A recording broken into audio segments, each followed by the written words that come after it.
Masato reflects that while anyone might wish to be popular, he certainly never asked for this. From off-panel, a sweet voice calls out to him. The source of the voice, a woman with light, wavy hair, grabs his arm, insisting they go for tea. He tries to decline, explaining he's in a hurry, but she persists, asking for just his contact information. As he begins to resign himself to the situation, another voice urgently calls his name, Masato. In an instant, Kumi appears on his other side, grabbing his free arm. She urgently tells him class is about to start, and they need to go, pulling him along.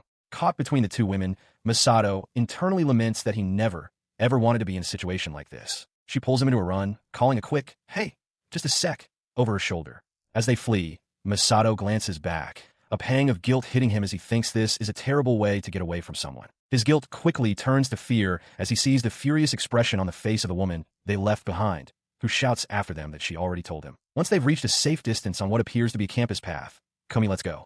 She tells him it's okay to just ignore people like that. With a weary laugh, he admits that ignoring them is difficult, reminding her that she always says he's too kind. She turns to him with a slight pout, chiding him for being so reckless. He looks at her and reflects internally that her words aren't something one would normally say to a male university student, but he concedes that in this particular world, Kumi is probably correct. The reason for this strange social dynamic is then laid bare. Masato was, in fact, transferred to this world just last month. It was so indistinguishable from his original world that he didn't notice at first. The critical difference, he discovered, is that the population is extremely skewed, with a ratio of 1 man for every 5 women. The cause of this demographic disparity is unknown, but its effect is clear. The women of this world are incredibly forward and assertive. This societal pressure has even led to mainstream political discussions, with a television program debating the merits of legalizing polygyny as voices demanding its implementation grow louder. He recalls his arrival. When he first came to his senses, he was in an unfamiliar place. The moment he understood that he had been transported to an entirely different world,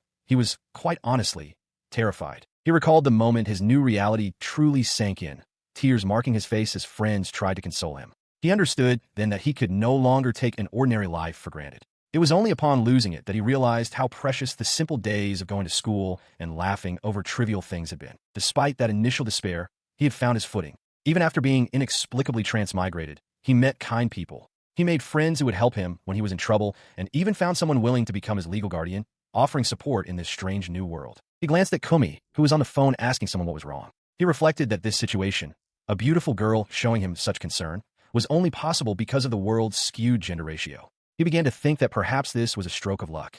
The world had changed, but the people in it had helped him remain positive. With a new sense of determination, he made a silent vow to live an ordinary life in this world. As this thought crossed his mind, Kumi turned to him, a gentle smile on her face. The narrative shifts to 1 week prior. Kumi walked through a school hallway, yawning widely.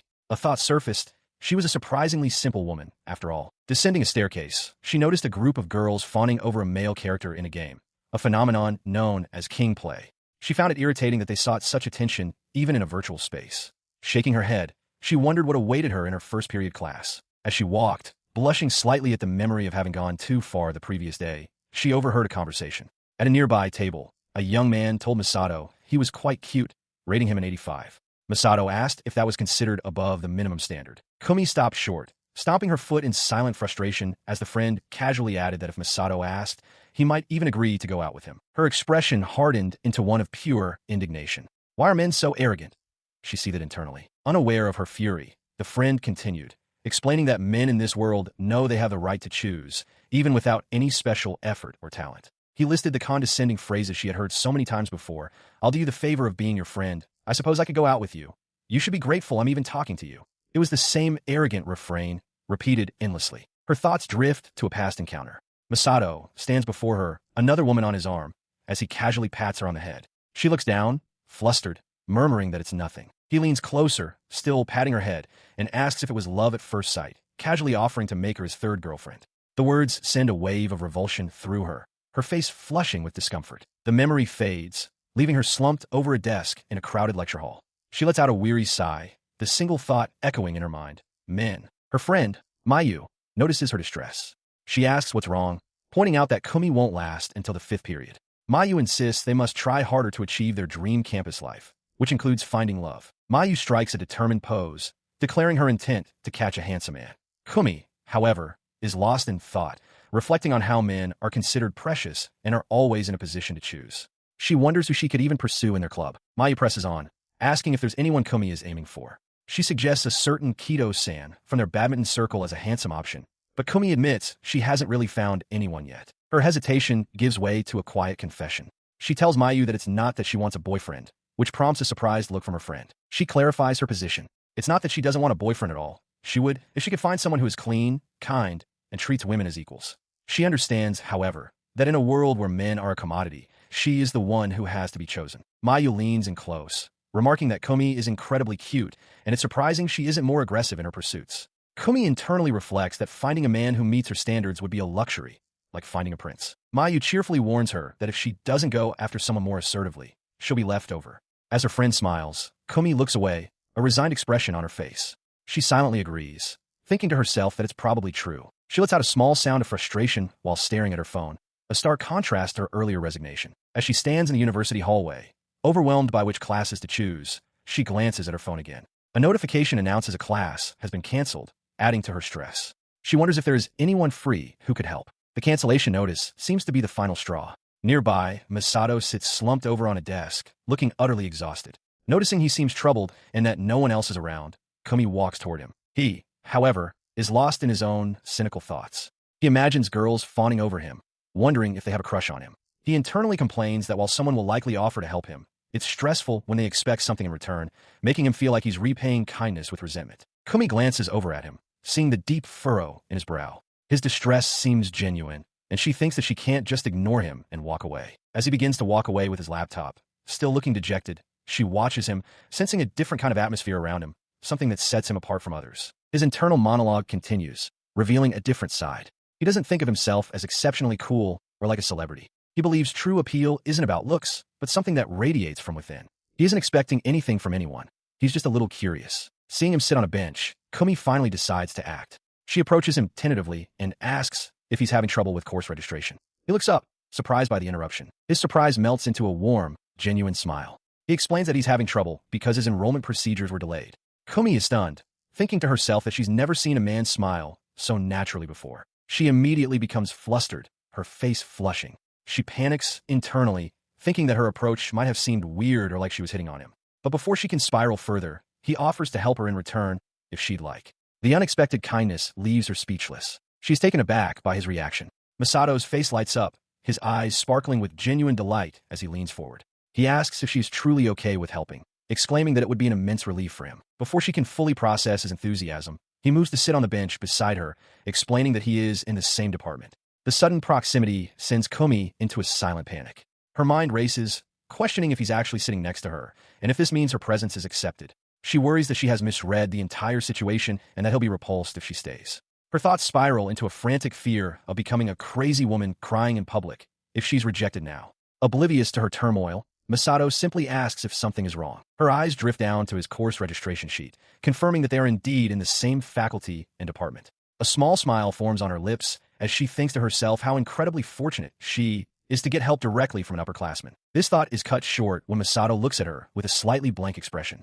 He apologizes, clarifying that he is also a first-year student. Kumi stares, momentarily stunned by the revelation. Her composure shatters.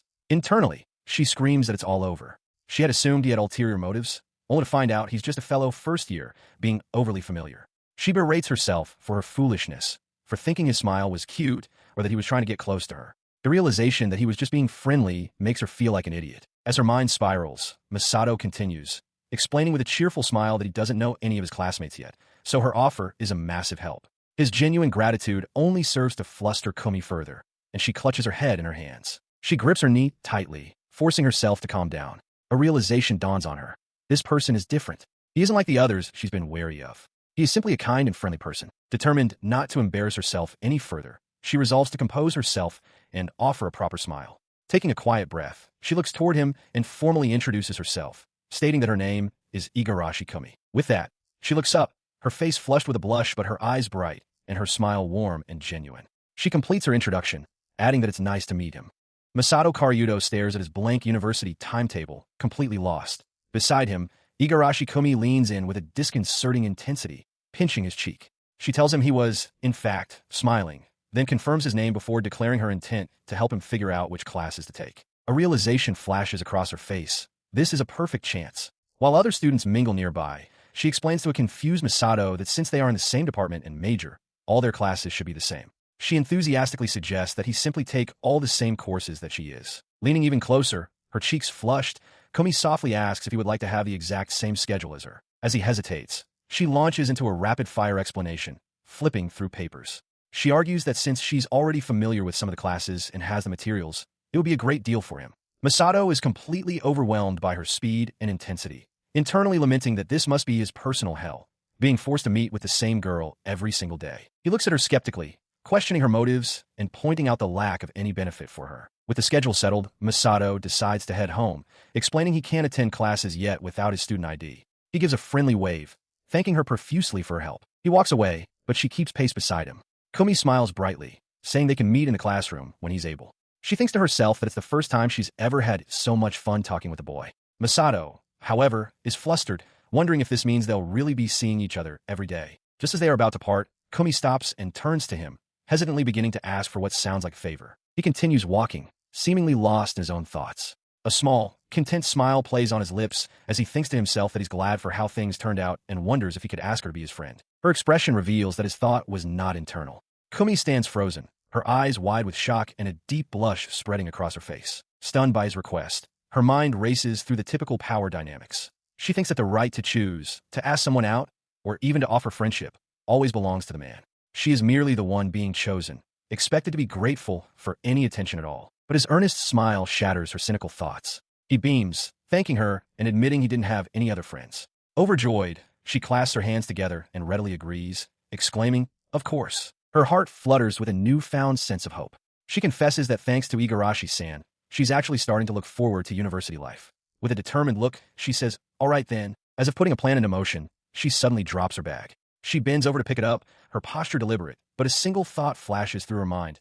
Impossible. Despite her own scheme, her thoughts are completely consumed by Masato. She marvels at him, thinking he's like a prince, the very embodiment of her ideal. His personality, his appearance, his entire aura, every single thing about him is perfect to her. This realization solidifies into an intense, possessive desire. A deep blush spreads across her face as she thinks, "I absolutely want him. All of him." She savors the thought of his name, Masato-kun, a blissful expression on her face. But her mood abruptly sours as a new thought occurs to her. And yet, her annoyance is directed at him. While Masato looks on, completely oblivious, she pouts and mutters that other women immediately flock to him the second she isn't watching. She thinks to herself that he's far too careless. He finally notices her mood and asks what's wrong. "It's nothing," she replies, though she internally admits that this very cluelessness is also part of his charm. She then stops walking and turns to face him. "Koyamai," she begins, using her own nickname. "Could you give me your hand for a second?" He looks back at her, puzzled by the strange request. "My hand? Like this?" Instead of taking his hand, Komi places a few pieces of wrapped candy into Masato's open palm. She explains it's a small token of gratitude for his help earlier, though she apologizes that it's just a simple snack. A warm, gentle smile spreads across his face as he thanks her, calling her by her first name, Komi. He thinks to himself that her gesture is almost unfairly charming. When he asks what's wrong, Komi, suddenly flustered with a blush rising on her cheeks, quickly dismisses it as nothing. She urges him to keep walking, and the two continue on their way. Meanwhile, Mayu sits alone, lost in thought. She reflects on how the person she admires seems to do unexpectedly kind things for her, precisely at moments when she wishes for it most. A memory surfaces of her on a basketball court, focused and exerting herself. Her thoughts continue, acknowledging that she is always saved by this person's kindness. While a memory of her laughing joyfully flashes by, she now clutches a book to her chest, quietly resolving that although it seems difficult right now, she hopes to be with him someday. As they walk, Komi gazes at Masato's back, her expression hardening with resolve. A straightforward and sharp desire forms within her. She makes a silent, absolute vow to herself. She will become this man's lover. Masato sits in his room, reflecting on the month that has passed since he was transported to this new world, which he suspects is a parallel universe. As he considers his upcoming classes, a woman's voice calls out that it's nearly noon. He quickly responds that he's on his way out. As he walks through the city streets, he mulls over the strange details of his new reality. Here, Katajiri Masato is not an anomaly. He is a person with an established past, including a high school graduation and completed university enrollment. He reaches a doorway, his thoughts turning to how he has managed to settle into a normal life despite the initial anxieties of his displacement. He knows this stability is entirely thanks to the person on the other side of the door. The door opens to reveal Aika Tsukida, the woman he considers his savior. She was the one who found him collapsed and took him in, becoming his guardian. She greets him and reminds him to be at the shop for his shift by 6 o'clock. He explains his sweaty appearance, having just finished a workout, and mentions his plan to shower before heading out. Aika reassures him that he doesn't need to worry so much, though she adds that his dedication to cleanliness is a positive trait. Her thoughts then drift to her own life. She casually mentions being married, but admits she hasn't seen her husband lately, which she finds suspicious. Changing the subject, she asks Masato if he has made any friends at university. He hesitates before vaguely confirming that he has. Reacting to his uncertainty, Aika leans in close, her expression turning serious. She sternly warns him not to be fooled by any strange women, insists he must contact her if he ever plans to stay out all night, and finally tells him to stop being so formal with her. Flustered by her intensity, he quickly agrees and dashes out the door, calling out his departure. He reflects that in this world, he must come across as a dangerously naive boy. As he leaves, Aika calls after him, pointing out that he still hasn't broken his habit of bowing excessively. Later, at the university, Masato scans a crowded lecture hall. His attention is caught by Igarashi Kumi, who waves cheerfully, calling his name and indicating she has saved him a seat. He makes his way to the seat beside her and expresses his thanks. Kumi smiles, brushing it off as a simple favor for a friend. The gesture touches Masato, and he reflects on how truly grateful he is to have someone he can call friend. He is slightly taken aback as Kumi leans in close, a playful smile on her face. As thanks for him saving her a seat, she whispers they should go get a meal together. He is momentarily flustered, his mind racing. He thinks to himself what an adorable creature she is, wondering if this means she might actually like him. Just as his imagination begins to run wild, reality sets in. He apologizes, explaining that he has a part-time job tonight. In the background, other students, including Mayu, are leaving the lecture hall. Seeing her disappointment, Masato quickly tries to reschedule. He asks if she's confirmed to work on Fridays, which she affirms is usually the case. He then suggests the upcoming Monday, assuring her that it works for him. Her face immediately lights up with pure joy. Yes, she exclaims, pumping her fists in celebration. Watching her, Masato blushes, thinking she's almost too cute and must be teasing him, but decides he'll forgive her. He finds himself reflecting on their dynamic. Kumi is not only cute, but also incredibly kind, having helped him with class registration and now attending lectures with him. He observes how popular she seems to be with everyone, and muses that in his original world, he'd never have been able to get close to someone like her. He admits he doesn't fully grasp her social life, but suspects her other friends must want to take classes with her too. This thought leads to a pang of guilt, feeling it's wrong for him to monopolize her time. He turns to her and asks if she's really okay with this arrangement. She looks up from her notes, confused. He clarifies his concern, asking if she would have preferred to take the class with her other friends instead of him. Kumi falls silent, her expression becoming thoughtful as she considers his question. He quickly adds that he is caught up with the coursework and would be fine on his own. Kumi dismisses his worries entirely, reassuring him that it's no problem at all. She explains that she sees her friends at their club activities, so it's perfectly fine for her to take some classes with him. Later, at what appears to be his part-time job, he is surprised to see Kumi standing before him at a counter. With her arms crossed and a gentle smile on her face, she simply asks, "What's wrong?" Her sudden appearance leaves him speechless. He wonders if he said something strange earlier, but as he looks at her smiling face, a different, unsettling thought surfaces. He asks himself why. When she's smiling, he suddenly feels scared. Sometime before Masato's arrival, Igarashi Kumi enters the venue, scanning the area. Seeing that he is not there yet, she looks around, a little puzzled. She takes out her phone to send him a message, typing that she has saved him a seat. She hesitates for a moment, wondering if using heart emojis would be strange or off-putting. As she waits, she reflects on the past month spent with Masato. She feels he is far too kind and that his guard is too low around other women, which makes her worry. Though she acknowledges that his very kindness is what allowed them to become friends, the concern lingers. Her mind drifts to a worst-case scenario where he could be deceived by some predatory woman. A fierce resolve builds within her. She feels she must be the one to protect him. This protective urge solidifies into a hope for their shared future, a quiet wish that someday they will be together. She indulges in a brief daydream, imagining herself protecting Masato even outside of their university life, picturing a scene where he thanks her warmly. Her fantasy is interrupted by a notification. It's a reply from Masato, a simple thanks, accompanied by a cute cat sticker. A soft, warm smile spreads across her face as she murmurs how cute it is. Her gentle expression hardens into one of pure determination. She clenches her fist, gripping her phone tightly as she reaffirms her vow. She will absolutely be the one to protect him. It will be okay. This resolve clarifies her goal. She absolutely wants Masato to be her boyfriend. Considering how much time they already spend together, she reasons that it's time for their relationship to progress. However, she knows she cannot afford to fail. A confession is out of the question unless she is certain he won't reject her. Therefore, she concludes she must carefully and deliberately take the next step to advance their relationship. Her mind reels as the single word echoes, date. Masato leans in close, already planning their outing aloud, asking about her hobbies and favorite foods. He confesses that seeing her outside of school feels like a different world, and the time they have there is simply not enough. Her initial shock quickly gives way to a quiet acknowledgement. A realization dawns on her. She can use this situation to her advantage. Her resolve hardens. She wants to know so much more about him. Admitting to herself that her approach might be a bit cunning, she feels it's necessary to make him see her in a new light. With a charming smile, she asks if he'll join her for a meal as thanks for saving her a seat. Internally, she celebrates her success. Masato asks if she means tonight, but quickly apologizes, explaining he has a part-time job. He suggests the following Monday instead, and Kumi's bright smile doesn't falter as she readily agrees. With the dates secured, their conversation turns to the details. Kumi leans in close, excitedly asking what he'd enjoy doing, suggesting shopping or karaoke before deciding it's best to just ask him directly.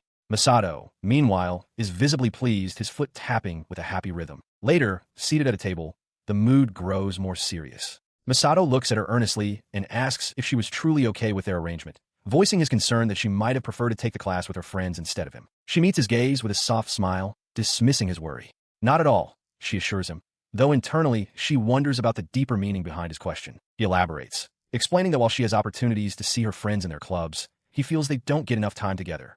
He states plainly that he wants to be with her, then flips the question, asking if she doesn't want to be with him. He adds that he's caught up on his studies and would be fine alone, but that's not his preference. In response to his vulnerable question, Kumi leans forward, resting her head gently against his back. Startled by the sudden contact, he can only watch as she softly says, "No," followed by a quiet, "Why?" He begins to explain his insecurity, suggesting she might prefer taking classes with other people, but Kumi interrupts. She insists that's not what she wants at all. "I just want to be with you," she declares, her voice filled with emotion as she confesses her fear that he'll find her unappealing and leave her for someone else, pleading with him not to go anywhere. She clings to Misato's arm, her voice trembling as she pleads with him not to push her away. Flustered, she insists that's not what she meant at all. His mind flashes back to a moment in class. He recalls thinking how genuinely grateful he is to be able to attend lectures with a beautiful girl like Kumi, especially since he considers her his only friend. Returning to the present, he offers her a gentle smile. Kumi, still processing his thoughts, quietly asks if he just called her a beautiful girl. He confirms it, telling her she is cute and that she should have more confidence. His words strike her with stunning force. A deep blush spreads across her face as the realization floods her mind. Masato just called her cute. She presses her hands to her warm cheeks, a wide, joyful smile replacing her earlier anxiety. She internally marvels at how wonderful it feels to hear such a compliment from the person she likes. The moment is broken by the sharp chime of the school bell. As Masato quickly departs, Kumi remains seated at her desk, still basking in the glow of his words. Suddenly, her friend Mayu appears, grabbing her arm and pulling her from a reverie. Kumi is startled, yanked from her internal thoughts where she was beginning to regret her earlier outburst and worry about Misato's feelings. Her friend leans in with a mischievous grin, teasing her for being so obviously lovey-dovey. A flustered Kumi can only manage to tell her to be quiet. Mayu continues her playful teasing, poking Kumi's cheek and remarking that she was making the face of a woman in love. Embarrassed, Kumi weakly tries to push her away. Getting to the heart of the matter, Mayu leans in close and asks directly when Kumi is going to introduce her to the handsome guy she always sits next to in class. She is taken aback by her friend's request. Mayu continues her teasing, noting how Kumi's face is practically glowing with affection.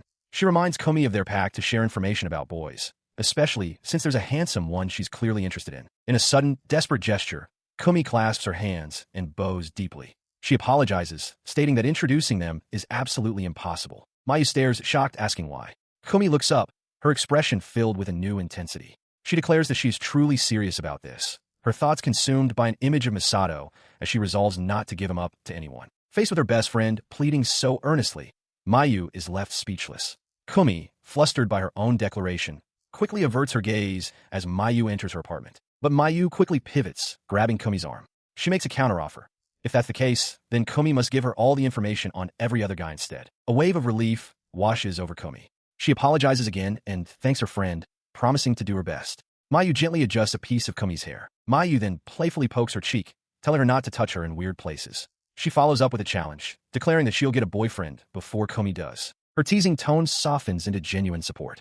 With a bright, knowing smile, Mayu looks at her flustered friend and says, "Good luck, Kumi." Later, Kumi reflects on her feelings. Since she fell in love with Misato, every day has felt more joyful. The entire world seems to shine with a new light. However, she recognizes a darker aspect of this love. She knows that if Misato were to even spend time with another girl, she would be consumed by a black, possessive feeling. She resolves that she must be enough for him, willing to give him anything, thinking to herself, "I'm all you need." Her possessiveness solidifies into a stark realization. As she sits behind Masato, covering his eyes with one hand, she thinks to herself, I really am a jealous woman. Later, on an outdoor basketball court, Masato pauses, holding a ball. He reflects on Komi's recent behavior, wondering what that was all about. Recalling her cheerful, clingy mood, he shrugs it off, deciding it's fine as long as she was happy. Just then, a voice calls out his name. He turns to see a young woman with short dark hair, who greets him as Big Brother. Her expression is earnest, and her thoughts reveal a deep-seated possessiveness. She doesn't want him going to see any other girl, and she notes that he is currently with another woman.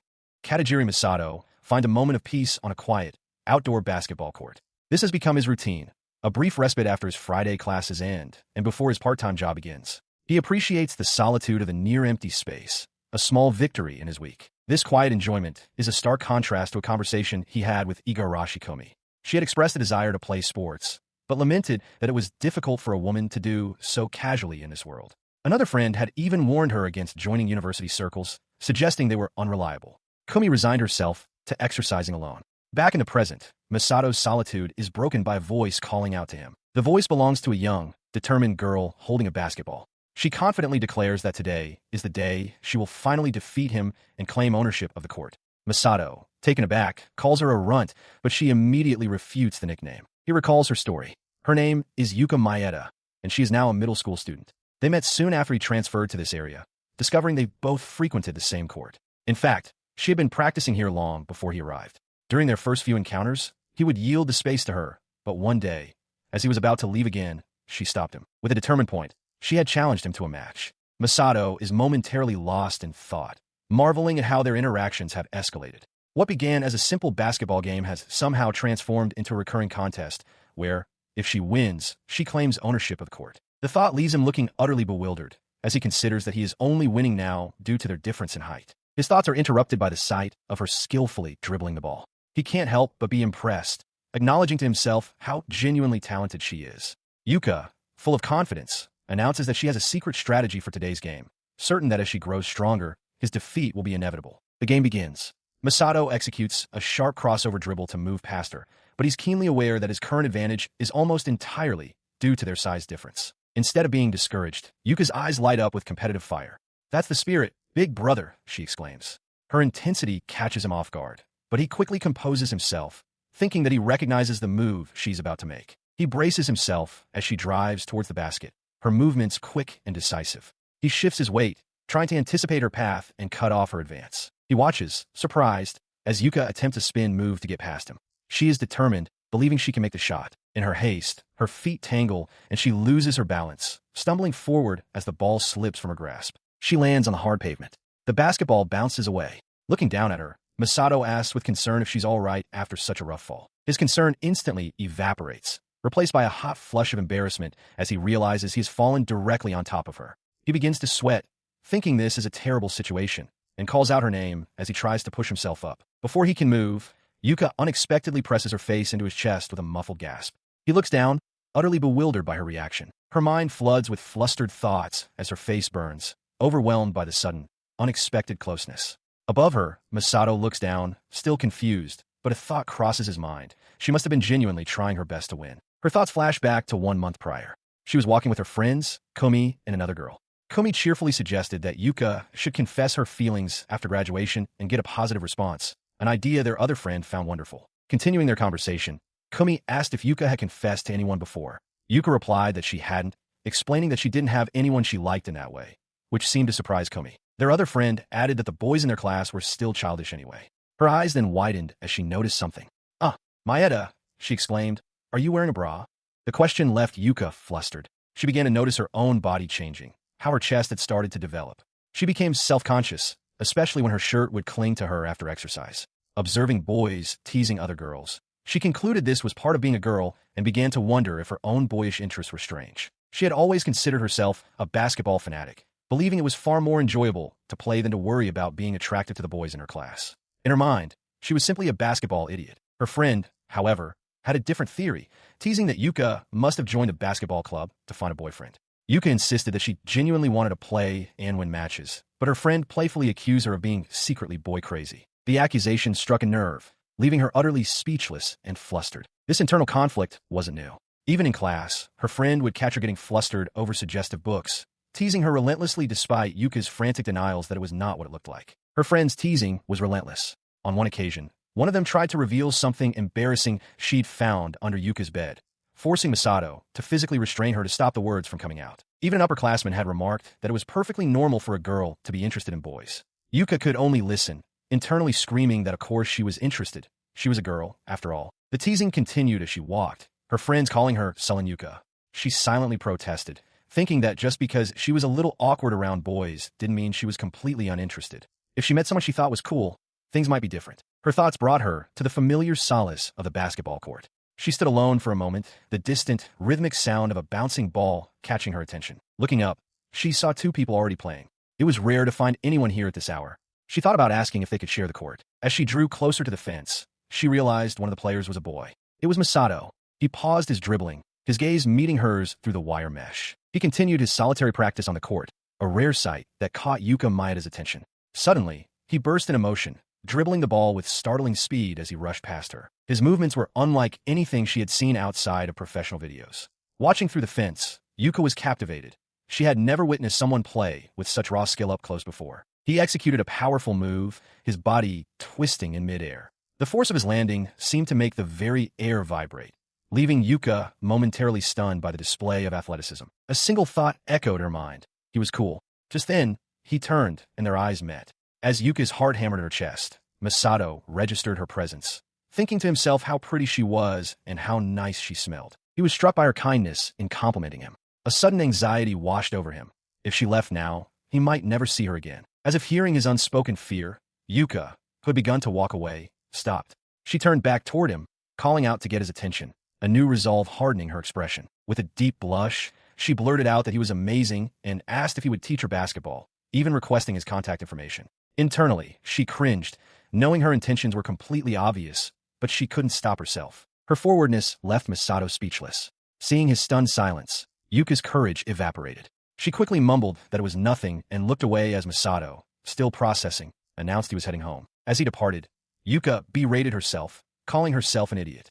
But the frustration quickly morphed into determination. She clenched her fist, declaring her name, Yuka Maeda, and vowing that she was not a woman who gives up. Later, as the school bell announced the club recruitment fair, Yuka suddenly sprinted down the hall. Her friends called after her in confusion, one wondering if she'd started chasing an idol. But Yuka's mind was set. She would join the basketball club. It was the only way she could see him again. Her determination brought her back to the basketball court. Panting, she leaned against the chain-link fence, her breath catching in her throat as the rhythmic thud of a bouncing ball echoed from beyond the mesh. She had come every day since their meeting, but he was never there. A wave of anxiety had washed over her as she wondered if she would ever see him again. But then, her search was over. There he was, on the court, dribbling with focused intensity, completely unaware of her presence. From behind a chain-link fence, Yuka Maeda watches Masato Katajiri on the basketball court. As he leaps for a shot, she internally remarks on his beautiful, clean form, just as it was the first time she saw him. A blush creeps on her face as she thinks how cool he is.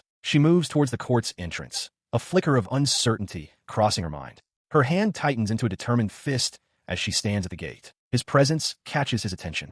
Masato turns, basketball in hand, and recognizes her as the girl from before. Yuka, caught in his gaze, becomes visibly flustered, her face flushing. Internally, she reels, shocked that he remembers her from such a brief encounter. The happiness makes her feel as if her face is on fire. A sudden terror that she might never see him again grips her, compelling her to say something, anything. She calls out, She points a finger directly at him, her expression now one of intense resolve. Please, have a match with me, she declares. Masato looks down, completely taken aback by this sudden challenge. A split second later, mortification washes over her. Yuka panics, thinking she's acted like a complete weirdo and ruined her chance, silently begging him not to report her. To her astonishment, Masato simply agrees, remarking that he was just looking for an opponent. He smiles, bouncing the ball with ease. I'll say this now, he warns playfully, I won't be going easy on you. Masato offers her the first possession of the game. Yuka is still in a daze, touched by his kindness and marveling at the fact that she's actually about to play basketball with him. The one-on-one game begins, full of dynamic movement as they both dribble and defend. A single, shared thought emerges in both their minds. This is fun.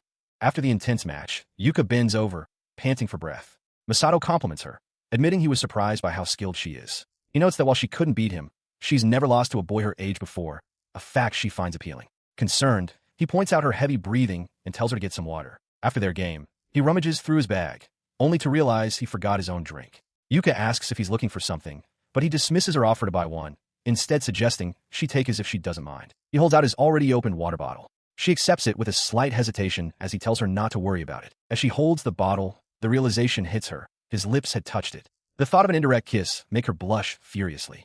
She panics internally, terrified that he would be repulsed and never see her again if he knew what she was thinking. Despite her frantic thoughts, a powerful desire cuts through the noise.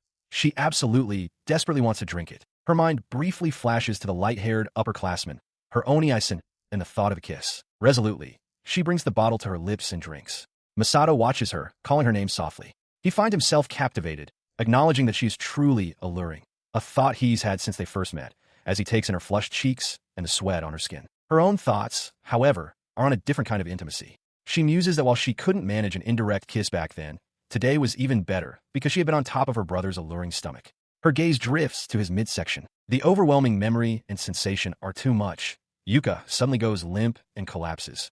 Masato reacts instantly, catching her as she falls on top of him. He asks if she's awake and feeling all right as her eyes flutter open dazed. A short time later, she's sitting up, deeply embarrassed. The clock on the wall indicates it's getting late, and Masato reassures her that she's fine, but that they should head home.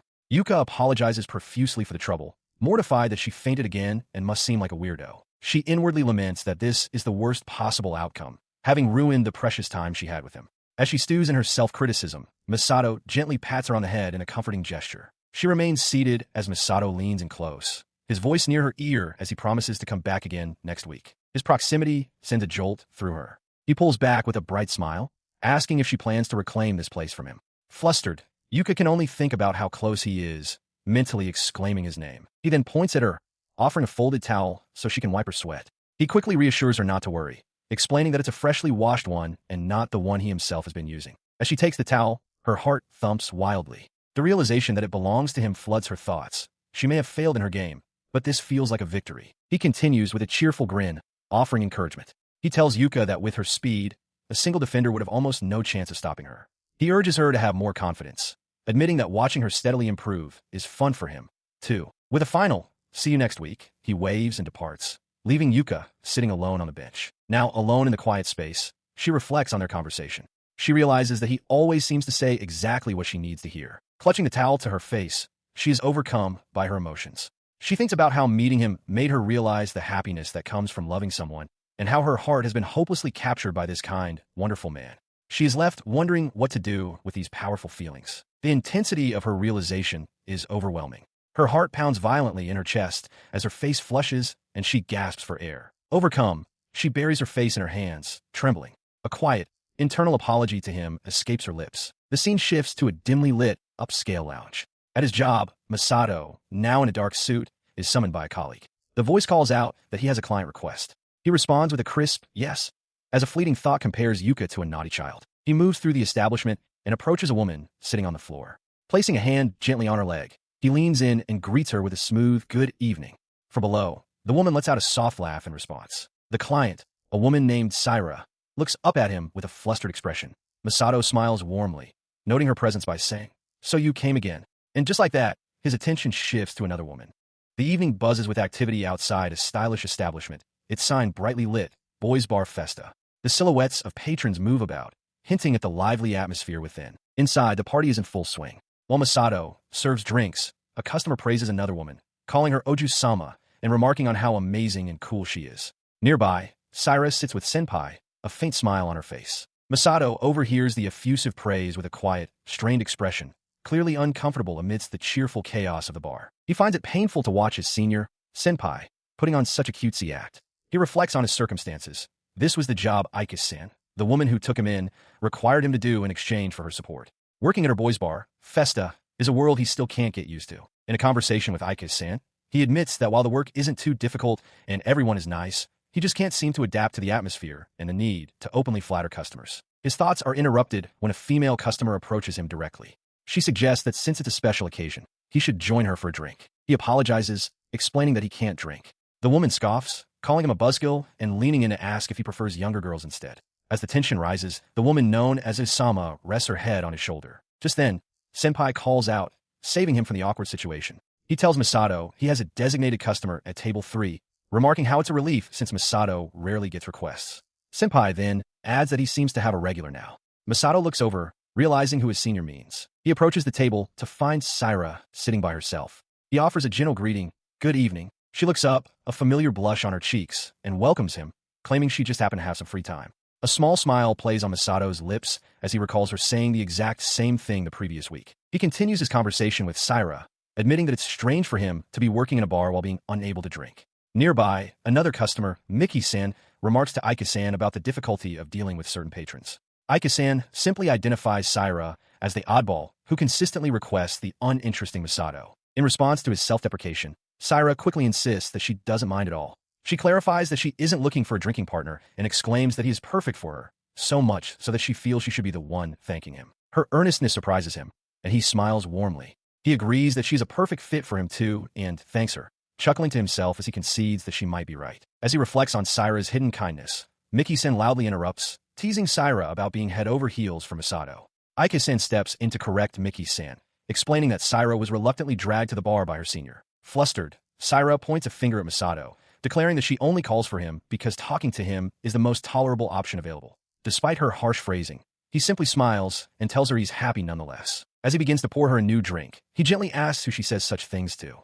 He admits that while all he can really do is listen, he genuinely enjoys hearing her talk. He hands her the glass, adding that she is the only unusual person who ever requests him.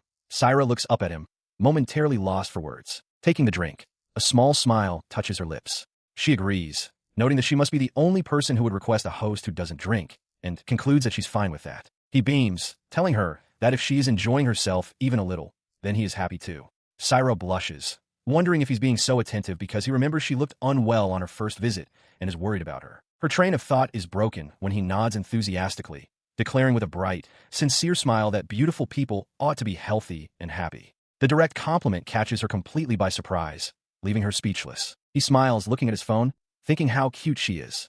To him, she is his angel. His thoughts drift to a memory from 1 month prior, where a blushing Saira thinks to herself that she can keep on living, all because of him. The memory fades, returning to Saira's reality at her office. A colleague confronts her, asking why she didn't include the company name as instructed.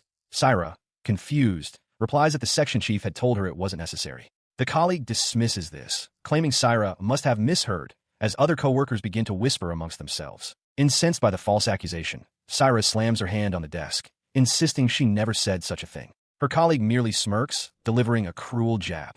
"That's why men run away from you, you know." The taunt hangs in the air as the colleague gossips with another, mentioning that Saira was dumped last year, and that the man didn't even consider them to be dating. Standing alone by her desk, Saira is overwhelmed by a single, crushing thought. "I want to die." This feeling plunges her into a painful memory of her first ever boyfriend from her university days. He had casually informed her that he was already seeing 2 other women. When a shocked Saira asked if he was serious about her, he bluntly replied, "Sorry, that's impossible." In the span of 2 months, her elation had turned to utter despair. She remembered the envy she felt towards her friends who had boyfriends and how happy she had been to finally be with someone. Now, she cursed her own foolishness more than she hated him. In the present, she screams into her pillow, a great fool wondering if she had just been desperate for anyone at all. From that point on, she was always alone. Empty beer cans litter a table, the silent witnesses to her solitary nights spent weeping. Her life became a monotonous cycle. Wake up, work, sleep. She'd scroll through glittering social media feeds, but the feeling of joy was a distant memory, replaced by numbness. Alone in her room, she questioned if there was any meaning left in living. Back in the present day, at the office, a cheerful colleague approaches her. She mentions a boys' bar she frequents and suggests they all go, noting that being around handsome men is good for one's health. Saira can only manage a weary sigh in response. Her colleague presses on, hoping it might cheer her up even a little. Another co-worker eagerly chimes in, asking if they're really going. Faced with their combined enthusiasm, Saira looks up with a hint of resignation and agrees to go. She stands hesitantly with her colleague, Amiki, before the entrance to a boys' bar named Festa. While Amiki had insisted she would enjoy it, Saira is filled with doubt, wondering if she can truly have fun or if her presence will just bring down the mood. As she frets, a host with light, spiky hair spots them and calls out a cheerful welcome to Amiki. In response, Amiki's face lights up with pure delight. She clasps her hands together, gushing that she's come to see Sakun again. Beside her, Saira is visibly startled by her friend's unrestrained enthusiasm. Amiki gives a playful wink, declaring she's devoted solely to UCI. The host, UCI, then asks if she will be nominating him for the evening. Saira, overhearing the exchange, is taken aback by the flirtatious tone her colleague has adopted, a side of her she has never witnessed before. Her shock deepens, triggering an uncomfortable memory of a respected senior colleague. She recalls seeing this admirable woman in a similarly intimate setting and realizes with a pang of disappointment that it was a side of her she would have preferred not to see. Once inside, a line of impeccably dressed hosts turns to greet them. The man at the forefront, with dark hair and piercing eyes, steps forward, welcoming the ladies. Syra can only stare back, her expression frozen in stunned silence. As she observes the hosts, she can't help but admit to herself that they are all remarkably handsome. For a brief moment, she feels her spirits lift just a little. From her table, Syra watches Amiki laughing intimately with UCI. A wave of cynicism washes over her as she thinks that men like them must secretly laugh at women who have to pay for their company. She feels like a pathetic person, someone with no merit of her own. The negativity spirals. Sitting alone, Syra just wants to go home, frustrated that her thoughts have been so dark lately. She wonders who her assigned host is, the one Amiki chose for her, and hopes they arrive soon so she can get this over with. She concludes with self-loathing that she must be a truly awful person. At that moment, a hand gently takes hers. It is the dark-haired host from the entrance. Caught by surprise, Syra's first thought is to just chat for a bit and then leave. She has chores to do tomorrow. He leans closer, his voice smooth. "Pleased to make your acquaintance, milady," he says formally. As Syra looks at him, her mind is already elsewhere, thinking that she would rather be at home, sleeping until noon. She watched as the young man before her placed a hand on his chest and offered a warm smile, formally introducing himself as Masato and expressing his pleasure in meeting her. As he sat across from her, a dazzling light seemed to emanate from him. Syra stared, momentarily stunned, her mind blanking except for a single, disbelieving thought. An angel? He leaned forward with a gentle expression, breaking her trance by politely asking for her name. Finding her voice, she quietly replied that her name was Syra. Masato repeated her name with a smile, formally welcoming her. From the side, her friend Amiki watched the interaction with a satisfied look. He then asked if she had come from work. As he spoke, Syra found herself captivated. He seemed so pure, with a boyish face that stirred an unexpected protective instinct within her. She realized, with a blush, that such a person truly existed. Masato continued cheerfully, noting that since the next day was a holiday, he was really looking forward to his day off. His energy was palpable. With a bright smile and clenched fists, he wondered aloud why Friday nights always made him feel so excited. He then turned his attention back to her, asking what she planned to do on her day off. The question prompted a small chuckle from Syra, surprising Masato. She thought to herself that she had just laughed, realizing it was because he was so completely different from what she had imagined, and it had caught her off guard. She began to answer, admitting that she had recently gotten into gaming. The words were barely out before a wave of panic washed over her. She berated herself for letting her guard down and revealing such a nerdy hobby, certain he would now think of her as just an otaku girl. At a social gathering, Katajiri Masato attempts to engage Mochizuki Syra in conversation, enthusiastically asking about her interest in games like RPGs and offering to hear her recommendations. Syra, however, internally questions his sincerity. She perceives his cheerful demeanor as an act, believing he must be inwardly mocking her and finding their conversation dull. In response to his earnestness, Syra abruptly grabs her glass and downs the entire drink in one go. As Masato watches in surprise, she resolves to herself that this is an occasion for her to enjoy, and she must stop dwelling on such unpleasant thoughts. The alcohol hits her quickly. Syra slumps forward, wondering what they were even talking about and how many drinks she's had, admitting to herself that she's an idiot. Her thoughts then turn bitter as she recalls her damn boss making a point to announce to everyone how a man had run away from her. As she leans against Masato for support, her drunken lament continues. She confesses that it was her own fault for getting her hopes up, for truly believing that the man was serious about dating her, especially since he was the one who had asked her out in the first place. Her mind flashes back to that time, recalling the hopeful look on her own face. She thinks about how she should have realized the truth of the situation back then, bitterly calling herself a foolish woman. The memory reveals the man's face, UCI, wearing a smug smile, not even bothering to look at her during the confession. Back in the present, Syra is slumped over the table when Masato leans in close, telling her how awful the story is and insisting that she is not to blame. Dazed, she looks up, muttering that this is just how things are for women. His words cut through her drunken haze. Syra looks up at him, confused, as he firmly states that he cannot agree with her sentiment at all, adding that they have no choice in the matter. He continues, his expression earnest and intense. He concedes that there might not be many men available, but questions if that gives a man the right to be arrogant. He declares that he despises men who are complacent like that. Syra, taken aback by his passion, asks why he's getting so angry on her behalf. Sitting across from her, Masato explains his reasoning. He criticizes the attitude of men who can just sit back arrogantly, expecting women to flock to them and shower them with praise for doing nothing. He notes that this is unlike any of the men she knows. His tone softens as he leans forward with a gentle smile. He confesses that, if it were him, he would want to date someone like Syra.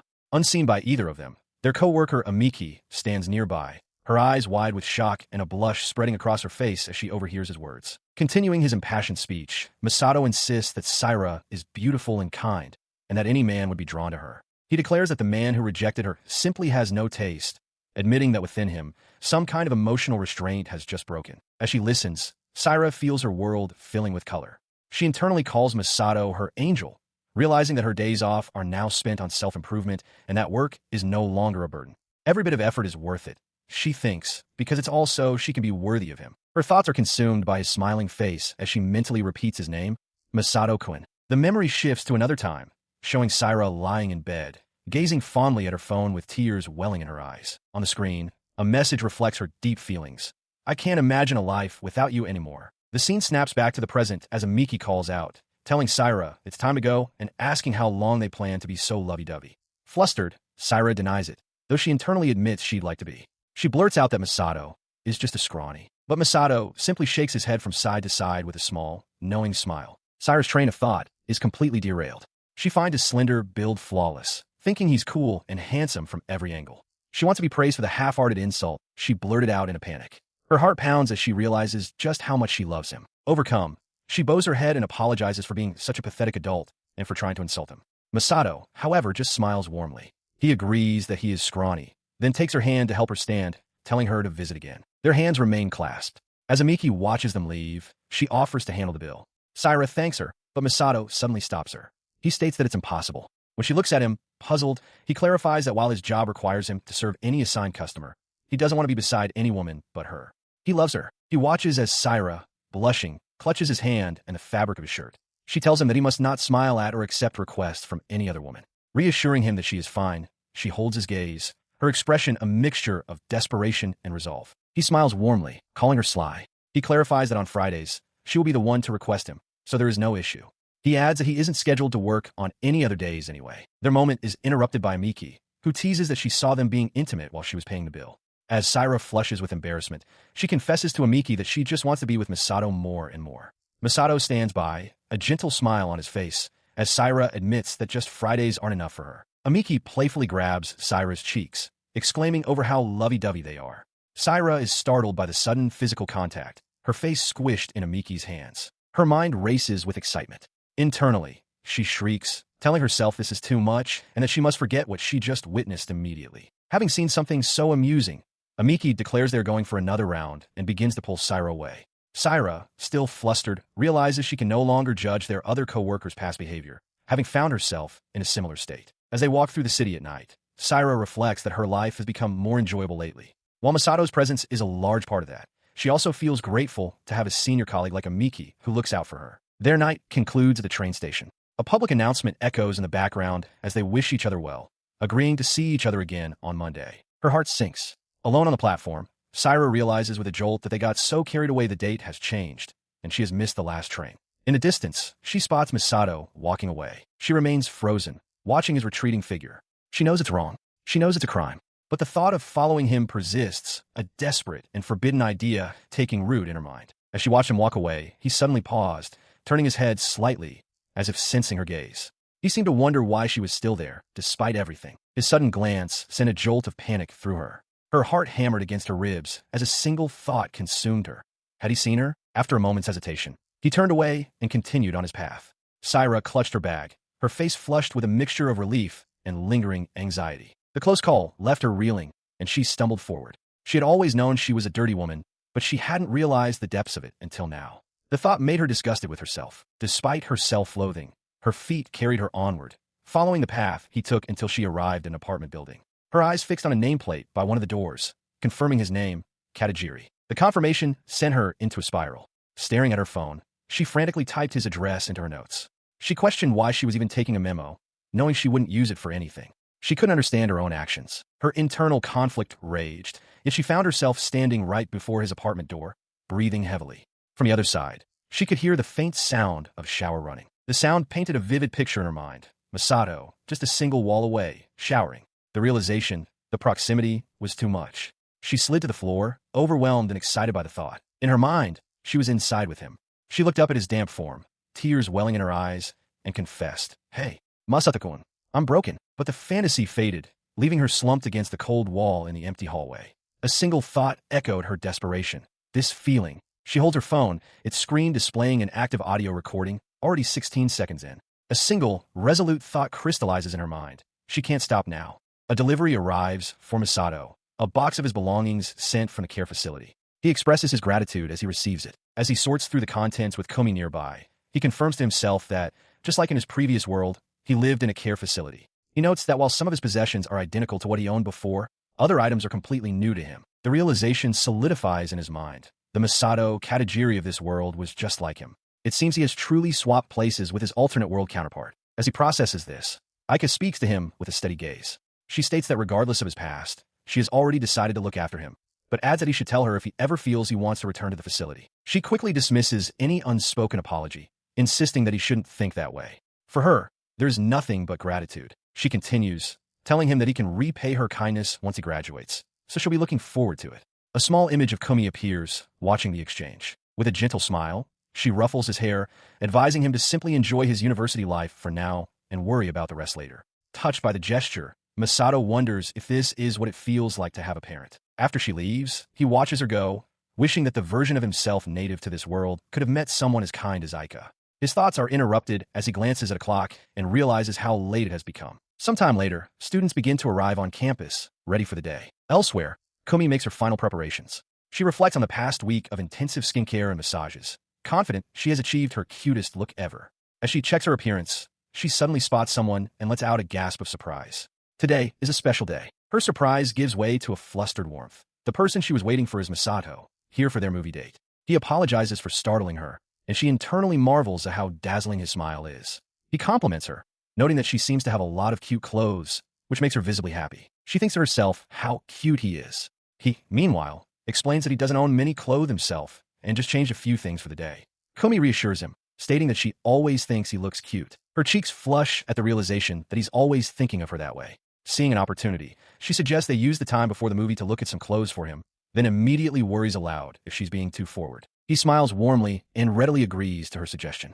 He playfully asks if Professor Komi will help him pick out some cool outfits. Taken aback for a moment by the teasing title, she happily accepts the role. Filled with a new sense of purpose, Komi declares that she will absolutely make him look even more handsome. Masato confidently tells her to leave it to him as they walk off together. Following their shopping trip, they arrive at the entrance to Theater 5, with Komi appearing slightly hesitant as they head inside. Now seated in the theater, a large bag of new clothes rests at Masato's feet. He apologizes, admitting he might have gotten a bit carried away. Komi dismisses his concern, telling him that he looked great in everything and that she was genuinely happy to help. She then notes that the movie is about to start. He glances down at his purchases, thinking this new wardrobe should last him for a while. A deeper thought follows. He finds the idea of being influenced by her taste, of being dyed in her colors, to be irresistibly appealing. As they wait, Masato observes that the theater is surprisingly empty. Komi casually replies that it's likely because it's a weekday. He then admits that he hasn't seen many romance movies and notes that they're practically alone. Seizing the moment, Komi asks if he knows why she chose this particular film. She confesses that she hoped it would make him become at least a little more conscious of her, a memory of their near kiss flashing through her mind. He sits in the darkened theater, the light from the screen flickering across his face as Komi watches him from the side. As she watches him, her hand hovers near his. She wonders what kind of face he would make if she were to place her hand over his. Her hand inches closer, her mind racing. She thinks that perhaps now, while she's feeling flushed and bold, might be the moment. Taking the chance, she gently places her hand over his, her face flushing as she wonders if he will forgive her for being so forward. But the fear is too much. She abruptly pulls her hand away with a gasp, startling Masato, who turns towards her in surprise. He looks at her, a thoughtful expression on his face. Komi, meanwhile, is paralyzed by anxiety, thinking that if he were to reject her now, she wouldn't even be able to get up and leave. His mind races, flashing through images of their hands touching and the romantic scene unfolding on the screen. A new resolve forms on his face as he realizes he can't hear anything over the sound of his own heartbeat. Beside him, Komi feels a wave of heat as her heart pounds in her chest. In the quiet darkness of the theater, Masato takes Komi's hand in his, their fingers intertwining. After the movie, they walk outside. Masato beams, exclaiming that the movie was fun, though he privately admits to himself that he honestly wasn't paying attention to it at all. He turns to Komi, asking her to tell him if she finds another interesting movie, adding that he's open to genres he doesn't normally watch.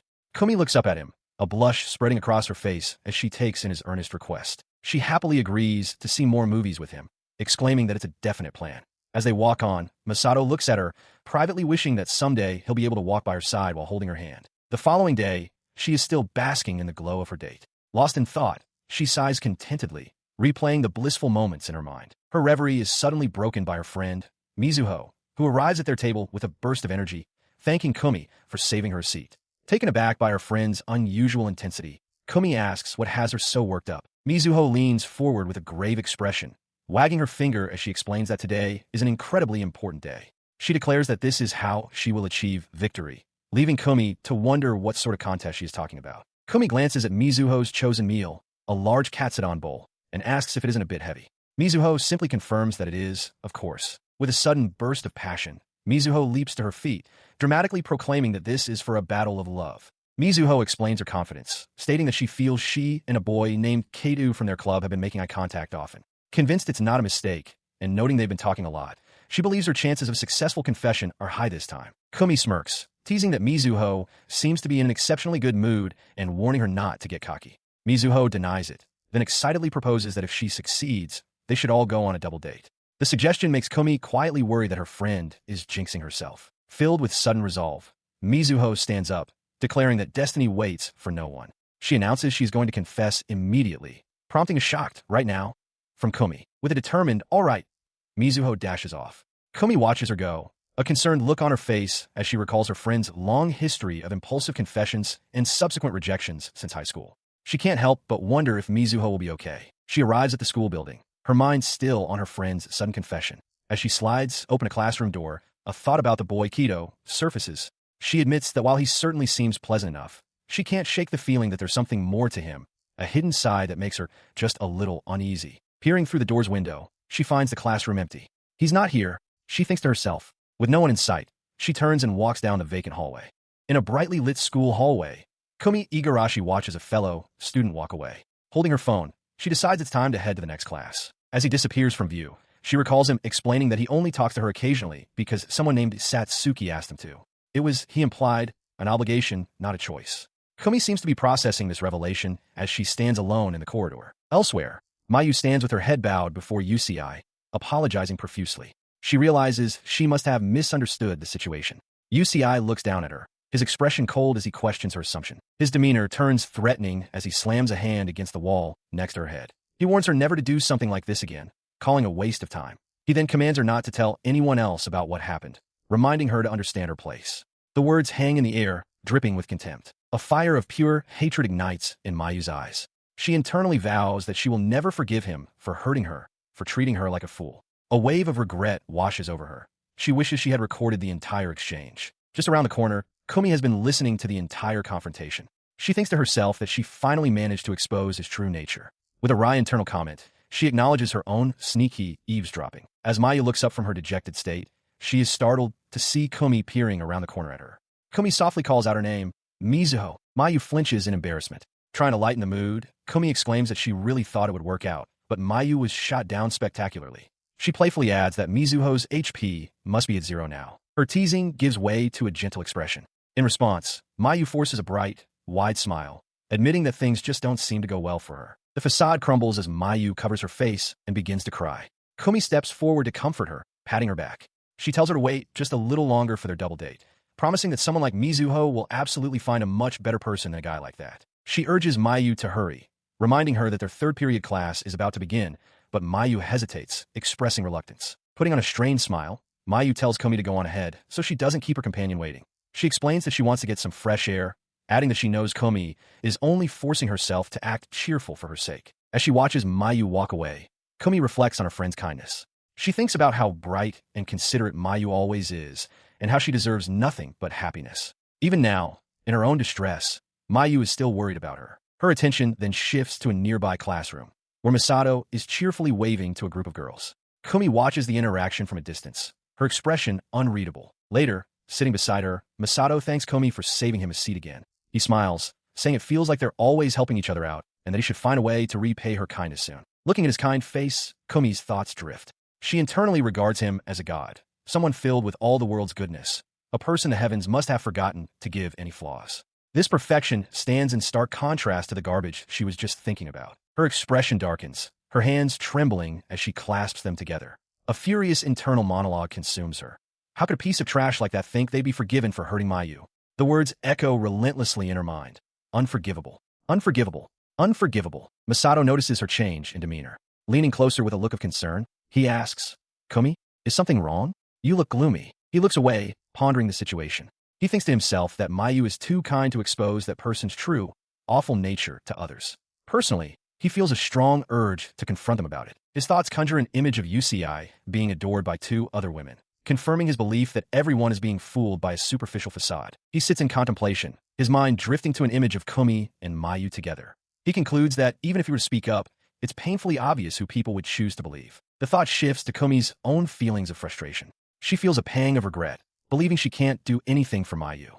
While she knows she can't forgive UCI, she realizes that if things have come to this, then the only option is to become happier than he is. Across the table, UCI cheerfully boasts that he'll find her a better partner, gloating that he himself is happy. This only strengthens her resolve. Her hand, hidden from view, clenches into a tight fist. She silently affirms her decision. She forces a serene smile, her eyes closed as she focuses on a single thought.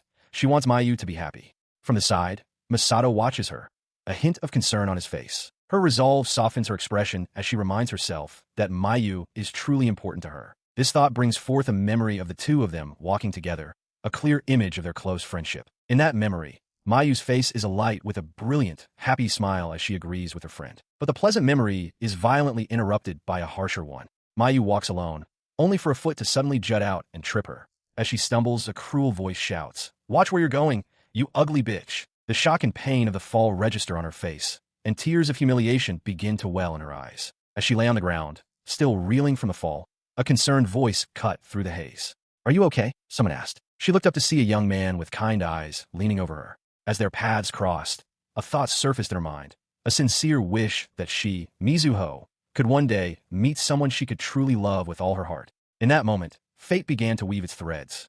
An idealized image materializes, a couple locked in a tender embrace. The sentiment echoes that love is a wonderful and enjoyable experience. Captivated by this notion, Mayu looks up with wide, hopeful eyes. She yearns to fall in love, to finally understand the sparkling feeling it's meant to be. She reflects on how everything, from music to stories, reinforces the idea that love is magnificent. Yet, she admits that lately, she has begun to question this universal truth. Her thoughts drift to a conversation with Aika, who distinguished between finding someone cool and truly liking them. Aika noted that while idols on TV are cool, it never leads to romantic feelings.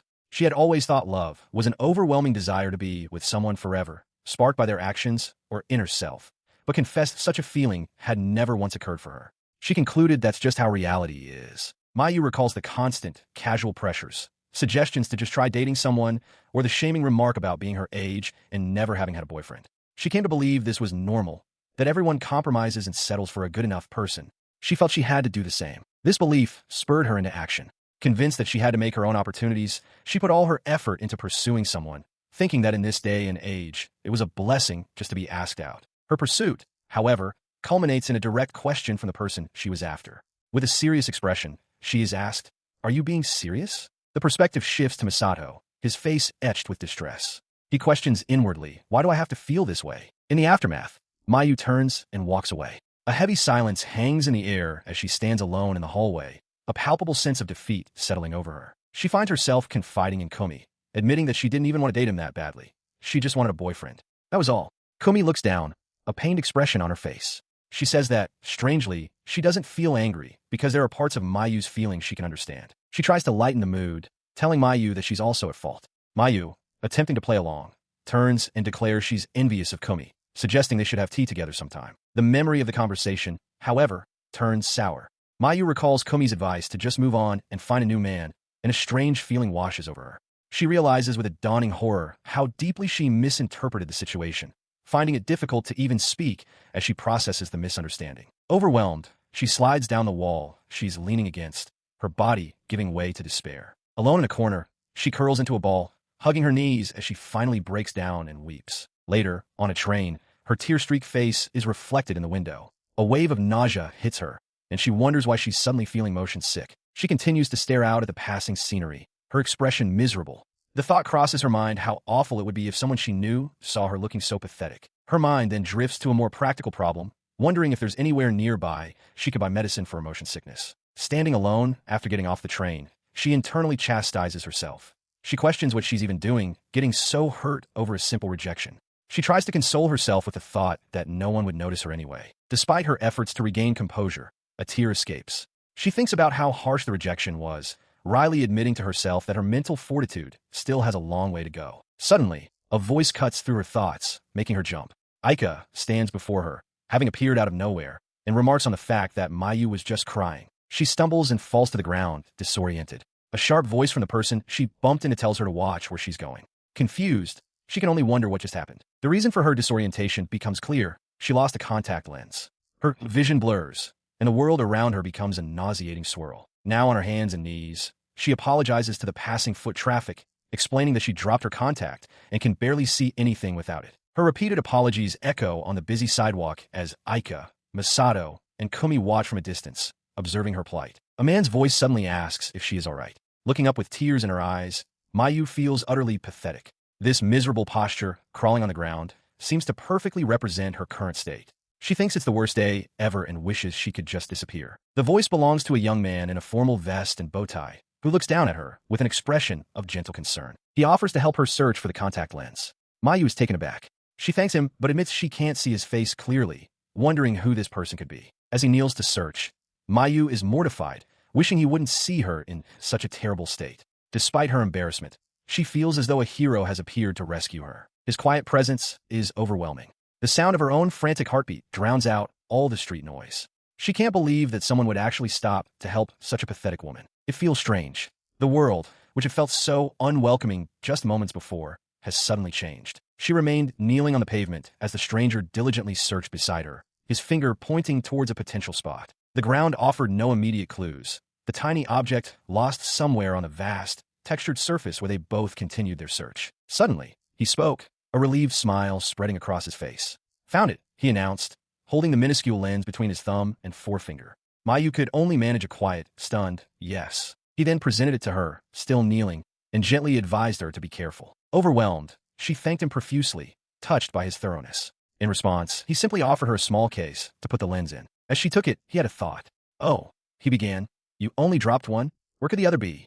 He added with a light-hearted tone that it was like being gifted a jewel. His words struck her with the force of a physical blow. A horrifying realization dawned. She had been panicking, thinking it was the worst possible situation, but she could have managed with just one lens. The embarrassment of causing such a scene for a stranger washed over her. Noticing her distress, he just smiled warmly.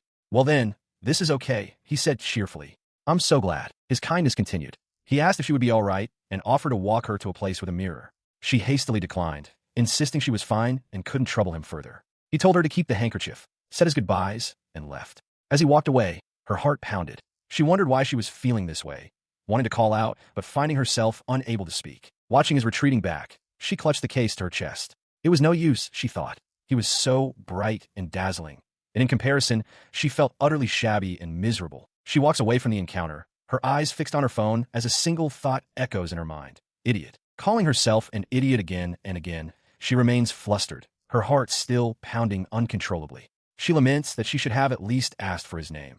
Then she might have been able to return his handkerchief. In her mind, she pictures him, a dazzling figure in a sharp vest. The overwhelming memory causes her to press the borrowed handkerchief to her face, trying to cool her burning cheeks as her heart thumps in her chest. Crouching by the side of the path, lost in thought, her eyes fall upon a pen lying on the ground. The scene shifts to a street at night, where someone approaches the glowing sign of an establishment named Boys Bar Festa. Inside, the kind stranger from before, Masato, enters a room carrying bags of supplies, apologizing for his lateness. A man with spiky, light-colored hair, UCI, welcomes him back and thanks him for the errand. UCI then asks why Masato is there, noting he thought he was scheduled for Fridays. Masato explains that he came to help out because they were short-staffed. In a sudden, boisterous motion, UCI grabs Masato in a playful headlock, proudly declaring him to be his own creation. Another colleague observes that this must be UCI's handiwork, while Masato simply endures the rough affection. He internally reflects that UCI is the senior who helped him out a lot when he first started. Looking at his senior's new haircut, he thinks to himself that it suits him well. UCI continues his teasing, laughing as he asks if Masato's new look was because of a girl. Their other coworker remarks that despite UCI's flashy appearance, his way of thinking is the most old-fashioned in the whole bar. Masato simply confirms, this. The coworker excuses himself to restock paper, and UCI tells them both to get going. Masato observes his senior, thinking that he wasn't as busy as he claimed. He reflects that UCI isn't arrogant toward women and is a senior he deeply respects. He continued his cleaning duties, mopping the restroom floor.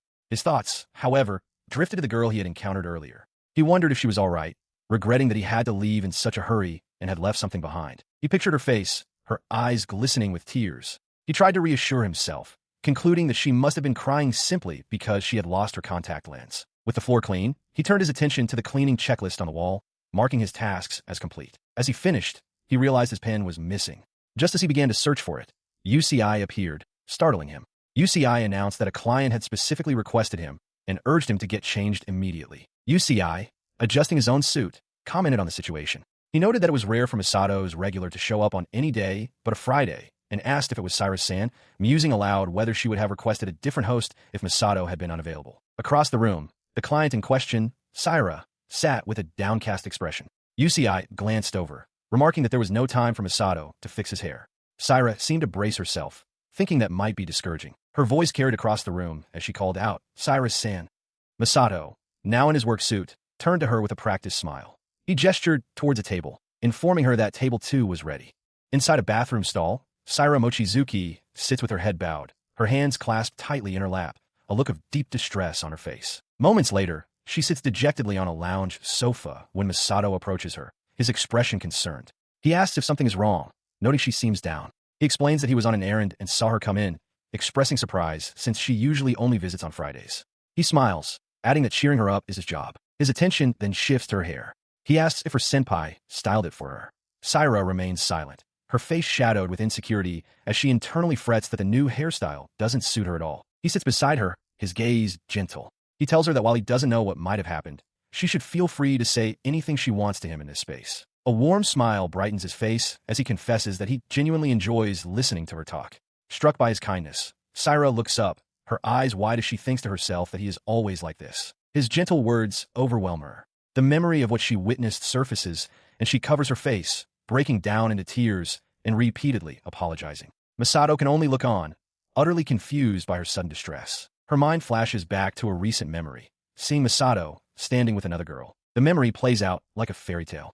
To her, it was like watching a scene where the prince and princess meet for the first time. The idyllic memory fades, leaving her feeling small and insignificant. She pictures herself holding a book that poses the simple, painful question, and me. Her thoughts spiral as she questions her own role. Is she just an outsider watching their fated encounter? A mere background character? A side character with a one-sided crush, dismissed by others as just getting in the way? With a surge of defiance, she clenches her fists, rejecting the notion entirely. Her mind fixates on a painful image, another woman with Misato. The thought pierces her, a stark reminder of her perceived place. It's me, she realizes with anguish. I'm the one who doesn't belong. Her internal turmoil manifests physically. She's on her knees, her face streaked with tears and her clothes disheveled from her earlier sickness. If this is what I become, she thinks, her voice cracking internally, then I'm better off. A single tear traces a path down her cheek. Her thoughts spiral into self-loathing, casting herself as a mere jealous side character, a role she deems fitting for her pathetic state. As this thought consumes her, her co-worker, Misato, appears, looking down with concern. The confession she longs to make echoes in her mind. I'm sorry, Misato. I ended up stalking you. He kneels to her level, his voice gentle. Hey, who's that girl? What were you doing? He asks, pressing further. Why won't you tell me? Syra's eyes, however, are glued to her phone. She knows what she's doing is a crime. She's tried to delete the data so many times, but the thought of letting it go is unbearable. The crushing weight of her actions and feelings becomes too much. She clutches her head, a silent scream of self-recrimination filling her mind. It's me. I'm the one who's wrong. He sees her distress and gently places his hands on her shoulders. Cyrus-san isn't a bad person, he says softly, offering a kind smile. I know you're a good person. His kindness shatters her composure. The words she had held back burst forth in a torrent of apologies between sobs. I'm sorry for stalking you. I'm sorry for what I saw today. I'm sorry for this ugly jealousy.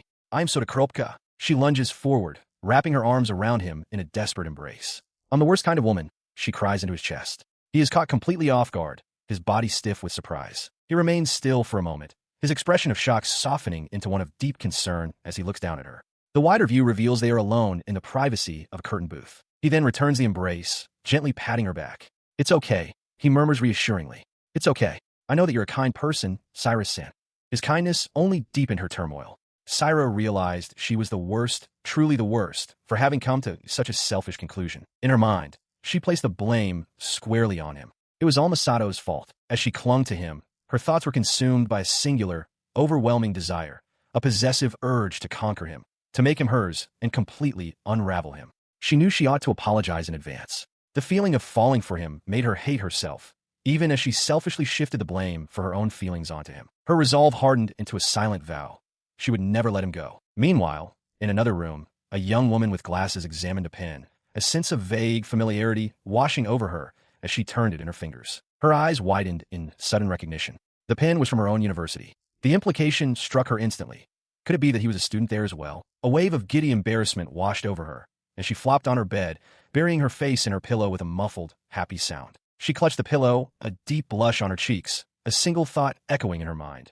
She wanted to see him again. Her heart pounded, a sparkling, brilliant feeling she had never known before. A memory of his arms around her surfaced, and with it, a profound certainty. Her destiny, she realized, had just begun to move in a completely unexpected direction. A few days after Komi was harshly rejected, her friend Mayu leans over her, insisting that a recent encounter is nothing short of destiny. Komi, trying to rest, looks utterly exhausted by the conversation. She enthusiastically declares it must be fate, but Komi, visibly annoyed, wishes Mayu would just give her back her peace of mind. Mayu continues undeterred, recounting how a person appeared to help Komi after she dropped the contact lens. She has been convinced since that morning that this person is Komi's destined one. Mayu acknowledges how painful it was to see Komi after the rejection, but she feels this is different. She notes that this is the first time she's seen Komi find someone she could be truly serious about. A faint blush appears on Komi's cheek as she quietly admits that it was a good thing. Sitting down, Mayu reflects on her own romantic history, musing that despite her many experiences, she now understands what it truly means to fall for someone. Komi listens, her expression softening. Mayu suddenly leans in close, startling Komi. With a playful grin, she shouts, "Just kidding," leaving Komi flustered and blushing. Holding up a pen with theatrical flair, Mayu declares that Watson-kun must help them find this mysterious person. Komi, confused, asks who Watson-kun is. Mayu clarifies she's referring to the new ballpoint pen she received. The conversation shifts, and Mayu asks if Komi remembers the man's face, but Komi admits she doesn't. When asked, Komi confirms that there are quite a few boys in her class. Mayu gives an encouraging thumbs up, quoting that the game is over if you give up. Komi wonders why she's the one being lectured. She internally recalls the man's slicked-back hair, thinking that while it's an unusual style, she's sure she would recognize him if she saw him again. Launching into a dramatic fantasy, Mayu imagines the man being approached by a crane who has come to repay his kindness, comparing the situation to an old folktale. As Mayu spins her tale, Komi clutches a handkerchief, resolving to herself that she will return it to him and confess. At that moment, her phone lights up with a message. It's from a contact named Misato, asking if she can join him for their third-period class. A small, pleased blush spreads across Komi's face as she reads the text. She stared at her phone, a faint blush warming her cheeks as she reread the message. From the doorway, her friend Mizuho watched her, reflecting that the Komi of today was no longer the same person who used to worry so much. She recalled how Komi used to keep friends away from Misato, afraid they would be charmed by his good looks. Mizuho approached, admitting she had felt sorry for Misato having no other friends, though she acknowledged it was partly her own fault. She then proposed an idea, that the three of them, herself, Komi, and Misato, attend the next lecture together. Komi looked up surprised. Mizuho explained that since Komi had found her fated person, there was no longer any need to worry. Komi's face flushed as she steepled her fingers, internally fretting that anyone who spoke with Misato for even 30 seconds would inevitably fall for him. She snapped out of it, flustered, denying it but then admitting she was happy. She accused Mizuho of making fun of her, reflecting on how love can make a person act foolishly. Mizuho waved off her concerns, declaring herself Komi's love ambassador who would sing her praises. When Komi protested, Mizuho playfully pinched her cheeks, reminding her that she wasn't Misato's girlfriend and that she had been wanting to meet this crush of Komi's. Leaning in close, she gave her friend a firm push, urging her to confess her feelings to him right away. Taking her friend's advice, Komi sent a message, inviting Misato to join her and Mizuho for class. An enthusiastic agreement appeared almost instantly. Later, the three of them sat together. Misato reflected internally that Komi was introducing him to a friend. While he was happy to expand his own social circle, he felt a greater sense of relief knowing that Komi's friendships hadn't suffered because of him. As he walked through a doorway, he continued the thought, admitting he'd been worried that Komi was becoming distant from her friends by always looking after him. Just then, a voice called out his name, Misato. He turns toward the voice and sees Komi standing with another young woman. The newcomer waves cheerfully, greeting them and asking if the person with Komi is her friend. Misato confirms that he is. With a dramatic flourish, Kumi's friend throws her arm out, loudly presenting herself as Kumi's best friend, Mizuho Tanasaki. He is momentarily taken aback, thinking to himself that Mizuho is cute, but in a different way than Kumi. He wonders if this world is populated exclusively by beautiful girls. Mizuho looks at him expectantly, letting out a small sound of contemplation. Snapping out of it, he introduces himself as Katajiri Masato. Mizuho greets him warmly, draping an arm over his shoulder and saying she's heard about him from Kumi and is pleased to meet him. A brief, slightly awkward pause hangs between the three of them. Mizuho breaks the silence with a questioning, huh, noticing Masato's slightly bewildered expression. As Kumi quietly questions her friend's behavior, Masato's mind races with anxiety, wondering if he came across as too forward or creepy. Mizuho, however, quickly apologizes for her reaction, explaining she was just surprised and confirming she's heard all about him from Kumi. She then leans in for a closer inspection, studying Masato's face while Kumi watches with folded arms. Mizuho silently concludes that he is, in fact, quite handsome. Mizuho turns to Kumi, asking pointedly if she truly understands what she said earlier. Kumi shrinks back, exclaiming that her friend is being scary. Masato, meanwhile, recovers and simply thinks to himself that Mizuho is a cheerful person. Turning back, Mizuho formally introduces herself again as Mizuho Tanasaki and offers her hand. He reciprocates, introducing himself as Katajiri Masato and noting internally how small her hand feels in his. Mizuho gives him a bright smile. As he watches the two friends stand together, he continues his thought, reflecting that while Kumi is slender, Mizuho seems even smaller and more delicate, sparking a strange sense of concern that she might be fragile. He walked with the two women, listening as Kumi expressed her relief. She exclaimed that the surprise pop quiz was startling and that she would have been in trouble without the notes she'd been given. Mizuho agreed enthusiastically. As he glanced at Mizuho, a thought crossed Masato's mind. She seemed almost dangerously naive. Their conversation was cut short when Kumi suddenly remembered she'd left something in the classroom. She told them to go on ahead, but Masato assured her they didn't mind waiting. As Kumi prepared to run back, Mizuho offered to hold her bag for her. With a quick apology and thanks, Kumi dashed back up the stairs. As she disappeared from view, Mizuho asked Masato what he planned to do. He simply confirmed they would wait for her, as he had said. He found a spot to sit while they waited, holding Kumi's bag. He amused himself that Kumi was a truly kind person. From a short distance away, Mizuho waved to get his attention before jogging over to him. She approached him, declaring that she had seen the kindness sleeping deep within him. Internally, Masato thought she was being overly dramatic, but he listened as she continued, her tone suggesting this was more than just a casual observation. Her playful demeanor vanished. Leaning closer with a sudden intensity, Mizuho stated that, in fact, there was something she absolutely had to tell him, and him specifically. She then made a startling request, her voice ringing with earnestness. She wanted Masato to help her find her fated partner. The plea left him completely stunned, only able to utter a choked sound of disbelief. As he stared, dumbfounded, she began to explain. While she couldn't reveal the deep circumstances, she knew she had a fated person, and that this person was likely a first-year student at their university. She looked at him hopefully, asking if he would help her search. Still processing, Masato asked the most logical first question. What was the person's name? Mizuho cheerfully admitted she didn't know. When pressed for more details, like their faculty or other features, she confessed she didn't know their major and wasn't even certain they were first year. Masato slumped, thinking the conditions were impossible. Mizuho then offered a single clue. The person had their hair styled all back and was tall. Masato glanced away, realizing that description could fit him. She clasped her hands together, bowing and pleading for him to use his boy network to find this person. A thought surfaced in her mind. When she first met Masato, his voice sounded familiar. But she quickly pushed the idea away, reminding herself that he was Kumi's special person and she shouldn't think such things. Still processing the audacious request, Masato mutters to himself. He acknowledges that it's a shameless thing to ask, yet a part of him wants to help. As he trails off, lost in thought, Kumi appears around the corner, her gaze falling upon him. She immediately bows low, her hands clasped together in a gesture of earnest apology. Caught off guard, Masato bows in return, a deep blush spreading across his face as a blunt realization escapes his lips. Kumi doesn't have any friends. Mizuho arrives, apologizing for being late and for something she did. As Masato thanks her for her cooperation, Kumi exclaims that he is surprisingly serious. She mentions hearing that he was late for enrollment and thus has few friends, offering to let him know if she finds someone fitting the description of his fated person. She smiles, thinking how enjoyable the situation is. The three of them, Masato, Kumi, and Mizuho, walk together. Mizuho relays that Kumi described Masato as an interesting and good person, and she hopes the three of them can continue to spend time together.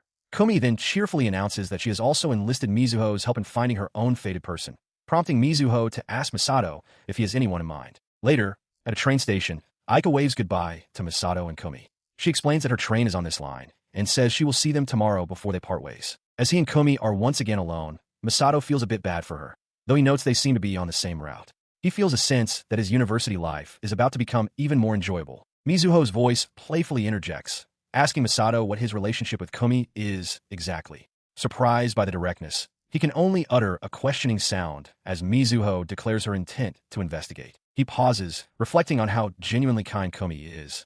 Mizuho's voice continues, suggesting it's not a suspicious relationship and that they're just friends, but she immediately casts doubt on this, pointing out that they are always together. Looking away with a slight blush, he admits that he is simply and honestly grateful to her.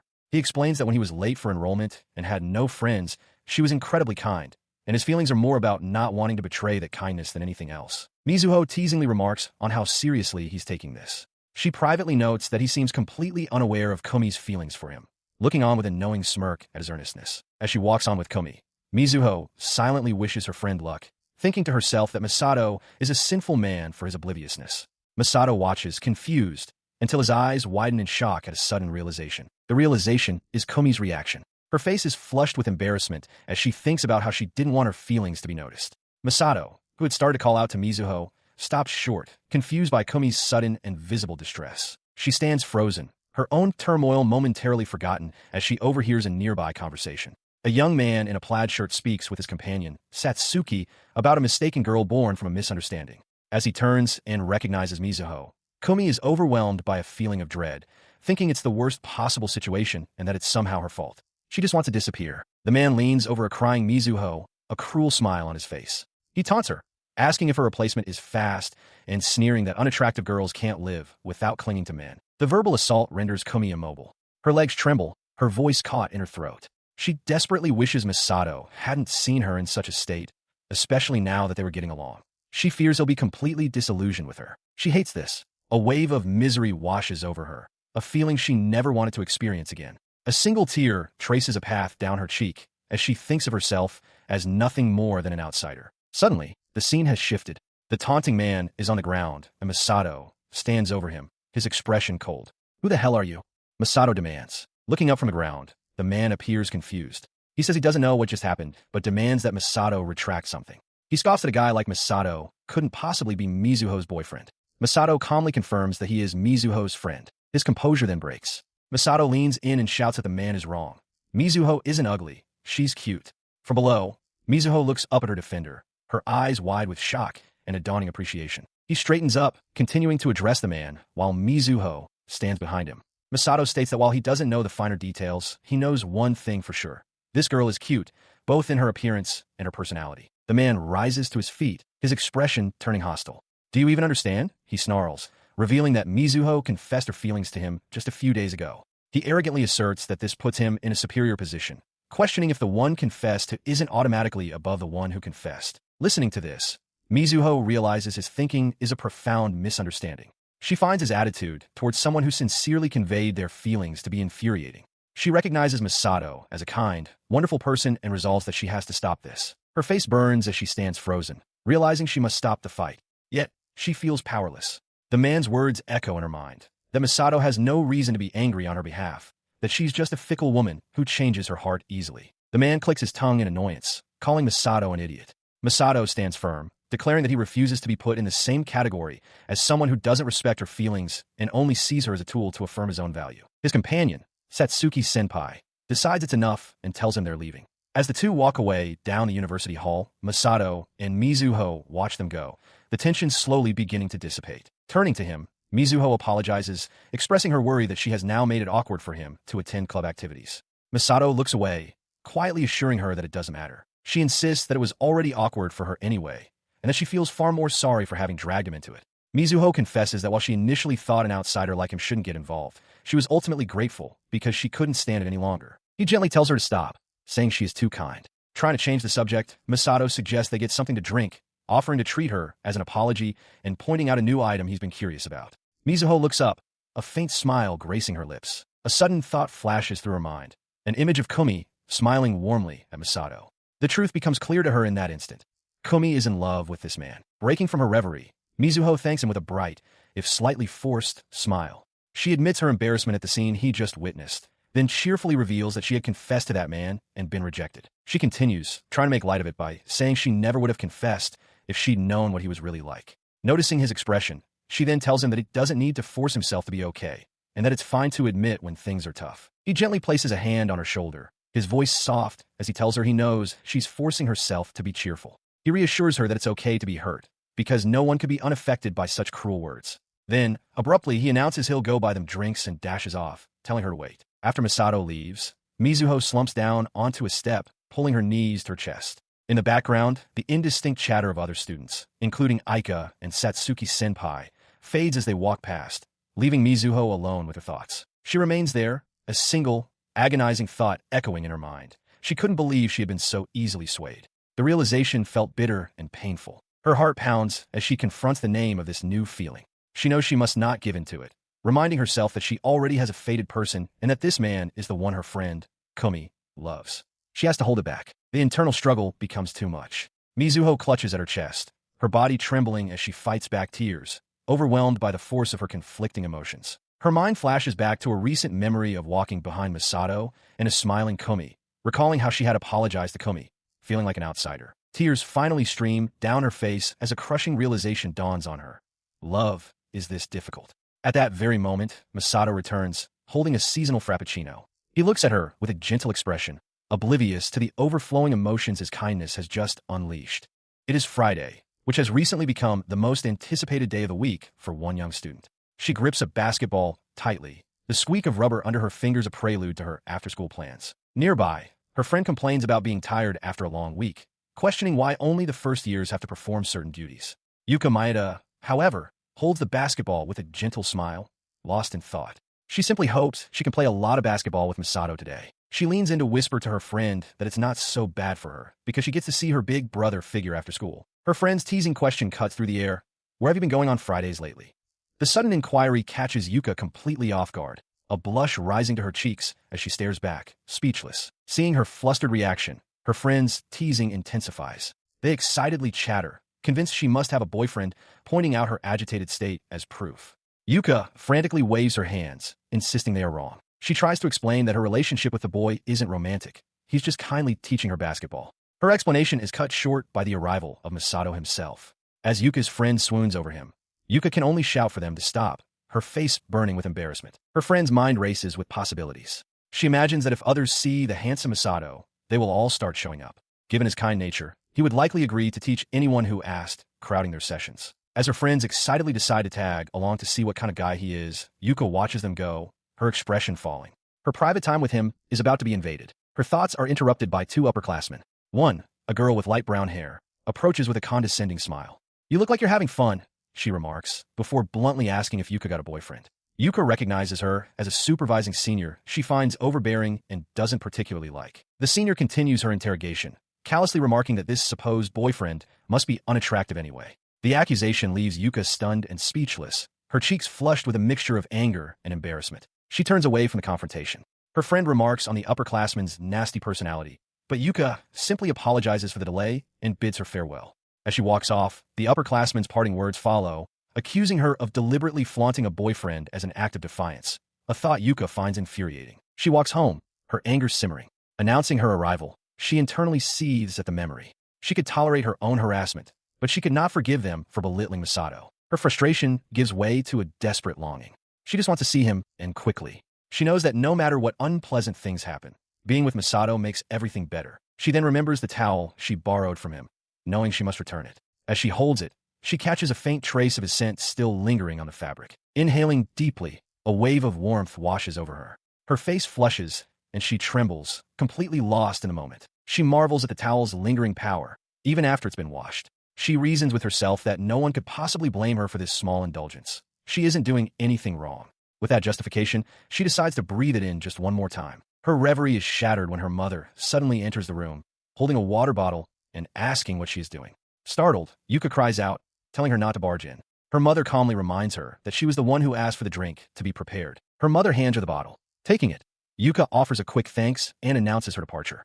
As she leaves, her mother watches her go, quietly wondering if her daughter checked the weather forecast. Moments later, she arrives at the basketball court. Spotting Masato, she points at him with renewed determination, declaring that today is the day she'll finally win the court from him. She adds, with a blush, that he looks cool today as well. He turns with a warm smile, welcoming her. Internally, he admits to himself how happy it made him when she called him by his name without any formal suffix. Yuka stands ready, her bag by her side, the day's earlier troubles seemingly forgotten. He turns as Yuka calls out to him, her hand suddenly gripping the fabric of his shirt with surprising force. On the court, she faces him with fierce determination, declaring that they are enemies and no mercy is necessary. She insists he call her by her first name, Yuka, before immediately becoming flustered, realizing how much like a samurai she sounds. Her outburst causes him to burst into laughter, a wide, cheerful grin spreading across his face as he agrees with her assessment. He playfully leans in, accepting her terms. All right then, Yuka, he says, I'll be taking this court for myself again today. Undeterred, she readies herself for the challenge. He crosses his arms, teasingly reminding her that she fell during their last game. Flustered but eager, Yuka retorts that they can't have a proper match unless he warms up, urging him to get ready immediately. As she watches the basketball hoop, a thought crosses her mind. Even his playful, teasing side is endearing. After confirming he's ready, she suddenly makes her move. With a sharp dribble, she darts past him, catching him completely by surprise. He lunges to block, but it's too late. She is already airborne, her form perfect as she releases the ball. It arcs cleanly through the air and swishes through the net. Landing back on the court, Yuka pumps her fists in triumph. Masato watches, genuinely impressed. He had been trying his best to stop her, and the realization dawns on him that she is improving rapidly. He muses that at this rate, she might actually succeed in taking the court from him. Her face glows with determination as she declares that she will absolutely take the court back. Masato agrees to switch to offense, but before they can continue, the sky opens up. A sudden, torrential downpour soaks the court, catching them both completely off guard. He and Yuka dash for cover under a nearby gazebo as the sky opens up. The rain comes down in sheets, and he can't believe how suddenly the weather turned. As they catch their breath, he turns to Yuka and asks if she has a towel. She smiles and confirms that she does. His gaze then falls upon her rain-soaked shirt, which has become completely transparent. The realization hits Yuka a moment later, and her face flushes with embarrassment as she thinks how revealing it is. He quickly looks away, stating that continuing their game is impossible now. He glances back at her with concern, asking if she is all right. She, however, is too overwhelmed to answer. Her mind goes blank, and she struggles to breathe, completely consumed by her mortification. Seeing her state, he grows worried. He realizes this is a delicate situation. If she were to think he was looking at her in a lewd way, she might avoid him forever. The mere thought of him telling her to stay away sends a jolt of panic through her. She thinks to herself that she would simply die if he ever said such a thing. Misinterpreting her flushed cheeks and ragged breathing, he reaches out and places his hand on her forehead. You don't seem to have a fever, he observes. Are you feeling unwell? The sudden touch startles Yuka, who can only think about his hand on her skin. He pulls his hand back, noting that she must be cold from being soaked. As he begins to take off his own shirt to offer her, his mind races. Their proximity, combined with her rain-drenched appearance, makes his own heart pound uncontrollably. He holds the garment out to her. Sorry, this is all I have, he says. It's just a short sleeve, but it's better than nothing. Let's wait here until the rain eases up. Yuka, looking down, quietly agrees. He stands with his back to her, the sound of rain filling the silence of the shelter. Yuka, now wrapped in his jacket, feels her heart pound uncontrollably. She is completely enveloped in his clothes, acutely aware of his presence right beside her. As he shifts, she feels as though his very essence is seeping into her, staining her completely. Overwhelmed, she stammers, Yuka, sorry. Could you face the other way for a bit? He turns his head slightly, a questioning look on his face, wondering what she means. She begins wringing out her soaked clothes, water pooling at her feet. She grips the fabric tightly, her face burning. A sudden, panicked thought strikes her. He must have brought a spare shirt. He turns back towards her, his bare chest fully visible. Aren't you going to change your clothes? He asks. Yuka gasps, her mind racing. Wait a second, she cries out internally, shocked to see him standing there, half naked. Her internal voice screams at her. Look, you have to look, she thinks, justifying it as an unstoppable force. She reasons that no woman could possibly resist looking in this situation. Taking a steadying breath, she makes a decision. It's time to go for the goal. Her mind floods with possibilities. No one is here to see. She could wrap her arms around him from behind, press her cheek against the skin. She imagines that no one would stop her, no matter what she did. Just as Masato finds a spare shirt, expressing his relief, Yuka lunges. She throws her arms around his bare back, deciding she's going to see this through to the very end. The force of her lunge sends her stumbling backward onto the couch. She lands with a dazed expression, staring up at a bewildered, shirtless Masato. Her mind short-circuits from the overload. With dizzying swirls in her eyes, she lies completely stunned, weakly calling out for her mother in her confusion. The scene dissolves into a memory from her past. Outside the girls' basketball club room, a teammate's excited voice echoes, shouting about how amazing Yuka is. In that memory, a younger Yuka is beaming, surrounded by her fellow first-year teammates. They crowd around her, congratulating her for making the starting lineup in an official match for the first time. Overjoyed, she thanks them, basking in the happy moment. But as she enters the club room, her joyful expression shifts to one of quiet determination. She reminds herself that while she's happy, she now carries the responsibility to perform well for all the teammates who did make the cut. This resolve is immediately tested by a group of upperclassmen. One glares at her as she mops the floor, sharply criticizing her work as careless. The upperclassman demands to know if Yuka would take responsibility if someone from the volleyball club got hurt, then orders her to redo the entire floor. Though she knows she did the job correctly, Yuka can only offer a meek yes, as the upperclassman impatiently tells her to hurry up and get back to it. As she walks away, she overhears one of the upperclassmen mutter that it's probably just harassment. Yuka clutches her own arm, her face tight with distress. Just then, the lead upperclassman calls out her last name, Maeda. Yuka turns, her head bowed, steeling herself. She repeats a mantra in her mind. Endure it, just endure it. On a basketball court bench, an upperclassman with long, wavy hair looms over Yuka Maeda, planting her foot on the bench in a display of dominance. Don't get too carried away, the upperclassman warns, her voice laced with contempt. Yuka looks down, intimidated, and can only manage a quiet, yes. The upperclassman presses her, asserting that Yuka is merely the coach's favorite and shouldn't misunderstand her position, demanding to know if she understands. A smug, cruel smile spreads across the upperclassman's face. She internally scoffs at Yuka's attachment to her, thinking that Yuka isn't even a regular benchwarmer to begin with. With a sharp click of her tongue, she turns and walks away, flanked by her two friends. As they leave, Yuka quietly says, "Excuse me." Sometime later, Yuka sits on the floor with two other teammates. One questions why the upperclassmen are so bothered by an underclassman getting to play. The other remarks that she would simply practice harder to avoid losing, but notes that those particular upperclassmen don't practice at all. Their conversation is cut short by a whistle as Yuka is ordered to run 10 dashes. Getting to her feet, she walks away from the group, reflecting internally on how difficult club activities can be. She finds herself alone in the now empty gymnasium. A quick scan confirms her brother isn't there, and she remembers that it's Sunday. Elsewhere, the same upperclassman who had confronted Yuka holds a basketball, the frustration from their earlier encounter still simmering. On an outdoor court, Yuka practices alone, dribbling with intense focus. She knows that she only made the starting lineup and improved so much because she started practicing with her brother. It was all thanks to him. As she releases a shot, a determined look on her face, she decides she'll try to imitate her brother's style. The reason is simple and heartfelt, because she likes him. Her eyes narrowed in concentration. The movements of the person she admired were burned into her mind, a sequence she could recall at will, over and over. With this memory as her guide, she began to practice. She executed a roll turn, then a leg-through crossover, driving hard toward the basket. She launched into the air for a shot, but the ball clanged off the rim, refusing to fall. Wiping sweat from her brow, she sighed in frustration. She realized the move was still too difficult. Her final fadeaway shot just wasn't connecting. Undeterred, she crouched to pick up the ball, steeling herself to try again. Just as she resolved to make the next one, a voice called out, making her look up in surprise. Looking toward the court's entrance, she saw a group of 4 people watching her. It was the upperclassman who had been bothering her, now accompanied by a young man. She thought to herself that she had found a good place to practice. The group began to walk onto the court. The long-haired upperclassman commented that it seemed Yuka hadn't had enough practice. Another girl pointed out that someone was there, and the first recognized her, exclaiming that it was Maeda. Yuka stood frozen, wondering why they were here, as the upperclassmen cheerfully declared it a coincidence. They gathered around her on the court. The same upperclassman mockingly praised her for her diligence, remarking that the much-hyped first years are certainly different. Yuka, trying to be polite, offered a simple greeting, but a chilling realization dawned on her. They had followed her here. The upperclassman then posed a question, a thin veil over her taunt. "What do you think, Maeda? Maybe we'd get better if we practiced here too." Internally, Yuka decided the best course of action was to remain calm and quietly withdraw. As she tried to leave, stating that they could have the court as she was heading home, the upperclassman's hand shot out, grabbing her arm with a firm, unyielding grip. She looks down, a bead of sweat tracing a path down her temple as the upperclassman leans in close, a mocking smile on her face. "Don't be so cold," the older girl chides. The upperclassman continues her feigned friendly offer. "Let's practice together," she suggests. Trapped and exhausted, Yuka can only manage a quiet yes. With that agreement secured, the upperclassman bounces the basketball, her voice dripping with condescension. "Are you already worn out, Maeda?" she mocks. "How do you expect to last in an official match like this?" Her words find their mark.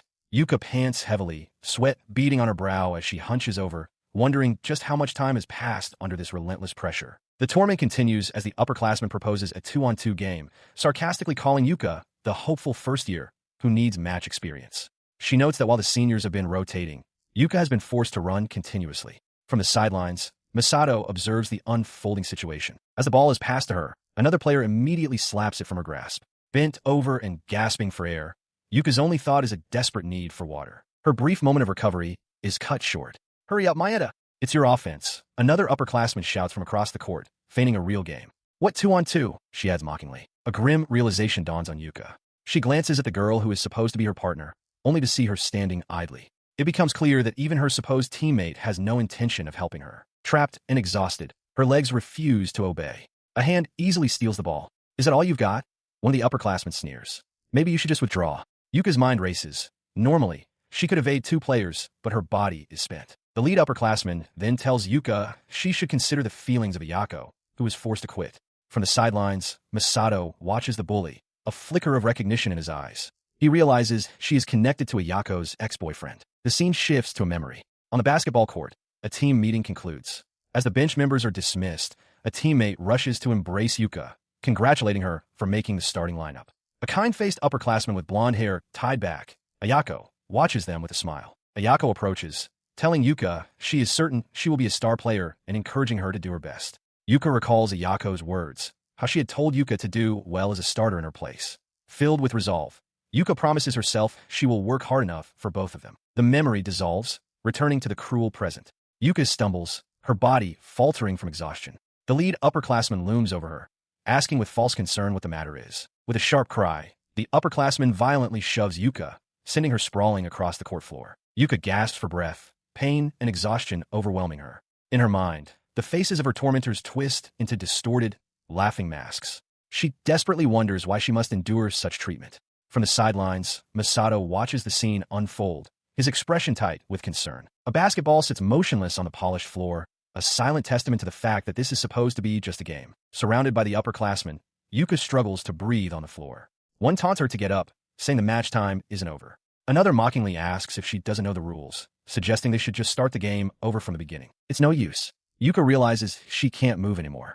Her body has no strength left, and she is unable to push herself up. As shadowy figures loom over her, a single, defiant thought cuts through her despair. She refuses to lose to people like this. From the gymnasium entrance, Masato's companion watches the scene, turning to Masato with a cynical tone. "They're having a pretty fun practice, aren't they?" He steps forward, appearing just in time. Masato stands over the fallen Yuka, his expression firm and resolute. Looking up from the floor, her eyes wide with surprise and glistening with unshed tears, Yuka can only manage a single, questioning utterance. "Big brother?" The time on a smartphone reads 10:28 a.m. as its owner stirs. A notification alert chimes through the quiet room. The message is from Kumi. She sends a cheerful good morning and follows up on a previous conversation, playfully reminding him that she's confident in her softball skills from her time in the club and wants to go to a batting center. Still in bed, Masato reads the message, recalling their chat about Kumi's time in the softball club. Just then, Yuka appears, already dressed, and calling out to her Oniesa before announcing she's leaving for club practice. Watching her go, he reflects on the protective feelings she's been inspiring in him lately, wondering if this is what having a little sister feels like. He notices other messages have come in from Saira and Yuka. The thought of Yuka already practicing so early motivates him. He feels he can't let himself be outdone. Deciding to get some exercise himself, he gets dressed and stands at his doorway, ready to leave. Later, while out, his eyes catch movement on a nearby court. He stops, a look of surprise on his face as he recognizes the distant figure. It's Yuka. He sees her clearly now, practicing with a focused intensity, sweat beading on her brow. He watches from behind a fence, initially assuming she's just practicing with friends. He hesitates, thinking it's best not to interrupt. On the court, however, the atmosphere is tense. Yuka is dribbling a basketball while being confronted by 2 upperclassmen. One of them, a girl with long, wavy hair, looks at her critically and asks what's wrong, her tone suggesting something is amiss. Masato's expression darkens with concern. He feels it would be wrong to jump to conclusions and interfere, but a knot of unease tightens in his stomach. His hesitation, he realizes, was a mistake. The situation escalates as the wavy-haired upperclassman aggressively grabs Yuka by her shirt, her face a mask of fury. She looks up from the court floor, her eyes wide with surprise. Standing over her is Masato, his expression hardened with a cold fury she has never seen before. She can only manage to whisper his name. Oni-san. His gaze, however, is fixed on the upperclassman. The one with wavy hair crosses her arms and demands to know who he is, pointing out that they are in the middle of club practice. With a sneer, she then asks if their club's new activity is to bully one person into submission and laugh about it. From her position on the floor, Yuka watches him, a single thought running through her mind. She has never seen her brother so angry. His focus then softens as he turns back to Yuka, kneeling beside her. He offers her a water bottle, apologizing for being late and telling her to rest for a moment. Despite the tense atmosphere, her body relaxes, a sense of joy and relief washing over her at his presence. Masato rises to confront the upperclassmen again, demanding to know what they want from Yuka. The wavy-haired girl scoffs, denying any bullying and claiming they were merely testing if Yuka was worthy of a starting position. The lie enrages Yuka, who realizes their true goal was to injure her, physically or mentally, to force her off the team. "That's not true," she cries out, but her protest is overshadowed by the looming figures of her tormentors. He turns back to Yuka, who is now sitting up. He asks her if she can still move after a short rest. She looks up at him, puzzled by the question. A gentle smile replaces his stern expression as he places a hand on her head. "Let's show them your strength, Yuka," he says softly. Her face brightens with renewed determination. "Yes," she exclaims. Masato then turns to the upperclassmen and lays down a challenge. If Yuka can defeat them, they must acknowledge her. He proposes that he and Yuka will team up against all four of them. The wavy-haired girl scoffs at the idea of a 4-on-2 match, calling it a joke. Masato adds a final condition. He won't jump. The upperclassman smirks, acknowledging the significant height difference this creates. "Fine by me," she says, accepting the terms. If Masato and Yuka win, the upperclassman will have to accept Yuka's place as a starter. In exchange, she begins. The weight of the situation settles on Yuka. With a worried expression, she asks the critical question. "If we lose, will I have to give up my spot as a starter?" She looked down, a bead of sweat on her temple, admitting to herself that she didn't want to withdraw from the team, but the situation felt hopeless. She then looked up at Masato, who stood over her with a steady, reassuring gaze as she knelt on the gymnasium floor. Finding her resolve, she looked up with determination and agreed to the terms of the match. Now on her feet, Yuka's confidence surged. She declared that she accepted the challenge and had no intention of losing. Meanwhile, the upperclassmen decided their team would start on offense. Just as the game was about to begin, Ayako, one of the upperclassmen, approached Masato and Yuka, announcing that she and another player would join their side. He was taken aback by this sudden change. Masato realized that these two were likely the most skilled players among the group, but he still felt a sense of unease as the teams realigned for a 4-on-4 match. The game began, and Masato immediately took control of the ball. With a burst of speed, he drove forward, effortlessly dribbling past the stunned Ayako. The long-haired upperclassman yelled at her teammate in frustration, demanding to know what she was doing and ordering her not to be beaten by man. Ayako could only stare in shock, as the other girl muttered about Masato's incredible speed. His drive continued unabated. Masato blew past the long-haired girl, who shouted that he was no match for her brother. His eyes remained fixed ahead, a glint of focus in his gaze. With a sharp pivot, he changed his dribble's direction. From across the court, Yuka watched, her mouth slightly agape in utter astonishment at his display of skill. The play continued from her stunned observation, with Masato effortlessly weaving past the long-haired upperclassman. The defender let out a grunt of frustration as he moved by. Following his move, the ball found its way to Yuka, who took a clean shot.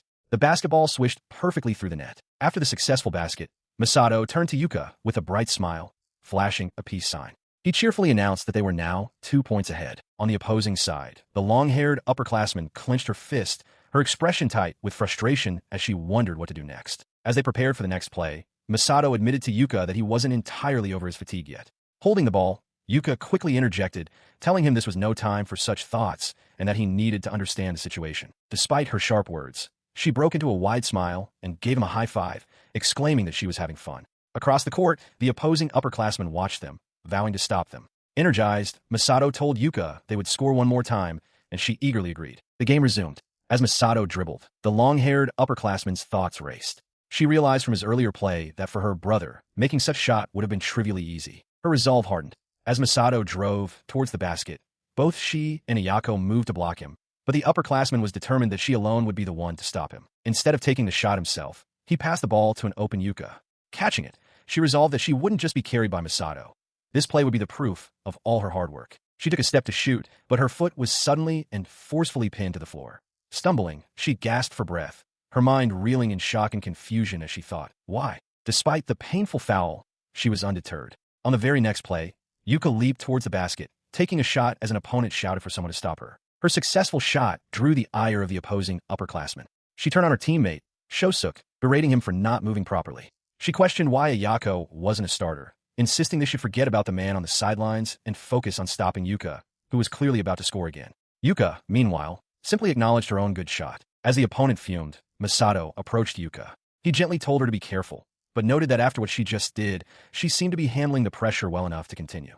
She looked up at him, listening intently. He then laid out a strategy, expressing his complete faith in her abilities. He told her that even without him, she could get past all of them. He instructed her to take the ball and drive through the defense, promising to get into position for a pass if she needed it. His confidence brought a warm smile to her face. Her smile broadened into one of pure determination. Understood, she declared brightly. Internally, she felt a surge of motivation. Just knowing that her brother trusted her was enough to make her want to try 1,000,000 times harder. With that resolve, she faced the opposition on the court. 3 players, including Iyako and the aggressive upperclassman, stood ready to block her path as she prepared to drive on Maeda. The aggressive upperclassman's attention, however, shifted from Yuka to Masato on the sideline. Who the hell is that guy? She muttered with disdain. Yuka, seeing where her opponent was looking, watched with a soft, knowing expression. In response to the contemptuous tone, Yuka clutched the basketball and stated clearly, "Is my precious person." The declaration struck a nerve. The upperclassman's face twisted in fury, her mind screaming at how infuriating Yuka was. The anger from her opponent went unnoticed as Yuka's focus returned to Masato. She thought to herself with conviction that he was her precious person, and she was determined to meet the expectations he had for her. That conviction translated directly into action. With a burst of speed, she drove forward, dribbling the ball low and fast as she blew past the first defender. She plants her foot firmly on the court, facing her defender, Ayako. The sudden stop is a feint, a prelude to her next move as she thinks, this. From that stance, she executes a rapid sequence, a leg-through dribble, immediately followed by a sharp crossover that throws her opponent off balance. The maneuver is a success. As she bursts past the defender, she recognizes this as her signature play, her specialty move. Leaving Ayako behind her, she continues her drive toward the basket. The bypass defender can only watch with a frustrated click of her tongue. Just as she goes up for the shot, however, a new defender appears, the upperclassman. "Kina!" the opponent shouts, swatting the ball away. The shot is blocked. From the sidelines, Mizuho realizes this is bad, while Yuka can only begin to process the denial, a silent don't, forming her mind.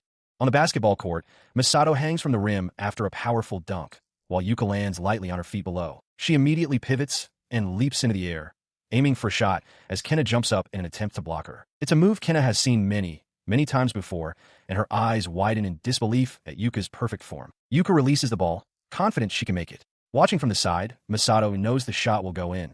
He's practiced it countless times and seen it succeed. He reflects that it took him until high school to master that move. The basketball swishes cleanly through the net. After the game, Yuka is surrounded by her teammates. She overhears that the upperclassmen from the girls' team apologized to her because some seniors from the boys' team had a word with them, telling them to stop.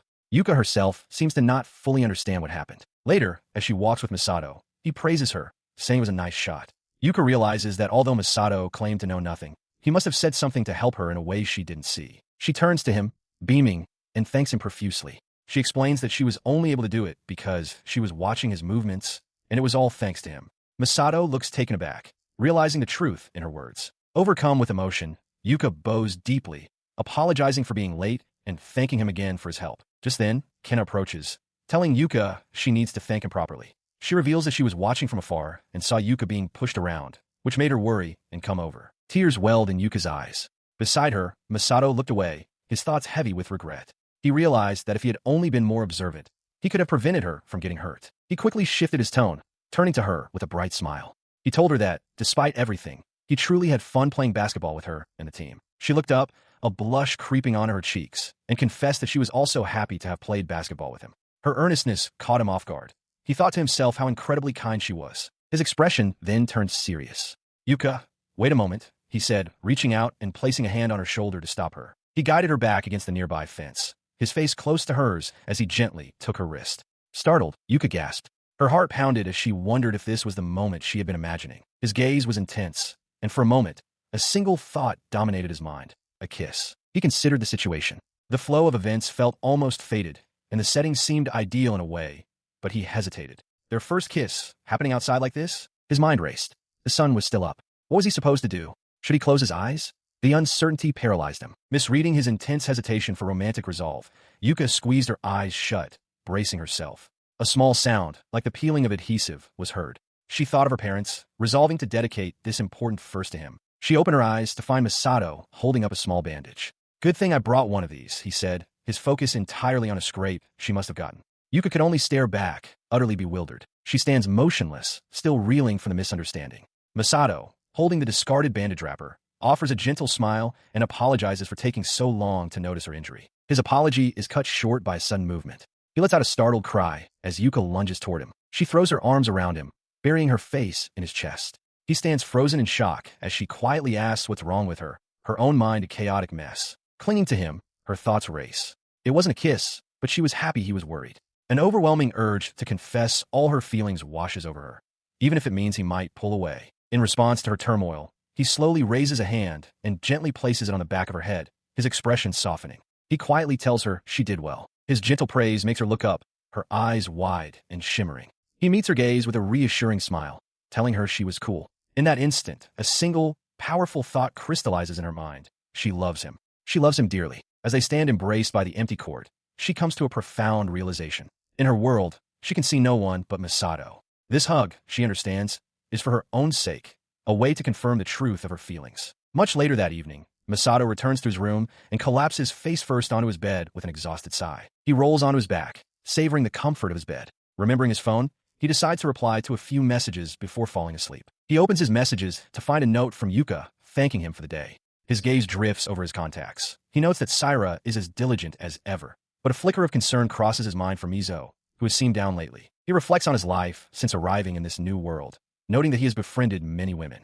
While he is on good terms with his senior colleagues from a bar, they don't stay in constant contact. He sees that a message has also arrived from Kumi. After sending his reply, he decides it's time for sleep.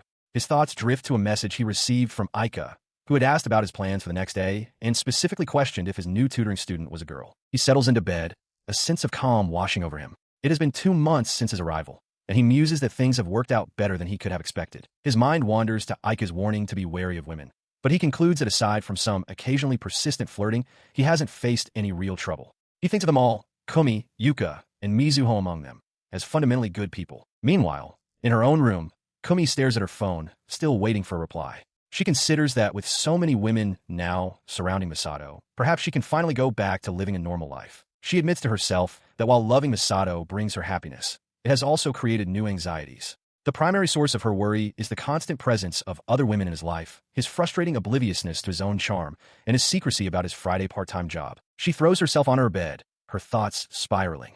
The idea of him being a private tutor is unsettling.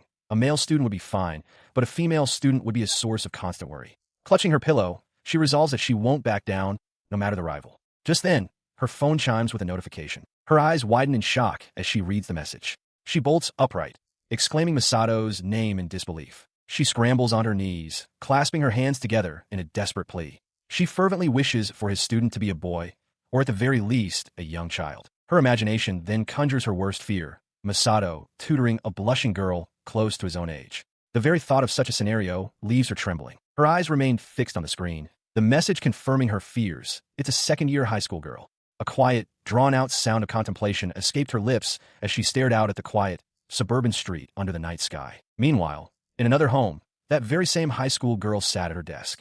Clutching a book to her chest, she thought fondly of Masato-san, her mind filled with anticipation for her home tutoring session the next day. Of all the possibilities, his new Katajiri Masato stares at his phone, a thoughtful expression on his face as he reviews his finances.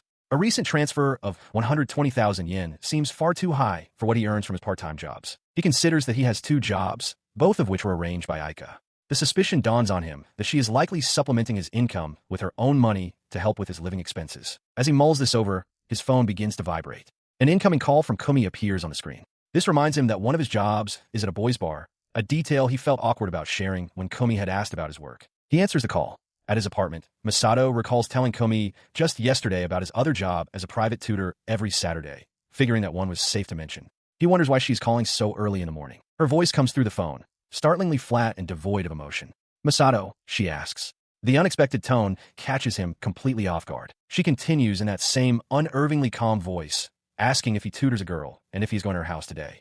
The question, combined with her delivery, makes him instantly worry that he has done something wrong. Later, while walking outside, he is still troubled by the call. He reflects that he never knows what might trigger Kumi's sudden shifts in mood. He had always thought he was good at communicating with girls, but this situation makes him realize how difficult they can be. He reminds himself that Kumi is fundamentally kind and cute, but there are times when a switch flips and she becomes frightening. He resolves to explain the tutoring situation to her later. His thoughts drift to his past. Growing up with a female childhood friend made him comfortable around girls, allowing him to talk to them without shyness even during adolescence. He'd even been confessed to and dated before. But this time with Kumi feels different. On the other end of the line, Kumi's voice is filled with sorrow. She apologizes, saying she has been misunderstanding things. With a pained expression, she concludes that she now sees Katajiri is just a person who is kind to everyone, and nothing more. As he walks away from his encounter with Kumi, Masato's thoughts turn inward. He bids a silent goodbye, reflecting on his upbringing in an orphanage where he was taught to be kind to everyone. He recalls how this principle, which he considered natural, was challenged, and admits that this approach to life had caused problems for him before, even in his previous world. He acknowledges a certain awareness that he treated Kumi just like any other girl, a concept visualized as two identical figures on a balanced scale. Despite this, he feels incapable of changing his attitude just for her. His kindness towards everyone is a core part of his being, something he believes is too late to change. With a quiet determination, he resolves to push the thought aside and move on. He arrives at the front of a large, modern house with a high gate, telling himself that he needs to switch gears and focus on the task at hand. Passing through the gate, he is once again struck by the impressive size of the home. He presses the button on the intercom and announces his arrival. A woman with dark hair tied back opens the front door, greeting him with a warm smile. She welcomes Masato and informs him that Shirori is in her room, gesturing for him to go on ahead. As he walks up the stairs, it's noted that it has been about a month since he started this private tutoring job. He is teaching the daughter of an acquaintance of Ika-san, a student who aims to attend the same university as him. Following the woman's lead, he arrives at a closed door, which she knocks on gently. The door opens a crack, and Masato leans in. He introduces himself as Katajiri and politely asks his student, Shirori, if he may come inside. Shirori, a young girl with long dark hair and a ribbon, peeks out from behind the door. Masato greets her warmly as she looks up at him. She greets Masato at the door of her home. He greets her in return, identifying her as Shirori Shinomiya, a second-year high school student, and notes that she isn't wearing her school uniform today. She quietly confirms that she is not. He follows up with a warm smile, remarking that since he's only ever seen her in uniform, her casual dress is a refreshing change and suits her very well. Inside her room, Shirori seems to process his compliment. Masato thanks her for having him, then playfully warns that compliments won't reduce her homework load. He observes her, thinking to himself that she truly has the air of a proper, well-mannered young lady, just as he'd felt when they first met. His attention then shifts to a book on her desk, and he asks what she was reading. She picks up the book, a work by an author named Tasaka, and says it's quite interesting. She quotes a line from it. From the second floor, summer came falling down, and muses aloud about what kind of life would lead someone to imagine such a beginning. Her thoughtful comment makes Masato flush, suddenly worried that his own shallow impression of her has been exposed. The atmosphere becomes slightly awkward as Shirori looks away, murmuring that it's true. He internally frets that for a literary girl like Shirori, conversation with him might feel inadequate. Deciding to move on, he suggests they begin the lesson, though he can't help a fleeting thought that she looks lovely today. For her part, Shirori feels a sense of disbelief that someone like him is actually in her room. As she settles into her chair, she nervously wonders if she is presenting herself suitably for the occasion. A deeper thought surfaces. This persona is not who she truly is. Her mind drifts to her usual self at school. She reflects on the impression she gives others, plain and frumpy.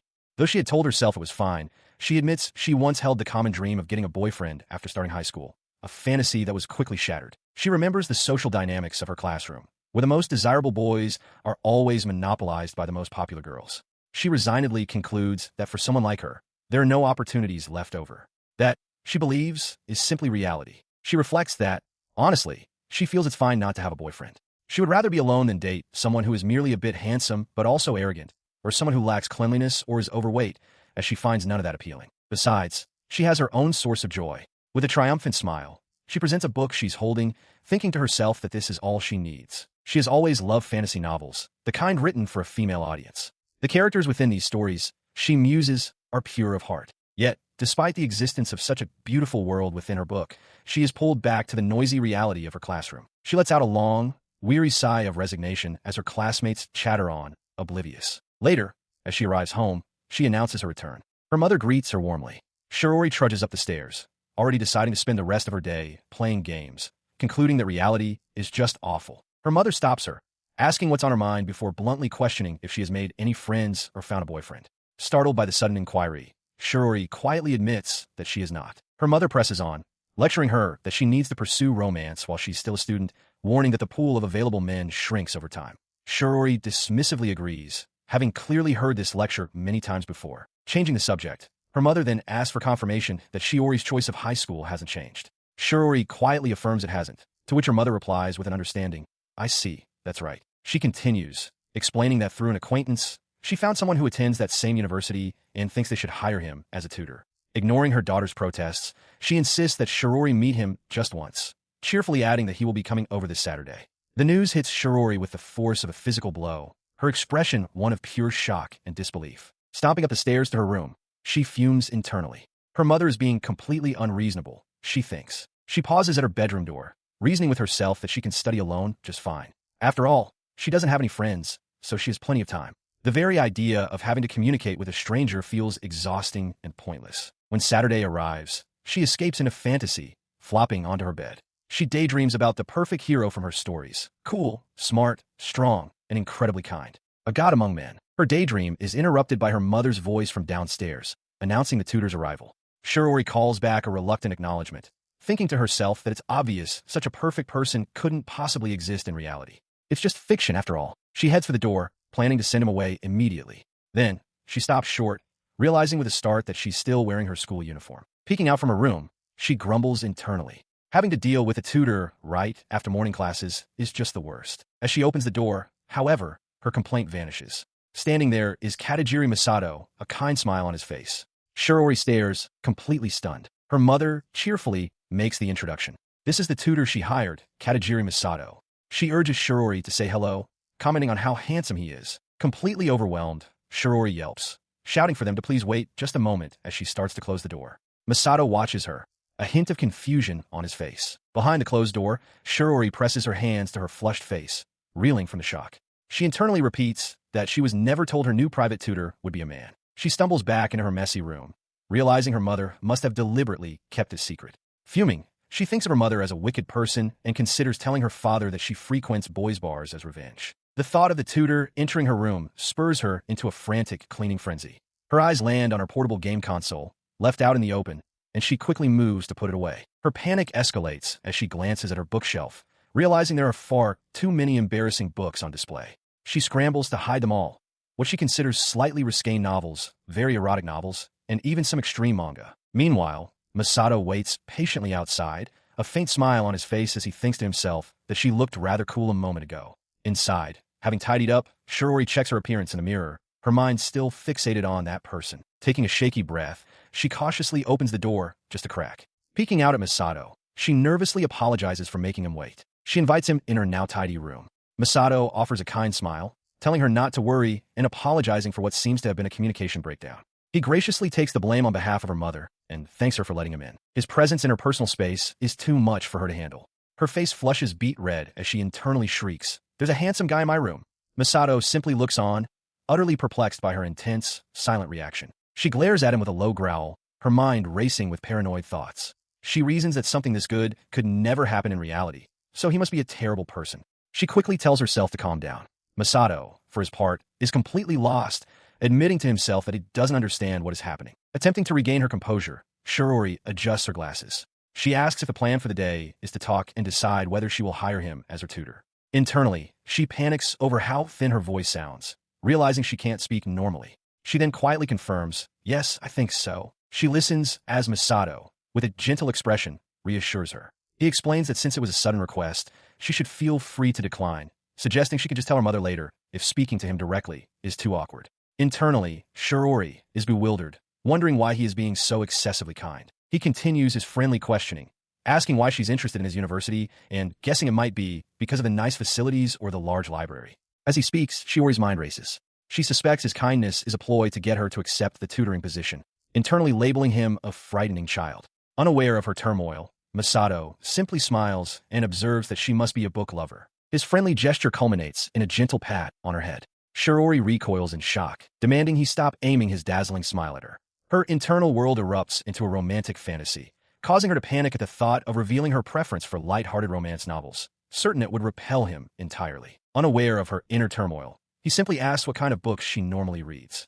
Searching for a respectable answer, Shirori nervously suggests pure literature. Masato is genuinely impressed, though he confesses that he personally finds dense writing difficult and struggles to get into such books, despite having read some famous ones. Masato gently pats Shiori's head, his smile unwavering. Flustered, she apologizes, admitting she was lying and can't read him at all. Internally, she panics, realizing her attempts to expose a flaw in him are failing completely.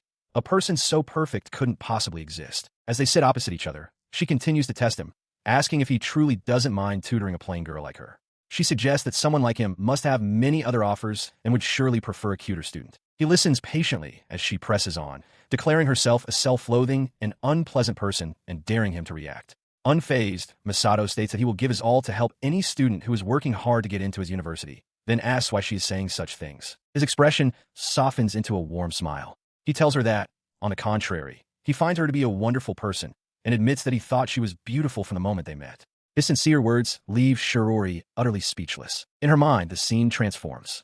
She envisions Masato as a valiant hero from a story, complete with a cape, extending a hand to her as she kneels before him. It feels to her as if he has crossed dimensions just to meet her. The thought that he called her beautiful echoes in her mind. Later that night, she writhes on her bed, giddy with excitement. The realization that this incredible person will be coming to her room every week fills her with anxious anticipation. Her eyes snap open as a thought strikes her. This prince-like person, she glances down at a book in her hands, a familiar story coming to mind. She is holding a copy of a story titled The Saint and the Red Eyes.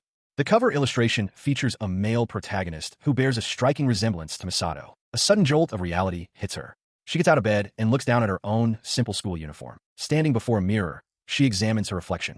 The image of the story's lovely heroine, a perfect match for the hero, flashes in her mind. A wave of self-doubt washes over her as she concludes that she is nowhere near worthy of standing by his side. Her mind raced with self-deprecating thoughts, contrasting the image of the storybook hero with herself. She imagined others mocking the idea of a gloomy, nerdy high school girl with lame glasses ending up with someone so handsome, telling her to get real. If that was the case, she decided there was only one thing to do. She had to become that heroine.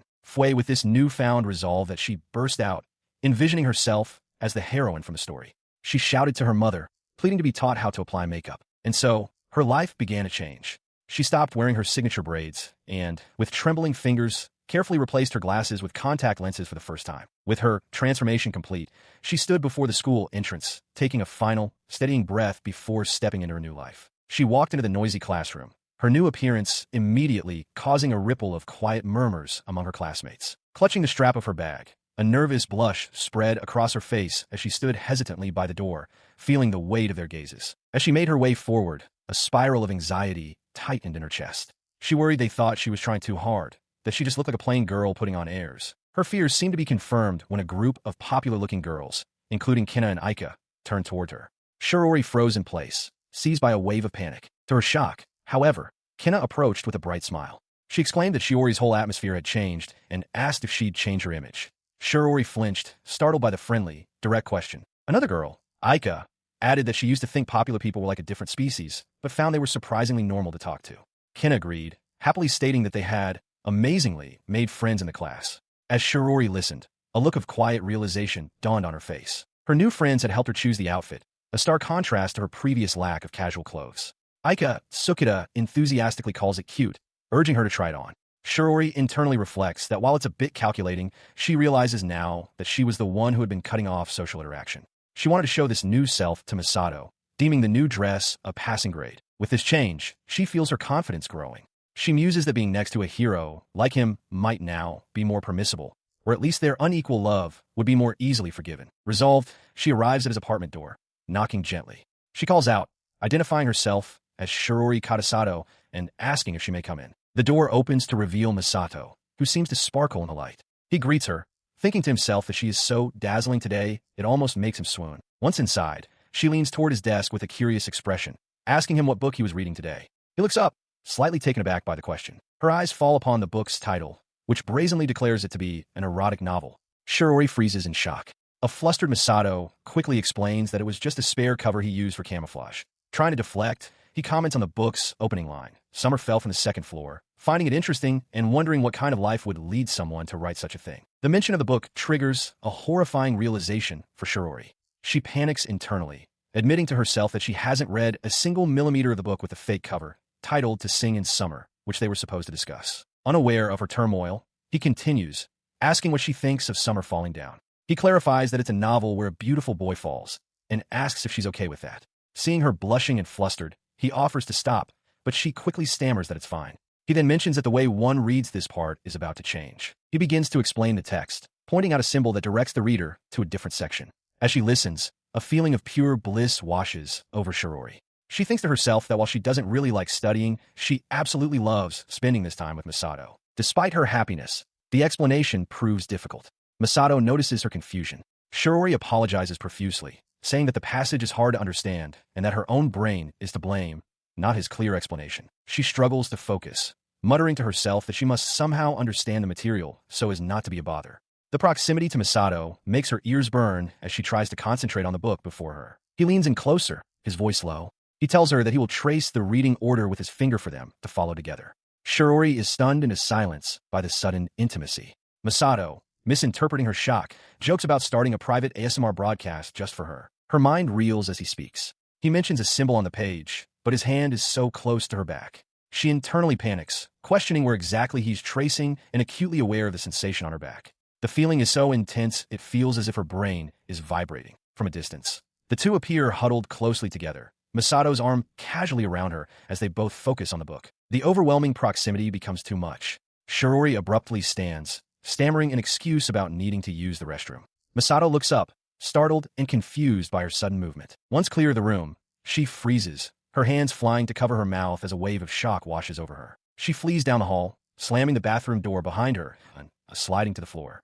The sensation of his presence, she realizes, still lingers all over her body, on her back and in her ear. Left alone, Masato wonders if he got too close, admitting to himself that his sense of distance might have been off. In the bathroom, Shiori thinks that his actions were unfair, that her mask of purity is already starting to crack. This ugly desire, she feels, is unbecoming of a heroine, but she desperately wants to be allowed to scream this overflowing feeling. Her thoughts culminate in a silent, frantic scream within her own mind. She wants to push him down. Her mind races, imagining what kind of face Masato would make in that moment. The desire intensifies. She wants to feel his body heat directly, not through the fabric of his clothes. Her face flushed as she covered her mouth, a bead of sweat trickling down her temple. Back in the room, Masato looked on with a worried expression, wondering if he had somehow made her angry. But inside the bathroom, Shiori's panic had transformed into fierce determination. She internally labeled him her perverted tutor, a target she now vowed to absolutely conquer. The fifth one, she acknowledged, was just as dangerous as the others.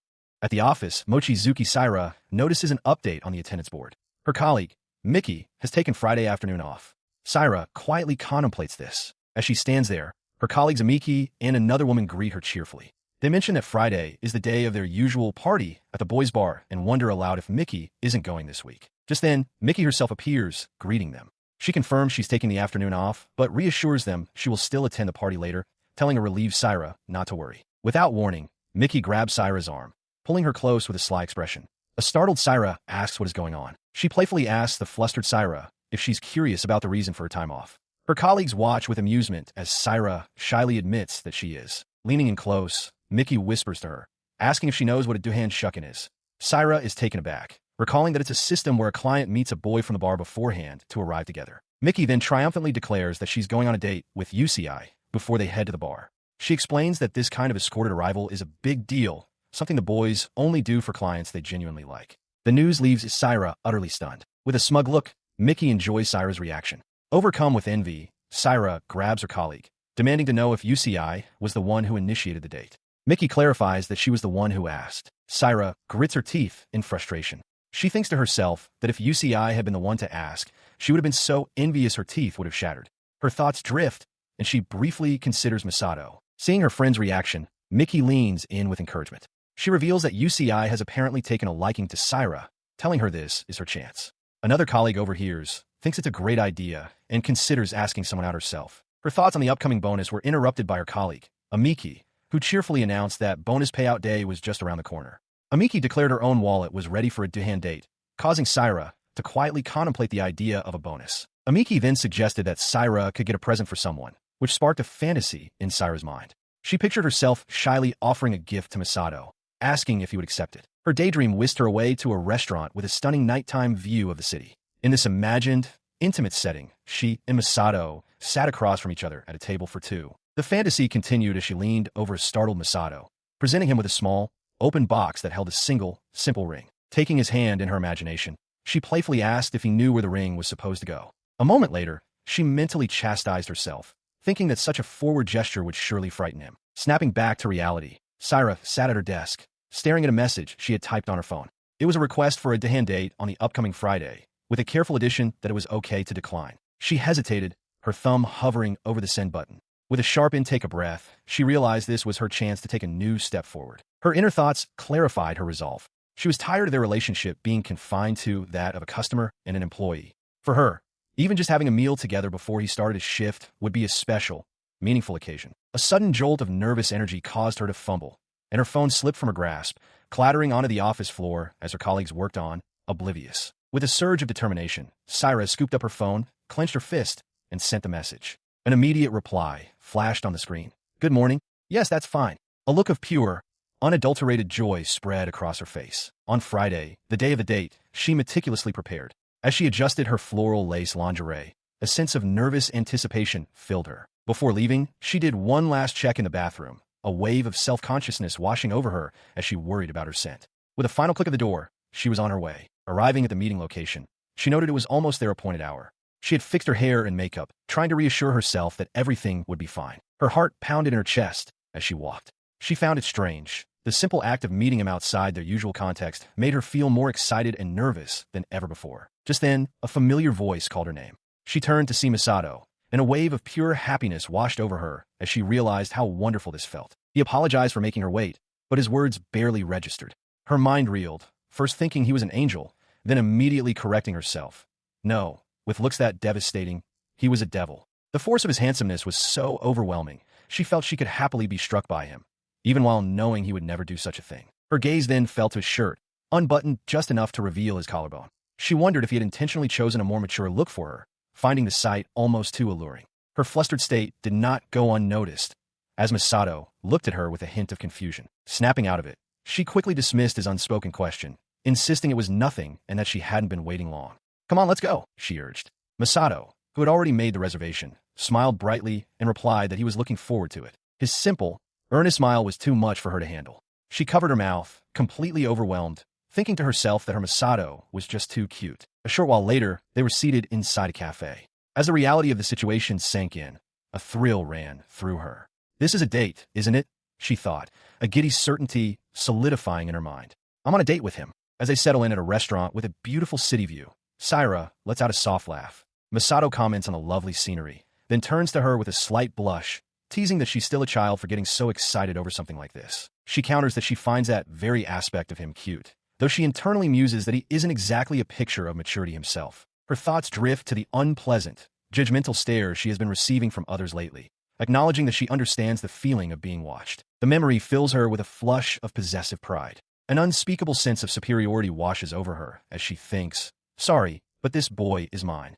Masato, seeing her intense expression, looks on with a puzzled glance. When Masato reaches for his wallet, Syra quickly stops his hand. She insists on paying, telling him to order whatever he likes. He protests, offering to at least contribute, but she firmly refuses, stating that since she invited him, she won't let him pay a single yen. Her resolve is clear as she thinks to herself that she's never had to worry about money. The only thing she wants to spend it on is Masato. She explains that she considered a fancier place, but chose this one so he wouldn't feel overwhelmed and could just enjoy himself. As he takes a bite of food, his eyes sparkle with delight.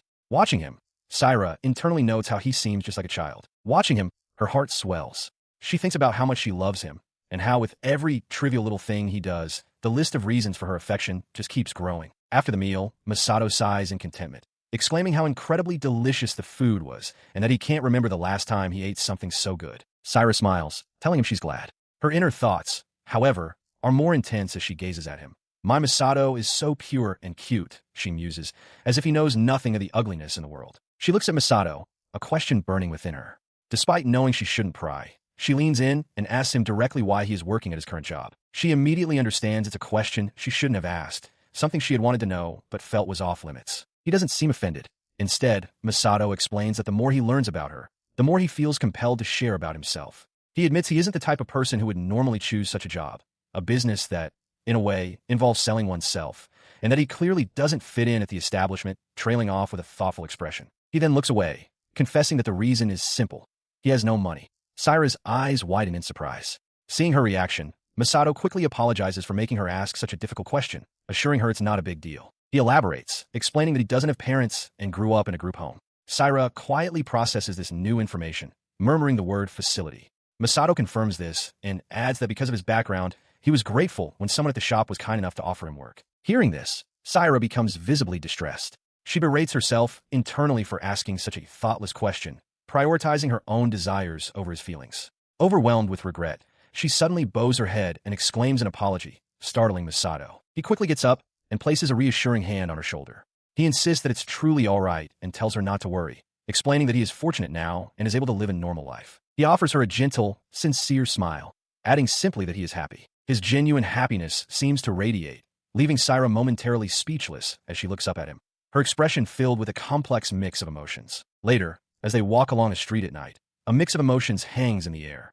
Masato thanks her for taking him to such a nice place, but Saira dismisses it as a small token of her usual gratitude. He replies wistfully that he feels he hasn't been able to give her anything in return. He notices Saira's shy, blushing smile, a question mark forming in his mind at her expression. As they begin to walk away, Saira asks if he would go out with her again. Masato enthusiastically agrees, suggesting they do so again soon.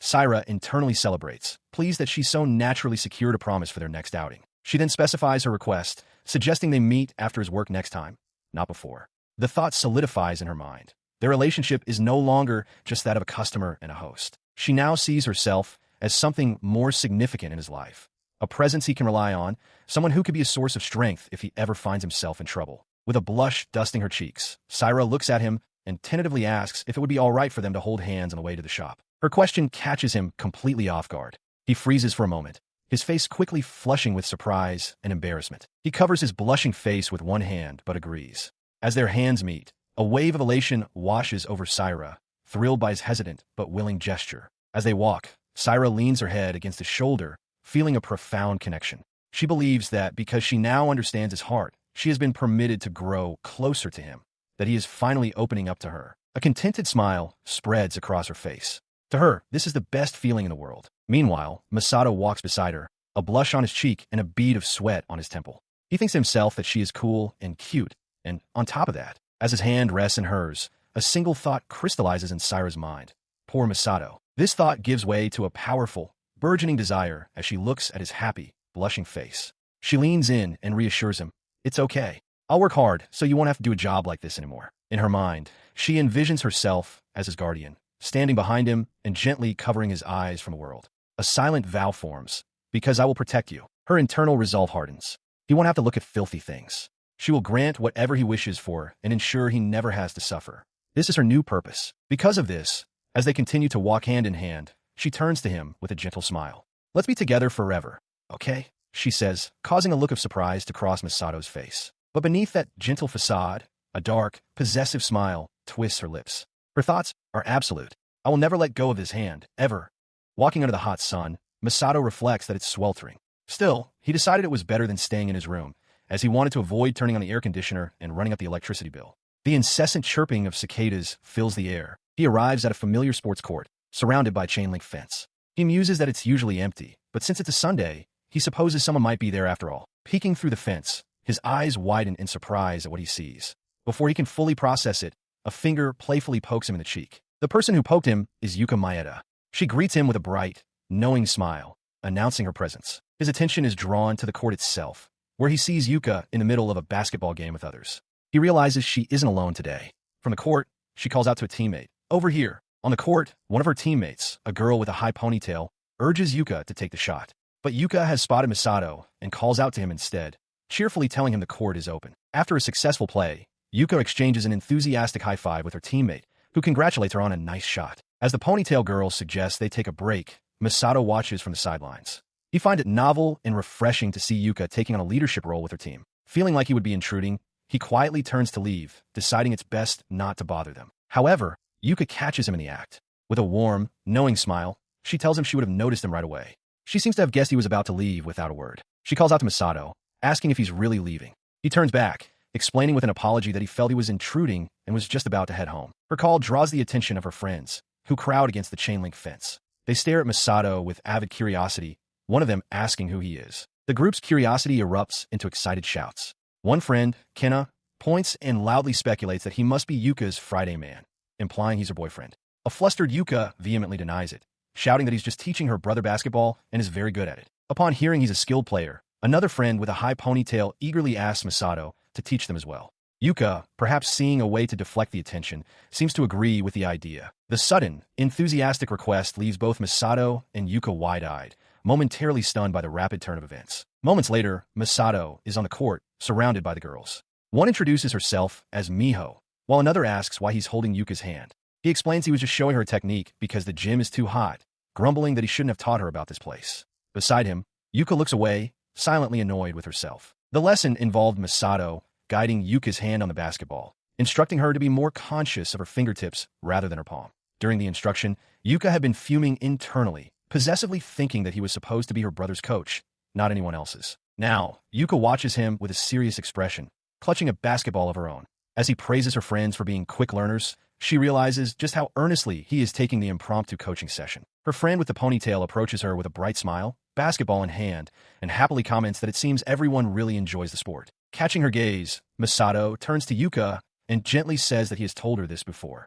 The simple reminder causes a faint blush to creep up her cheeks as she casts her eyes downward. As she watches Masato on the court, Yuka reflects on their time together. Even though he is teaching everyone, she feels the time she has spent with him, her brother, is special. The thought that this time might be special for him, too, brings a blush to her cheeks. As he dribbles alongside her, the moment feels uniquely theirs. Her friends, however, are fully engrossed in the practice. One calls out for Masato to pass the ball, while another cheers enthusiastically, impressed by his skill. This breaks Yuka's reverie. She grows possessive as she hears them all calling him Oni-san, thinking that he's her brother. Her friends, caught up in the moment, decide that if everyone is calling him that, they will too. Later, as Masato calls for her turn, Yuka internally debates what to call him.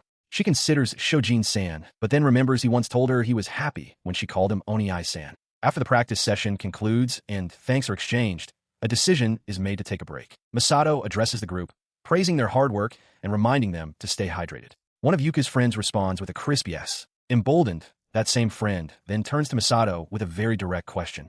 Oni-san, what exactly is Yuka-chan to you?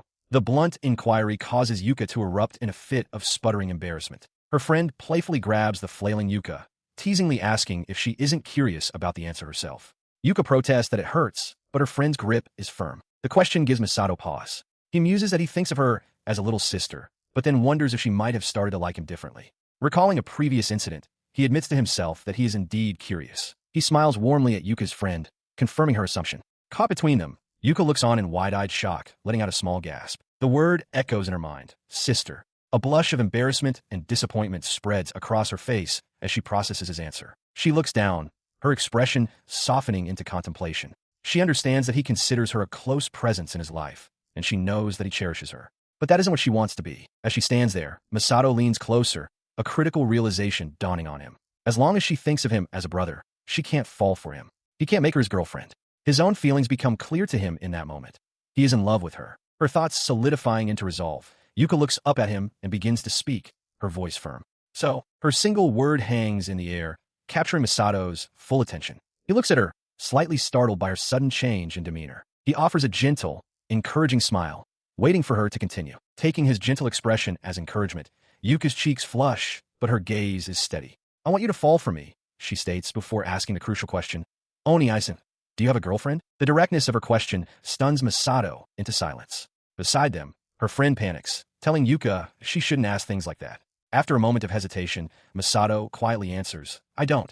Yuka's expression softens with relief. Her friends react immediately. One exclaims that his answer was completely unexpected, while the other expresses her relief, admitting she would have cried if he had just been teasing Yuka. She was still processing his answer when one of her friends, Miho, suddenly threw her hand in the air, cheerfully volunteering to be Masato's girlfriend. Yuka stared in shock as another friend reminded Miho of her earlier declaration, while Masato simply chuckled at the commotion. After the boisterous interruption, their time on the court came to an end. Standing beside Masato, Yuka formally thanked him for the day's practice session. He turned to leave, but she called out to him hesitantly. As her friends watched from behind a nearby fence, Yuka apologized for their meddling.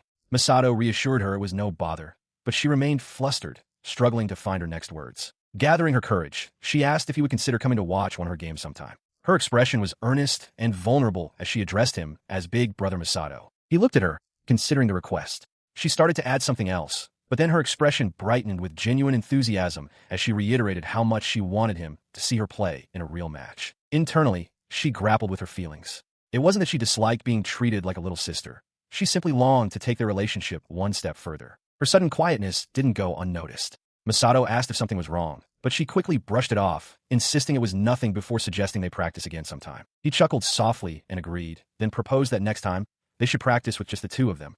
He added that he was always willing to practice with her, but his kind offer only made her feel more pathetic for her own hesitation. He elaborated with a gentle smile, explaining that it would be better to teach her if they were alone. His words caught her by surprise, and she looked up at him, a spark of hope igniting in her eyes. She eagerly accepted his offer, thanking him once more. As they separated, a hopeful thought crossed her mind. Perhaps he also wanted them to be alone together.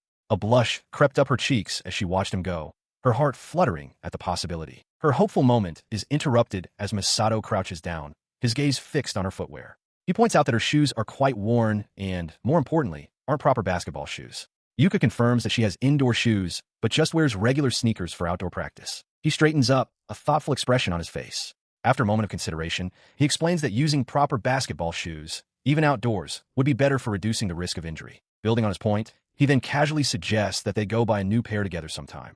The proposition leaves Yuka utterly stunned, her face flushing as she stammers in disbelief. Her shock quickly transforms into radiant joy. Clasping her hands to her chest with a deep blush, she realizes with a thrill what this means to her.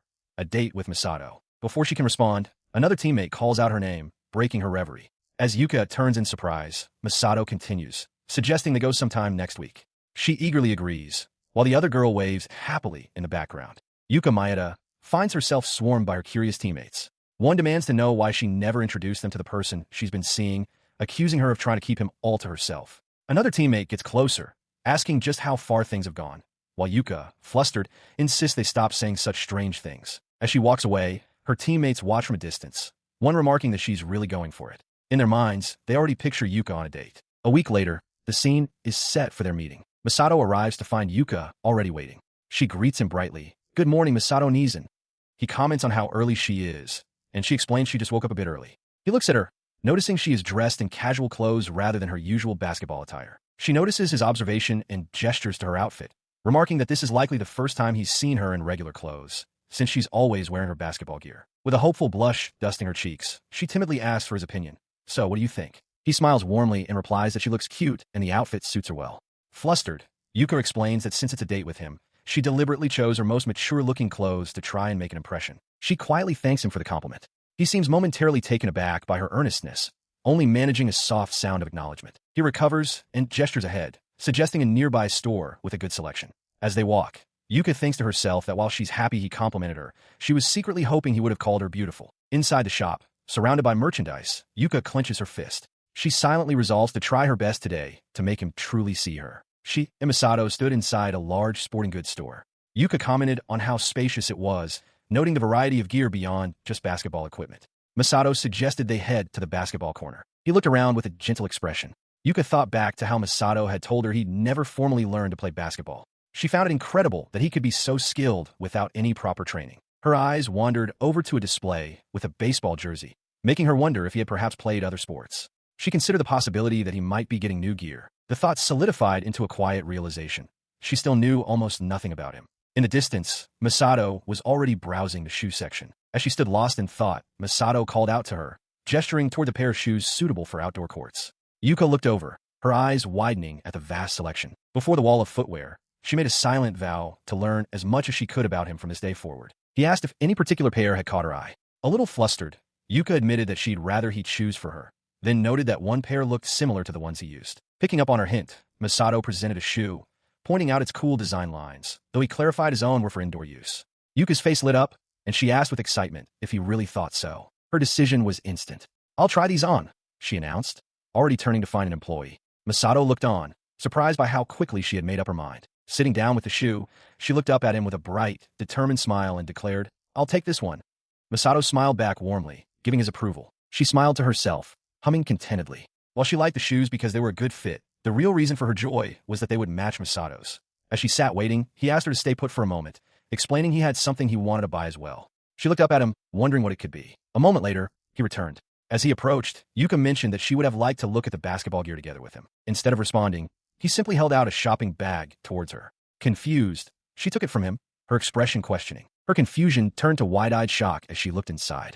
Masato explained that it was a celebratory gift for making the regular team. He reassured her it was fine, as he had gotten the money for it from her mother. Overwhelmed by the gesture, A deep blush spread across Yuka's face. Seeing her flustered reaction, Masato simply smiled and gave her a gentle pat on the head. In response, she bowed deeply, shouting her gratitude. He watched her with a warm expression, replying that she was welcome. Straightening up, her face was alight with a brilliant smile as she clutched the bag. Masato encouraged her to practice hard from now on, and she eagerly agreed. In her heart, she treasured it as a present from the person she loved. Her unrestrained joy was so apparent that Masato chuckled, remarking on how happy she was. Overcome with emotion, Yuka hugged the bag tightly to her chest, her happiness overflowing. As they began to walk, she reflected on her earlier intentions. She had wanted to make him see her as more than just a little sister, but that thought now seemed distant. For now, she could only savor this pure joy, leaning into him as he put his arm around her shoulder, perfectly content. Later that night, she lay in her room, pondering a single persistent question.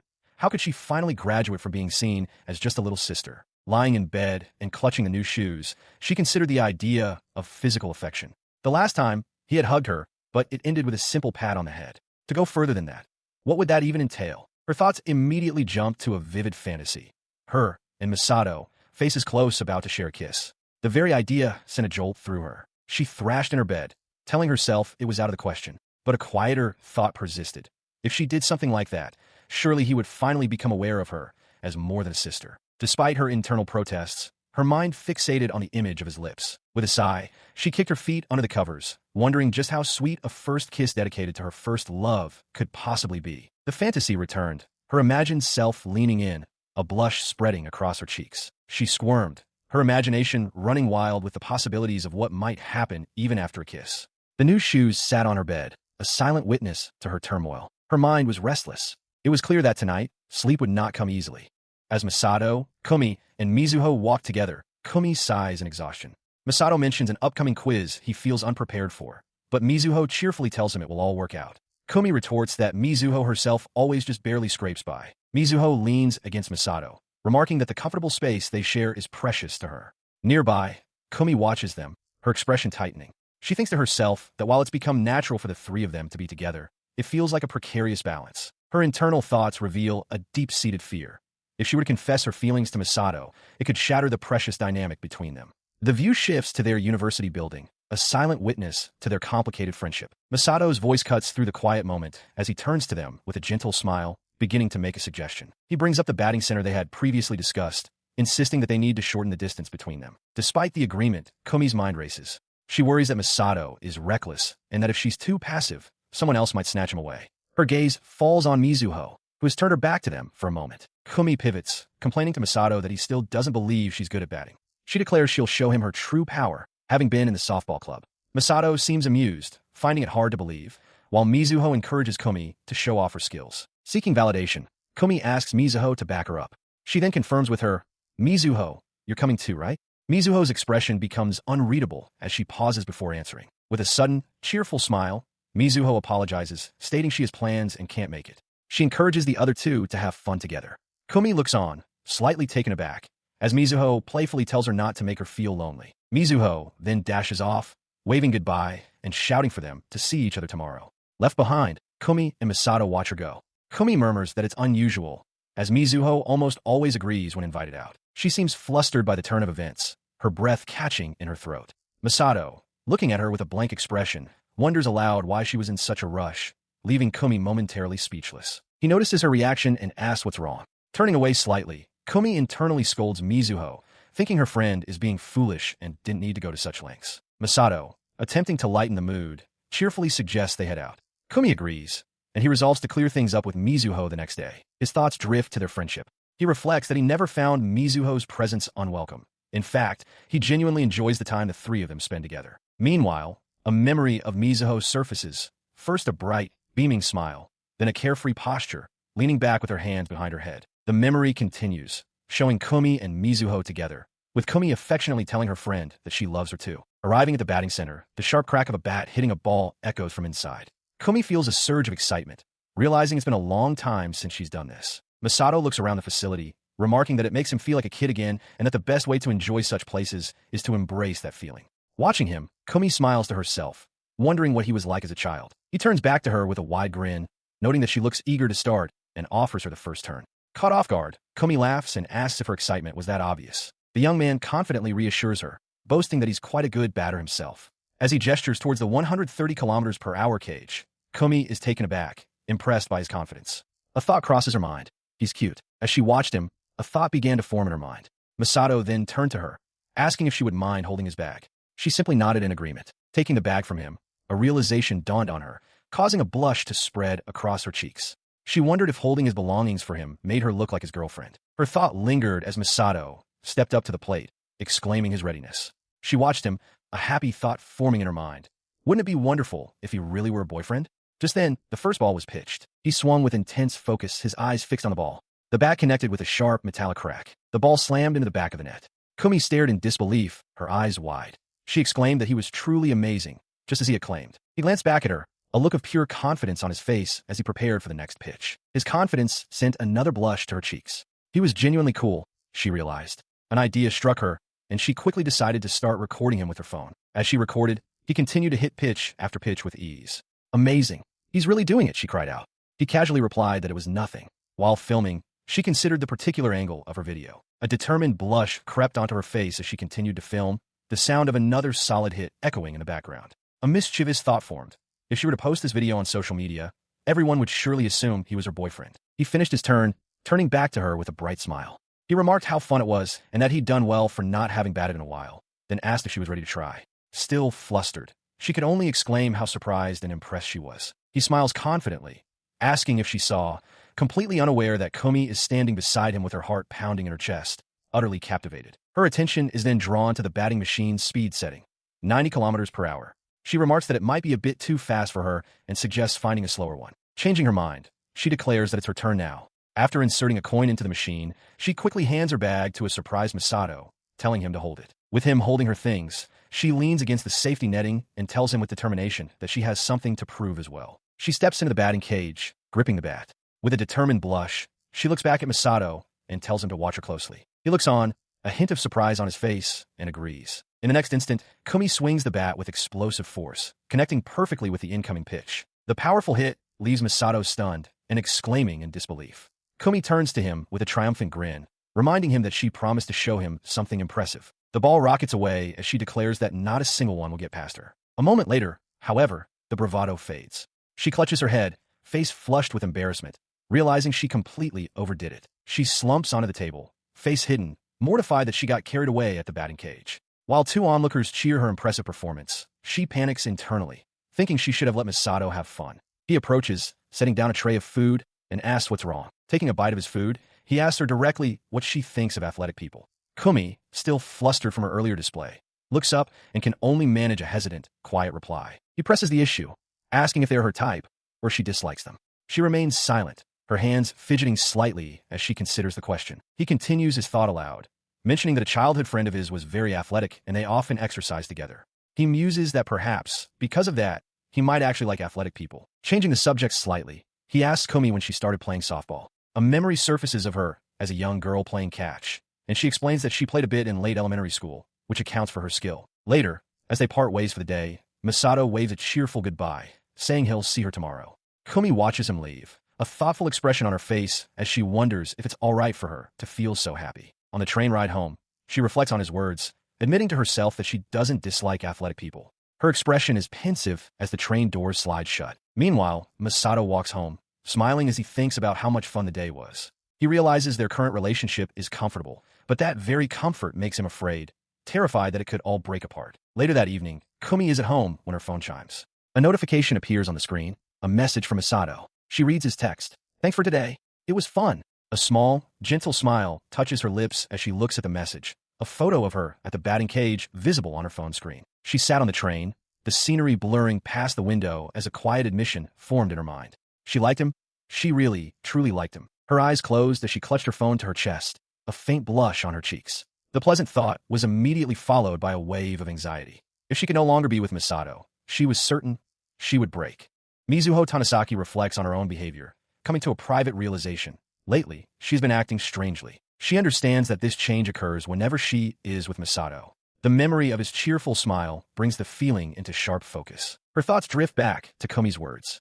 Kumi had explained that she introduced Masato to her because Kumi herself had found her own fated person and trusted Mizuho completely. The memory causes a pang of guilt, making her wonder if her heart has always been so fickle and easily swayed. Lost in a crowd, she reaffirms to herself that her goal to find her own destined love hasn't changed. This leads her to question the nature of her feelings for Masato, especially since she knows he is the one Komi likes. A wave of self-reproach washes over her. She thinks Komi shouldn't have to force herself to invite her along, recalling Masato's own warning that she must not fall for him. She feels like a terrible person for getting in their way and stealing their time together, calling herself an idiot for her complicated feelings. Alone with her thoughts, she tries to reason with herself, concluding that Komi surely isn't inviting her out of mere obligation. Despite this, as she walks alone past the university buildings, she can't shake the feeling that she is, indeed, a truly terrible person. She considers the odds of seeing him again by chance, noting that the time and day are different from their usual encounters. The thought that they probably won't cross paths feels both like a relief and a disappointment. A sudden resolve hardens her expression. She acknowledges that a chance meeting would be a miracle, but the desire to see him is undeniable. She must meet him to confirm for herself who it is that she truly likes. She resolved that if she could just see him when it wasn't the three of them together, she could do so without the crushing weight of guilt. Her determination led her down the street, where her eyes caught sight of a familiar uniform from behind at a place called Ace. A surge of hope, the thought that it could be him, made her call out before she could stop herself. "Excuse me," but as the young man turned, her hope vanished. It was a complete stranger. She stood frozen, hands clasped nervously, as he looked at her with a curious expression. Flustered and embarrassed, she stammered, asking if a university student part-timer happened to work at his establishment. She pressed on, her heart pounding, explaining that she recognized the uniform and was trying to find out the person's name. The young man listened intently before confirming that yes, a university student did work there. The realization of what she was asking hit her, and she bowed her head in apology, calling herself an idiot for prying into personal information. The waiter calmly agreed that it was indeed a direct question. He paused, his gaze softening as he looked at the mortified Mizuho, seemingly considering her predicament. To her surprise, he pulled out a business card and offered it to her. "If you're curious, you should come by," he said. He then thanked her and started to leave. Mizuho, taken aback, could only think that he actually had a business card. He turned back one last time, giving her a playful wink. "I'll be waiting, Oju-sama," he said, using the formal address from a lady. Mizuho was left standing alone, the small card in her hand. Alone with her thoughts, Mizuho reflects on a recent encounter. Despite the man's flattering words, she realizes her heart didn't race. It's not just any attention she's looking for. She glances at the business card he gave her. It reads Boys Bar Festa, with the name Yuta written on it. The realization dawns on her with a jolt.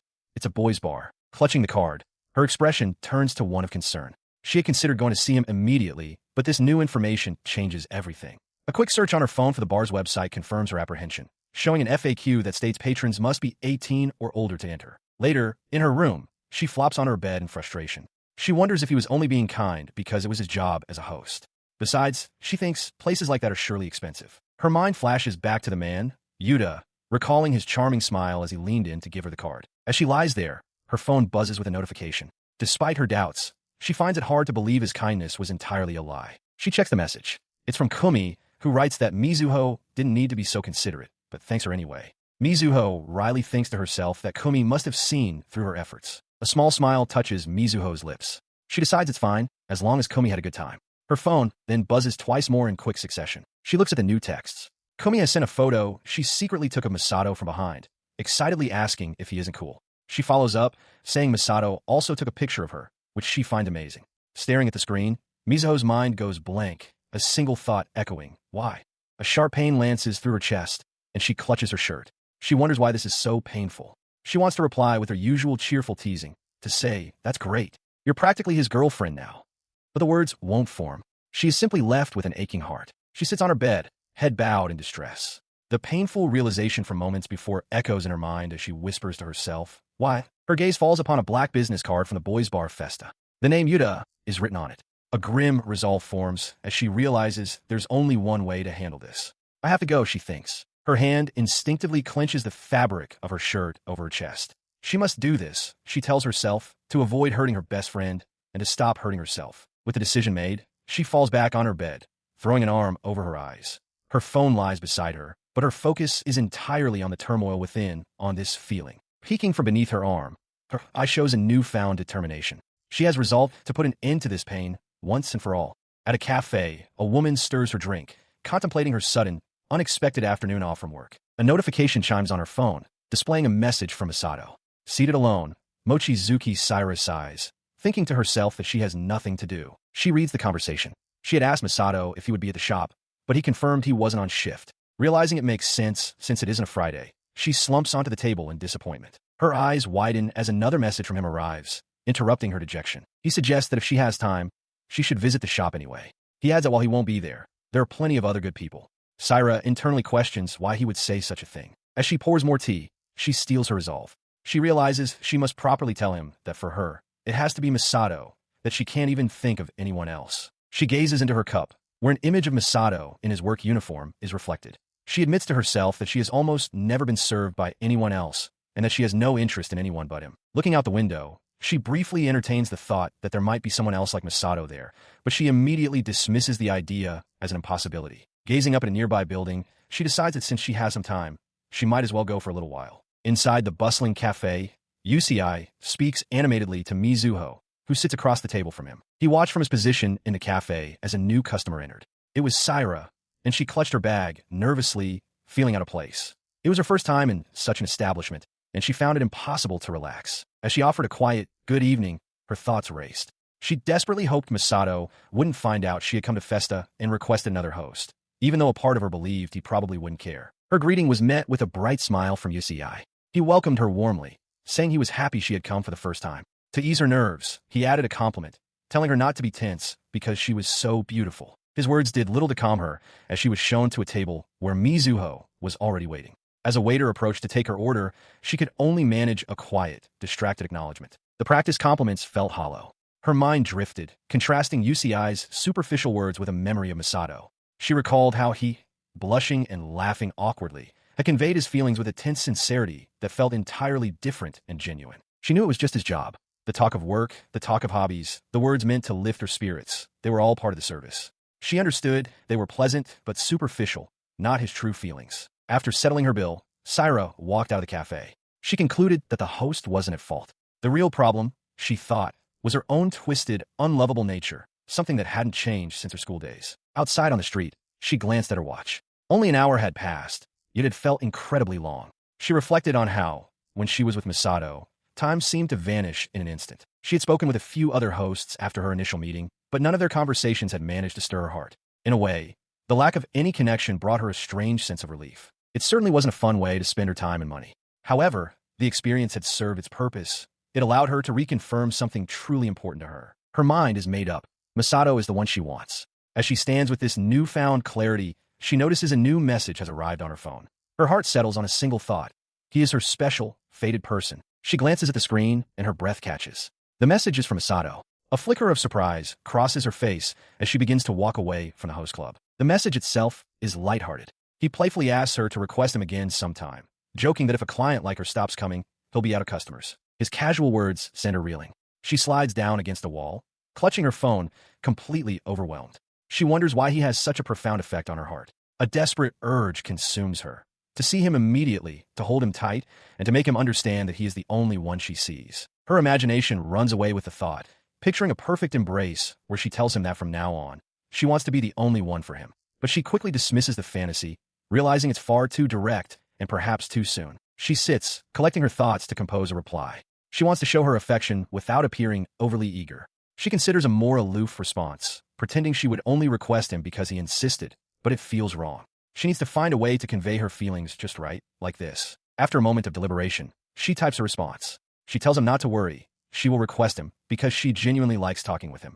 With a soft tap, the message is sent. A wave of determination washes over her face. With a confident, happy expression, she makes a silent vow to herself. She will absolutely make Masato happy. Feeling renewed, she practically skips down the street. Meanwhile, at a small gathering, Kumi takes a sip from her drink. Her gaze settles on Masato as he brings a tray of food to the table. She asks him casually how he's been doing lately, and if anything has changed. He joins his friends Kumi, Mizuho, and Miho. As they eat, the conversation drifts to living with a significant other. Mizuho pipes up, saying she'd love to do that. Miho, however, offers a more measured take, commenting that it's often more difficult in reality than one might imagine. Saira attends a gathering with her old university friends, but a sense of unease settles over her. She confides in her friend Miho, admitting that being the only one without a boyfriend makes her feel awkward and out of place. As they talk, their friend Miki-san interjects, remarking that she knew the conversation would inevitably turn to boyfriends, which was why she had been reluctant to come. She then turns her attention directly to Saira, asking how she's been recently. A faint blush on her cheeks, Saira admits that things have been rather enjoyable for her lately. Her friends immediately seize on this, their voices rising in excitement as they ask if she has a man in her life and demand to see a photo. She obliges, revealing a photo of a smiling Masato. Her friends crowd around, their reactions immediate and positive. They praise his good looks, noting he has a refreshing, clean-cut charm rather than a flashy one, and remark on his kind appearance. Miki-san calmly takes a sip from her glass, affirming their observations. Of course, she states, Masato is handsome, kind, and angel. Another friend asks where Saira met him, and the answer is supplied. He works at a bar. A blissful expression washes over Saira's face as she recalls this fact. She thinks to herself that this is precisely why she goes to see him on his workdays. The memory surfaces of her visiting the bar, cautiously peeking over a partition to catch a glimpse of him, her presence unknown. The pleasant memory is shattered as Miho's voice cuts through. Wait, she asks with concern. A bar? You don't mean it's like a boys' bar, do you? Saira's face freezes in alarm at the implication. Leaning across the table, Miho presses further. So, Saira, are you actually dating him? From the side, Miki-san's head whips around, her expression turning serious as she questions the strange turn the conversation has taken. Miki-san's mind races. She knows they aren't dating. Her thoughts turn cynical and financial. How much is Saira spending on this boy a month? She wonders, dismissing the idea that money isn't the issue and questioning why her friend would even be asked such a thing. Her friend reacts with shock, her voice rising in disbelief. She exclaims that the amount isn't trivial. It's nearly half of a monthly salary. Saira, sitting opposite, quietly tells her not to be so loud. Ignoring the outburst, Saira seems lost in her own thoughts, a faint blush on her cheeks. She muses that she wants to get Masato a present next time, hoping it will make him happy. Seeing her friend's detachment, Miki-san changes her approach. She tells Saira to forget about this person and instead proposes a new plan. She will ask her own boyfriend to organize a group date and insist that Saira must come. The sudden suggestion catches Saira completely by surprise, her eyes widening as she can only manage a confused sound. In response to her confusion, Miki-san leans forward with a severe expression. She states that while her words may be harsh, she doesn't want to see Saira spend money on any man other than Masato. She then bluntly accuses her of being used as a source of money. The accusation doesn't provoke anger. Instead, a shadow falls across Saira's face as a small, knowing smile forms. She murmurs that she understands now. She then clarifies her realization to her two concerned friends, stating that she now sees they believe Masato is no different from the countless other boys working at such establishments. She confidently refutes their worries, insisting that Masato is special and not like that at all. She explains that she confirmed this by visiting other bars. He only works once a week, and she's his only regular customer. Therefore, she concludes she must be the one to pay for him, and she is perfectly fine with that. Her determined declaration is met with a pained expression from Miki-san, who looks at Saira's strained face and tells her to stop. She then firmly grasps Saira's hands. Miki-san insists that this is wrong and not good for her. She pleads with Saira to come to the group date and give up on the man, for her own sake. Saira pulls her hands away, her expression hardening. For my sake? She questions internally, her voice laced with disbelief. Her mind flashes to an image of Masato, his smile warm and radiant. She believes Miki-san knows nothing about him, judging him without understanding. The memory fuels her anger. What do you mean, for my sake? Saira shouts, her voice sharp enough to make Miki-san flinch. She insists that Miki-san has no idea how much she has endured. She leans forward, her expression a mixture of desperation and fury. If you really care about me, she demands, clutching her chest, then why won't you support me? Why can't you understand? She cries out. Saira explains that Masato was the one who saved her when she was suffering and at her lowest point, insisting he is different from other men. She recalls how he always seems worried that she's spending too much and even confided that he doesn't want this job. As she speaks, Miki-san reaches out, pleading for her to calm down. She brushes off Miki-san's concern, her voice dropping to a low command. Things are going well right now, she states firmly. Don't ruin it. Just stop. With nothing more to say, Saira turns and walks away into the night, leaving Miki-san standing alone on the sidewalk. As she walks, Saira can feel Miki-san's gaze on her back and silently pleads, "Don't look at me like that." Miki-san makes one last, desperate attempt, her words echoing in the quiet street. You're being deceived. You're just a source of money to him. He's only nice because it's his job. Saira's hands clench into tight fists at her sides, her mind screaming in denial. No, you're wrong. Mochizuki Saira stares at her phone, her thoughts racing in denial. No. Masato isn't like that. I know him better than anyone. She had told him she was out drinking with friends and had been invited to a mixer. Though she wasn't interested in going, she was certain that Masato would surely tell her not to. Her phone suddenly chimes, signaling a new message. A flicker of hope illuminates her face as she anticipates his reply, convinced he will tell her that she already has him. But the words on the screen are far from what she expected. The message is cheerful and supportive. Good work. Did you have fun? That's great. Maybe you'll find someone nice. She stands frozen, her back to the world. The casual kindness of his words leaves a single, painful question hanging in her mind. Why? Her mind flashes back to being with her friends, a memory now tinged with her inner monologue. There's no one nice here, she had thought. I only have you. The memory dissolves, and reality crashes back in. Tears well in her eyes and fall onto the phone screen, blurring the cheerful message. She clutches the device, whispering her truth to herself. But I only have Masato. Frustration boils over as she hurries down a flight of stairs. She internally curses her boss for assigning last-minute work, making her late. She had made a firm decision to never work overtime on Fridays. She recalls the lingering feeling of unease that clung to her after meeting with her friends. It was that feeling that made her want to see Masato as soon as possible, the moment she had resolved to do something. Her thoughts spiral into a plan. She'll report back to her friends after she and Masato start dating. He's only worried now because he isn't her boyfriend yet. If they just become a couple, there won't be a problem. She's sure everyone will celebrate with them then. This new resolve propels her forward. Realizing she's running late, she thinks, that's why I have to move to the next stage with Masato.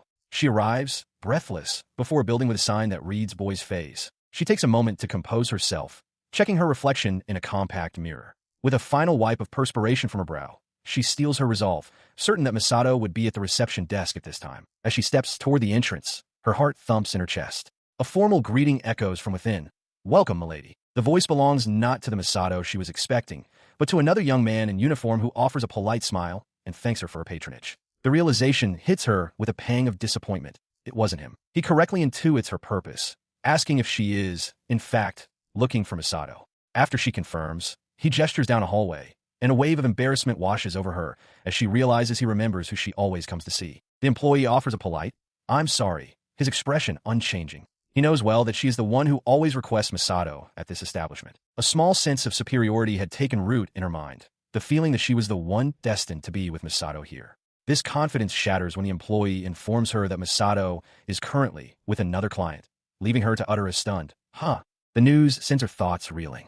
Masato is with someone? Who could it be? Who besides me? As her jealousy flares, the employee calmly offers an alternative, stating that another attendant could see her immediately if she'd like. He turns to see who is currently available, but Saira is lost in her own turmoil, her face buried in her hands in despair. Overwhelmed, she murmurs that she will come back another time and turns to leave. The employee, ever polite, simply responds that they will await her return. She walks away from the establishment, her shoulders slumped in defeat. As she departs, she passes another young woman, Ayako, who is absorbed in her phone, oblivious to Saira's distress. Her mind raced with self-recrimination. She was too late. She should have come immediately, shouldn't have worked overtime. By doing so, she had given another woman time to get close to Masato. As she stood frozen, blaming herself, a calm voice from behind her asked if it was time to go. The sound did nothing to soothe her spiraling thoughts. Turning, Saira saw Ayako, who continued speaking in a placating tone. Ayako tried to reassure her, saying that if he hadn't extended his time, the session should be over. She added that it was just a rare occurrence for today, reminding Saira that she was the one who spent more money and received more affection. Ayako's words, "It's okay," landed with the weight of an anchor, and Saira's eyes widened in pure shock. The sight of her triggered a vivid memory. Masato, her Masato, smiling warmly as he posed with another girl. The memory crashed into her present reality, the image of that other girl's smile, twisting her features into a mask of horror. Ayako, however, simply smiled with an unnerving confidence. I know her, she stated plainly. I know that girl. Her confirmation sent another wave of fragmented images through Saira's mind. The host Masato smiling, a memory of herself crying, the host kneeling before client. It was all connected to that time. Another memory surfaced, the girl telling Masato, see you again, and him cheerfully agreeing. Watching them, Saira's mind screamed in protest. No, absolutely not. He's mine. The weight of it all became too much. Saira doubled over, whimpering in the empty corridor. Having delivered her final, cutting remark again, Ayako turned and walked away, leaving Saira to her despair. She stood frozen, tears welling in her wide, horrified eyes as she clamped a hand over her mouth to stifle a sob. Her mind replayed the memory of Masato with the other girl. She had thought at the time how obvious it was that they looked good together. The girl was so bright and cheerful. Their happy interaction had been a dazzling, painful sight. But as she stared at a small, faceted object in her hand, a new feeling took root. There was nothing she could do about the situation, but she made a decision. She would not give up. Her resolve hardening, she watched from the hallway as Masato waved goodbye. She wondered how she should approach him. Having decided that he was the only one for her, no matter how ugly or tainted she had to become to ensure it. A sudden panic set in. She couldn't just start by speaking ill of the other girl. Masato might have his own circumstances. She worried it would give him a bad impression of her. A frantic, possessive thought repeated in her mind. I won't give him up. I won't give him up. I won't give him up. He stood with his back to her, completely unaware. She quickly changed her strategy, concluding it would be better to praise the other girl instead. Yes, that was the correct path. With her new plan in mind, she stepped forward, reaching a hand toward his shoulder. This is how I'll do it, she thought, steeling her nerves. Her fingers made contact, gently tapping his shoulder to get his attention. As he began to turn, a cool, confident smile spread across her face. Her scheme was now in motion.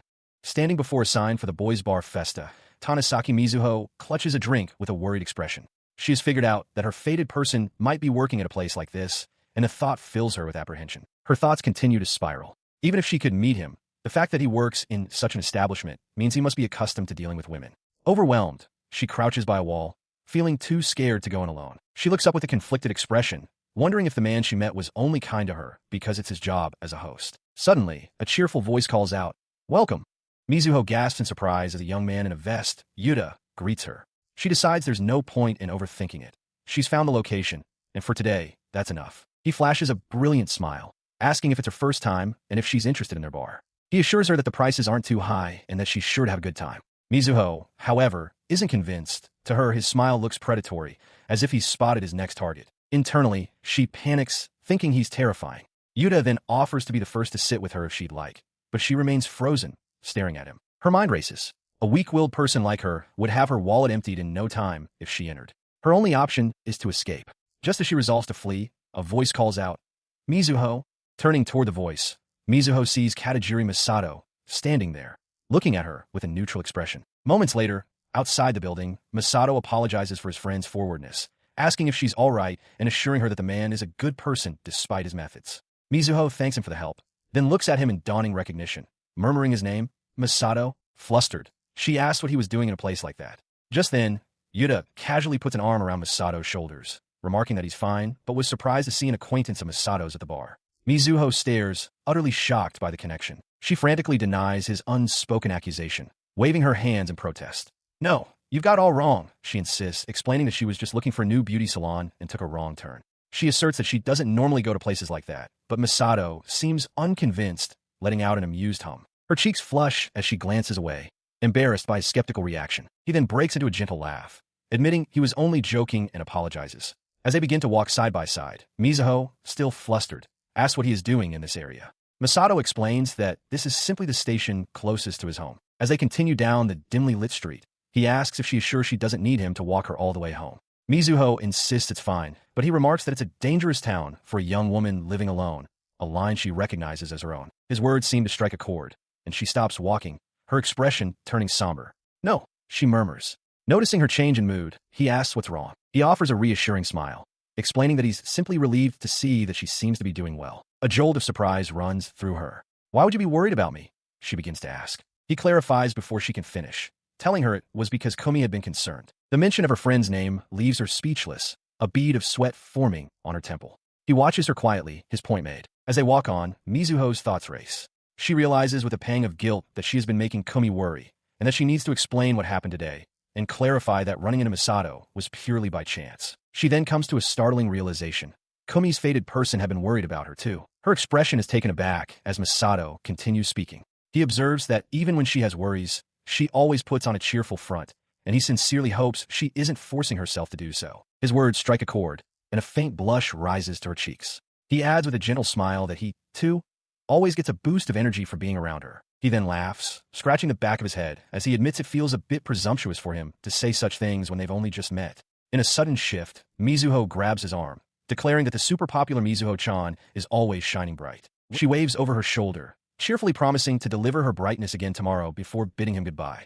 Masato simply smiles and waves back in acknowledgement. The moment she is out of his sight, however, her cheerful facade crumbles. She walks down an empty corridor and leans against the wall, her expression somber as she wonders why. Her hand clenches into a fist as she struggles with her emotions. She questions why she feels on the verge of tears, why something that should feel happy is instead so painful, wishing he would spare her this feeling. The image of his kind expression lingers in her mind. She realizes that if he is any kinder to her, she won't be able to stop herself from going back to that bar. Having made up her mind, she finds Komi. With her hands clasped together in a desperate plea, she begs for a favor. Komi looks on, taken aback. Mizuho explains that even for her, this is too much to ask, but she's scared to go to that place alone and implores Komi to come with her. She looked down, hesitant to agree to Mizuho's desperate plea. Mizuho, sensing her reluctance, explained that while she wanted to accompany her, there was a complication. The thought that it would be unfair to Masato gave her pause. Mizuho, meanwhile, slumped onto the table in defeat. Seeing this, Komi asked with concern if she was truly all right, to which Mizuho could only offer a weak agreement. Mizuho then voiced a shared fear that the boy had only been kind to her because that was expected. Komi quietly admitted she had thought the same thing, feeling her own initial worries were justified. But as she recalled his expression, she found it impossible to believe his kindness had been a lie. Later, as they walked, Mizuho apologized for her earlier doubts, conceding that Komi's cautious perspective was probably the right one. Despite her words, her resolve suddenly returned. Komi, noticing the change, asked where this battle was supposed to take place. Mizuho shot to her feet, declaring she would go alone if necessary because she couldn't stand the uncertainty any longer. "To the battlefield," she proclaimed. For a moment, she stood lost in thought, her mind clearly fixed on Masato, as Komi watched with a worried expression. Mizuho then grabbed her friend, desperately pleading for help. But Komi, blushing intensely, realized with a jolt that in her current flustered, maiden state, she would be completely useless as backup. Seeing her friend was incapacitated, Mizuho took matters into her own hands. Grabbing 2 bottles, she dramatically recited an oath of brotherhood. "We 3, though born on different days, we swear to die on the same day." Komi could only stare in bewilderment, wondering why she was invoking the oath of the Peach Garden. She flashes a bright smile, assuring her friends that she is perfectly fine. Komi, still looking a bit worried, hands her a drink, while Masato observes from a short distance. He feels a sense of relief, reflecting that since Mizuho began focusing on her destined person, their conversations have become much more natural. He suggests they head to the next class. Mizuho, however, looks aghast, exclaiming that she hadn't heard anything about a pop quiz as the group walks on. As the 3 of them walk away, Mizuho's thoughts drift. She internally reassures herself that they're all okay. Later, on the train ride home, Masato and Mizuho find themselves sitting side by side. Masato smiles, having secured a seat, while Mizuho looks quietly ahead. The train car gently sways. Masato thinks to himself that he always feels a little bad when he and Mizuho end up alone after parting with Komi. To break the silence, he asks if her house is near the station. She replies that it's close enough to walk. Hearing this, she turns to him with a mischievous smile. She playfully suggests that if the train stopped because of the typhoon, she could just stay over at his place. He looks at her, unfazed by the suggestion. He simply agrees, telling her to contact him if that situation arises. Suddenly, a hand smacks Mizuho squarely on the head. Komi appears, having overheard them, and loudly objects to the idea. She yells at Masato, telling him that he was supposed to refuse the offer. She continues her tirade, acknowledging that Mizuho would be in trouble if she couldn't get home, but insists that isn't the point. She stresses that Masato is a boy, a fact that leaves him looking utterly confused. Holding the flustered Mizuho's head, Komi lets out a sigh of defeat. She thinks to herself that her friend is a lost cause and that a serious consciousness reform is in order. Masato, meanwhile, can only watch the scene unfold, completely bewildered. Continuing her lecture, she scolds Masato, insisting that a boy can't just let a girl stay over so easily. Mizuho quickly interjects, defending him by pointing out that she was the one who suggested it. Masato, looking weary, simply says he understands. He then leans in slightly, clarifying that he wouldn't just let anyone stay over. The directness of his statement catches Komi completely off guard, leaving her blushing and speechless. Noticing her friend's flustered reaction, Mizuho playfully teases her, asking why Komi is getting so worked up and suggesting that such reassurances should be directed at Koyuami. Komi, still red-faced, snaps back, calling Masato a dunce. As she speaks, Masato turns away, lost in thought. He reflects that if someone had said that to him, he might have been tempted to lie about the train stopping, even if they hadn't. He wonders if the typhoon is even really coming. A short while later, the discussion is over. Masato and Komi sit beside each other on the train as the doors slide shut with a metallic clang. He looks around the car and notices someone is missing. He turns to Komi, asking if Mizuho wasn't supposed to transfer trains with them, recalling that she had plans for the day. From the platform, Mizuho waves them off with a cheerful, "See you later." Masato waves back as she reminds him about her appointment at the beauty salon. He acknowledges it, finally remembering. After they part ways, Komi stands alone, clenching her fist with resolve. She realizes her own appointment isn't for a while, and she needs to find somewhere to kill time before it starts. Her search leads her to stand before a building with a brightly lit sign that reads, Boys Bar Festa. Standing before the entrance, she nervously clasps her hands. She internally reassures herself that she checked the rules, and it should be fine, deciding to request a university student. Immediately, however, she berates herself, thinking what a terrible idea this is. Her friend Mizuho's recent words echoed in her mind, questioning her feelings of guilt. Guilt? Towards whom? Mizuho had asked, Your fated person? The thought resonated with Kumi, who couldn't shake the feeling that even considering entering a boys' bar was a betrayal. She clenched her fist, resolving to stop overthinking. But as she pushed aside her guilt, an alternative surfaced in her mind, the image of Masato, smiling warmly. Inside a dimly lit establishment, Tanasaki Mizuho trembles, clenching her fists. She tries to steel her nerves, telling herself she only came for today and that she brought plenty of money. As she stands there anxiously, a voice welcomes her as of Isama. Mizuho looks up, startled, toward the source of the greeting, who comments on the mature atmosphere of the place. The person who greeted her is a young man in a formal vest whom she recognizes as Masato. She stares at him, her expression frozen in disbelief as she quietly questions what she is seeing. He stands before her, and she looks up, a faint blush on her cheeks as she utters his name as a question. Masato. Just then, another voice shouts her name. It is Katajiri Masato, calling out, "Wait, Mizuho," as she turns to leave. He reaches for her, but her arm slips from his grasp. He catches up, placing a hand on her shoulder and pleading to talk for a moment. Mizuho keeps her head bowed, her hair hiding her face as she admits to herself how painful the situation is. Her mind is a whirlwind of confusion. She's realized that the Masato she admires is working at a boys' bar. She feels she should just laugh it off, but she is deeply hurt by the discovery and fears being misunderstood for being there herself. The thoughts become a jumble. She doesn't understand what's happening or why. Her mind is a complete mess. Elsewhere, Katajiri Masato discusses the situation with UCI and Aika. UCI clarifies that the owner of the bar is a benefactor to the other Masato, and he is working there to repay this person's kindness. Armed with this new understanding, Katajiri Masato explains to Mizuho that the other Masato isn't being forced to work there. He realizes this must be why she saw him in the area before. Mizuho listens, quietly affirming that she understands. He asks Mizuho how she ended up here. She looks down, admitting she had no idea about his situation. Mizuho continues, explaining that she now understands he works here once a week to afford university. Masato, internally, feels a desperate need to explain himself so she won't misunderstand, relieved that she seems to grasp his reasoning. He then admits that since he only works there weekly, he doesn't know all the employees. Mizuho offers to help, noting that she might know others who could assist. Her offer hangs in the air as they sit opposite one another. Mizuho, looking slightly flustered, begins to state her condition, saying that in return for her help, her heart begins to pound. Seeing him in a suit, looking more mature than usual, makes it impossible for her to stay calm. She finally makes her request. He must keep this encounter a secret from Kumi. He looks at her, surprised by the request. Mizuho quickly explains that Kumi is a worrier and would be furious if she knew he was working a job like this. She appeals to him, reminding him how frightening Kumi can be when she's angry. His surprise gives way to a moment of stunned silence. Mizuho presses on, pleading with him to please help her find her fated person.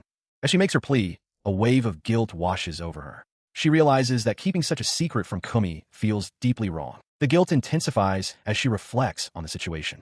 Kumi had trusted her, introducing her to this kind, handsome boy she had a crush on. Now, Mizuho is about to share a secret with that very person, a fact that makes her clench her fist in turmoil. Despite her internal conflict, Masato's voice cuts through her thoughts. He simply agrees to her terms.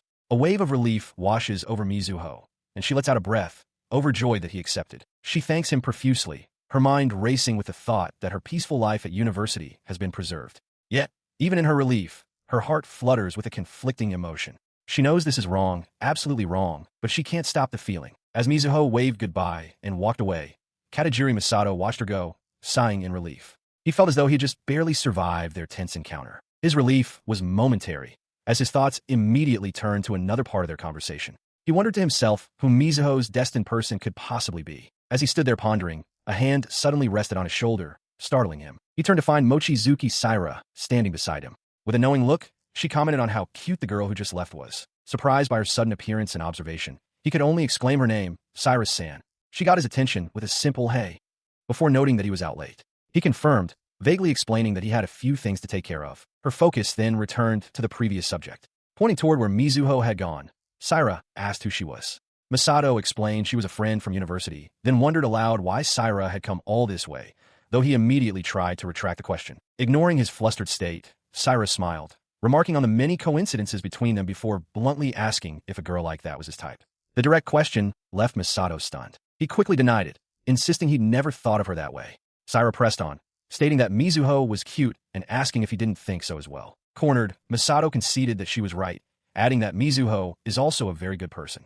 Saira's expression became unreadable as she looked down, quietly acknowledging his answer with a simple, "I see." Her previous line of questioning leaves Katajiri Masato momentarily stunned. He looks at her, confused, and can only manage to utter her name, Cyrus-san.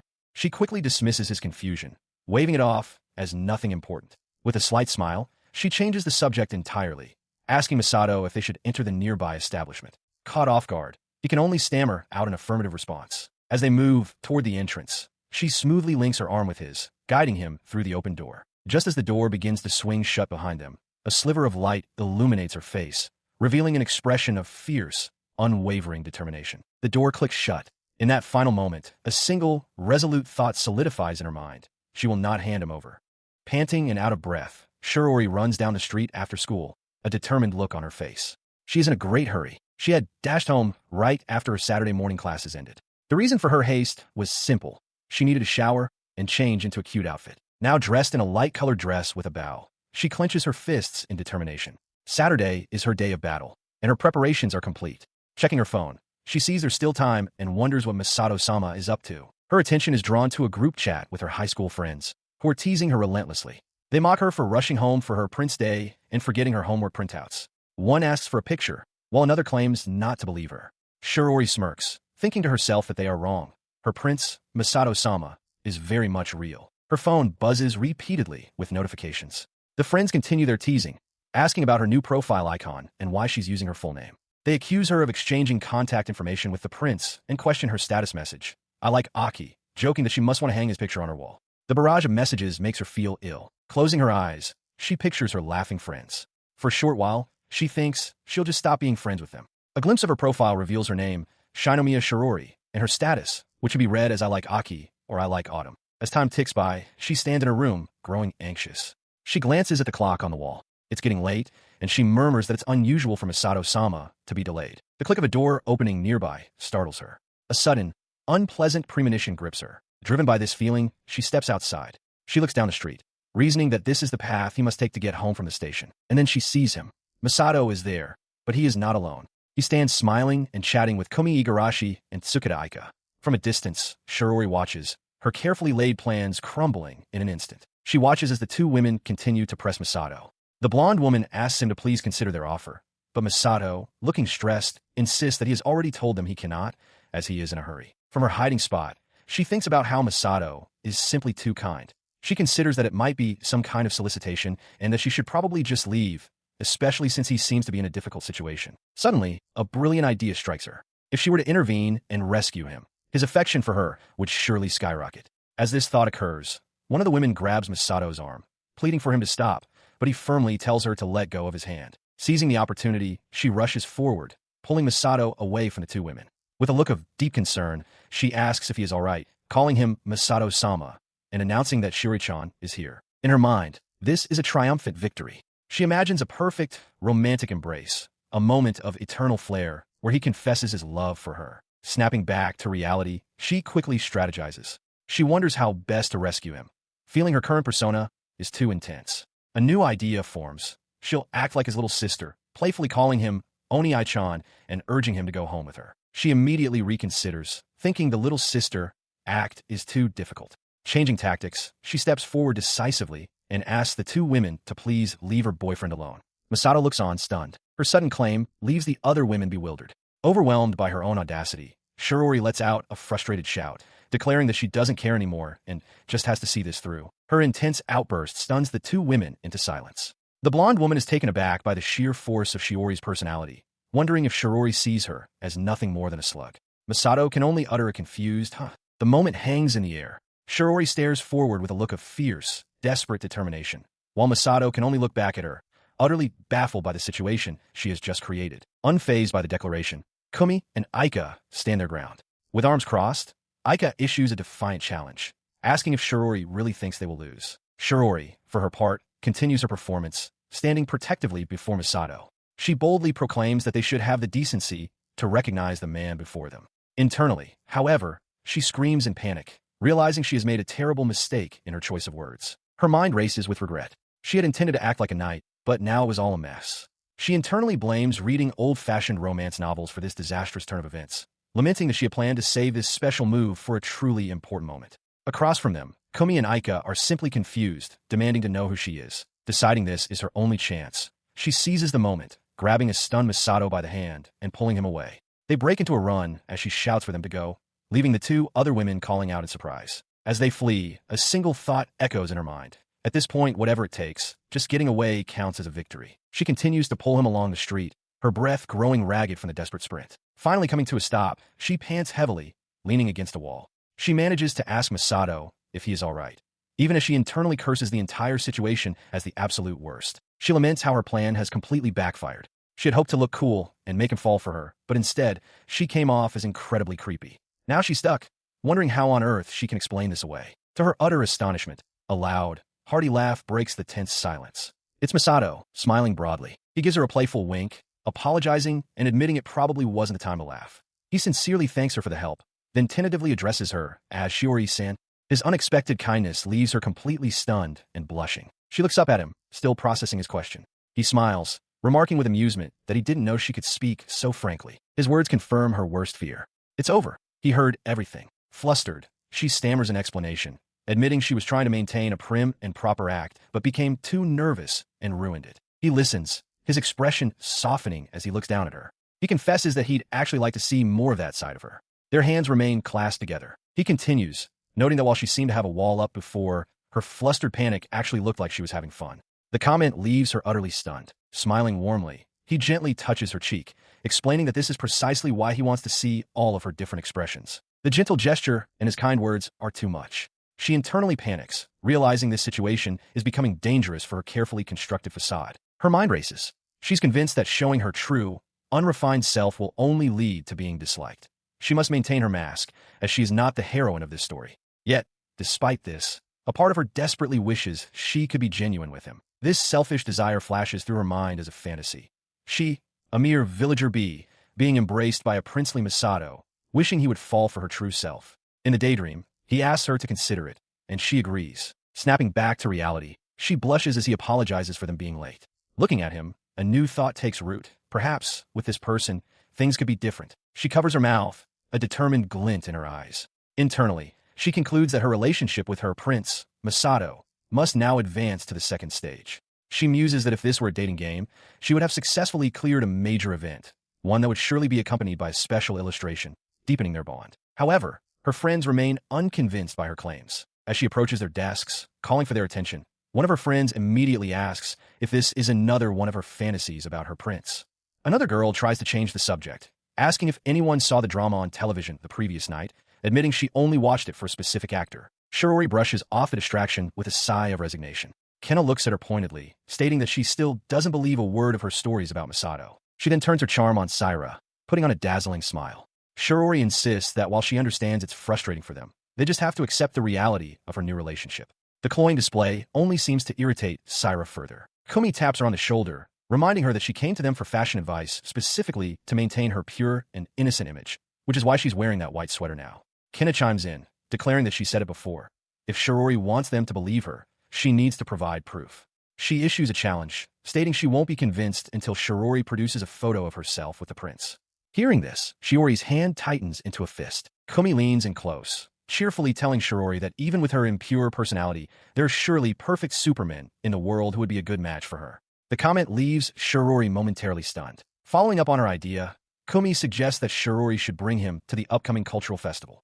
Shiori quietly considers the proposal, murmuring the words cultural festival to herself. As her friends continue their conversation, with one remarking that last year's festival wasn't fun, but this year might be different now that she has friends, Shiori sits alone at her desk, staring at her phone. A small, confident smile forms on her lips. She feels certain that if she just calls him, her prince will come. Her friends, she internally concluded that introducing Masato to this particular group of friends would lead to nothing good, though the idea of him visiting still held some appeal. As she stewed, two other students approached, one asking if this was the school Shiori attended. Her mind drifted into a daydream.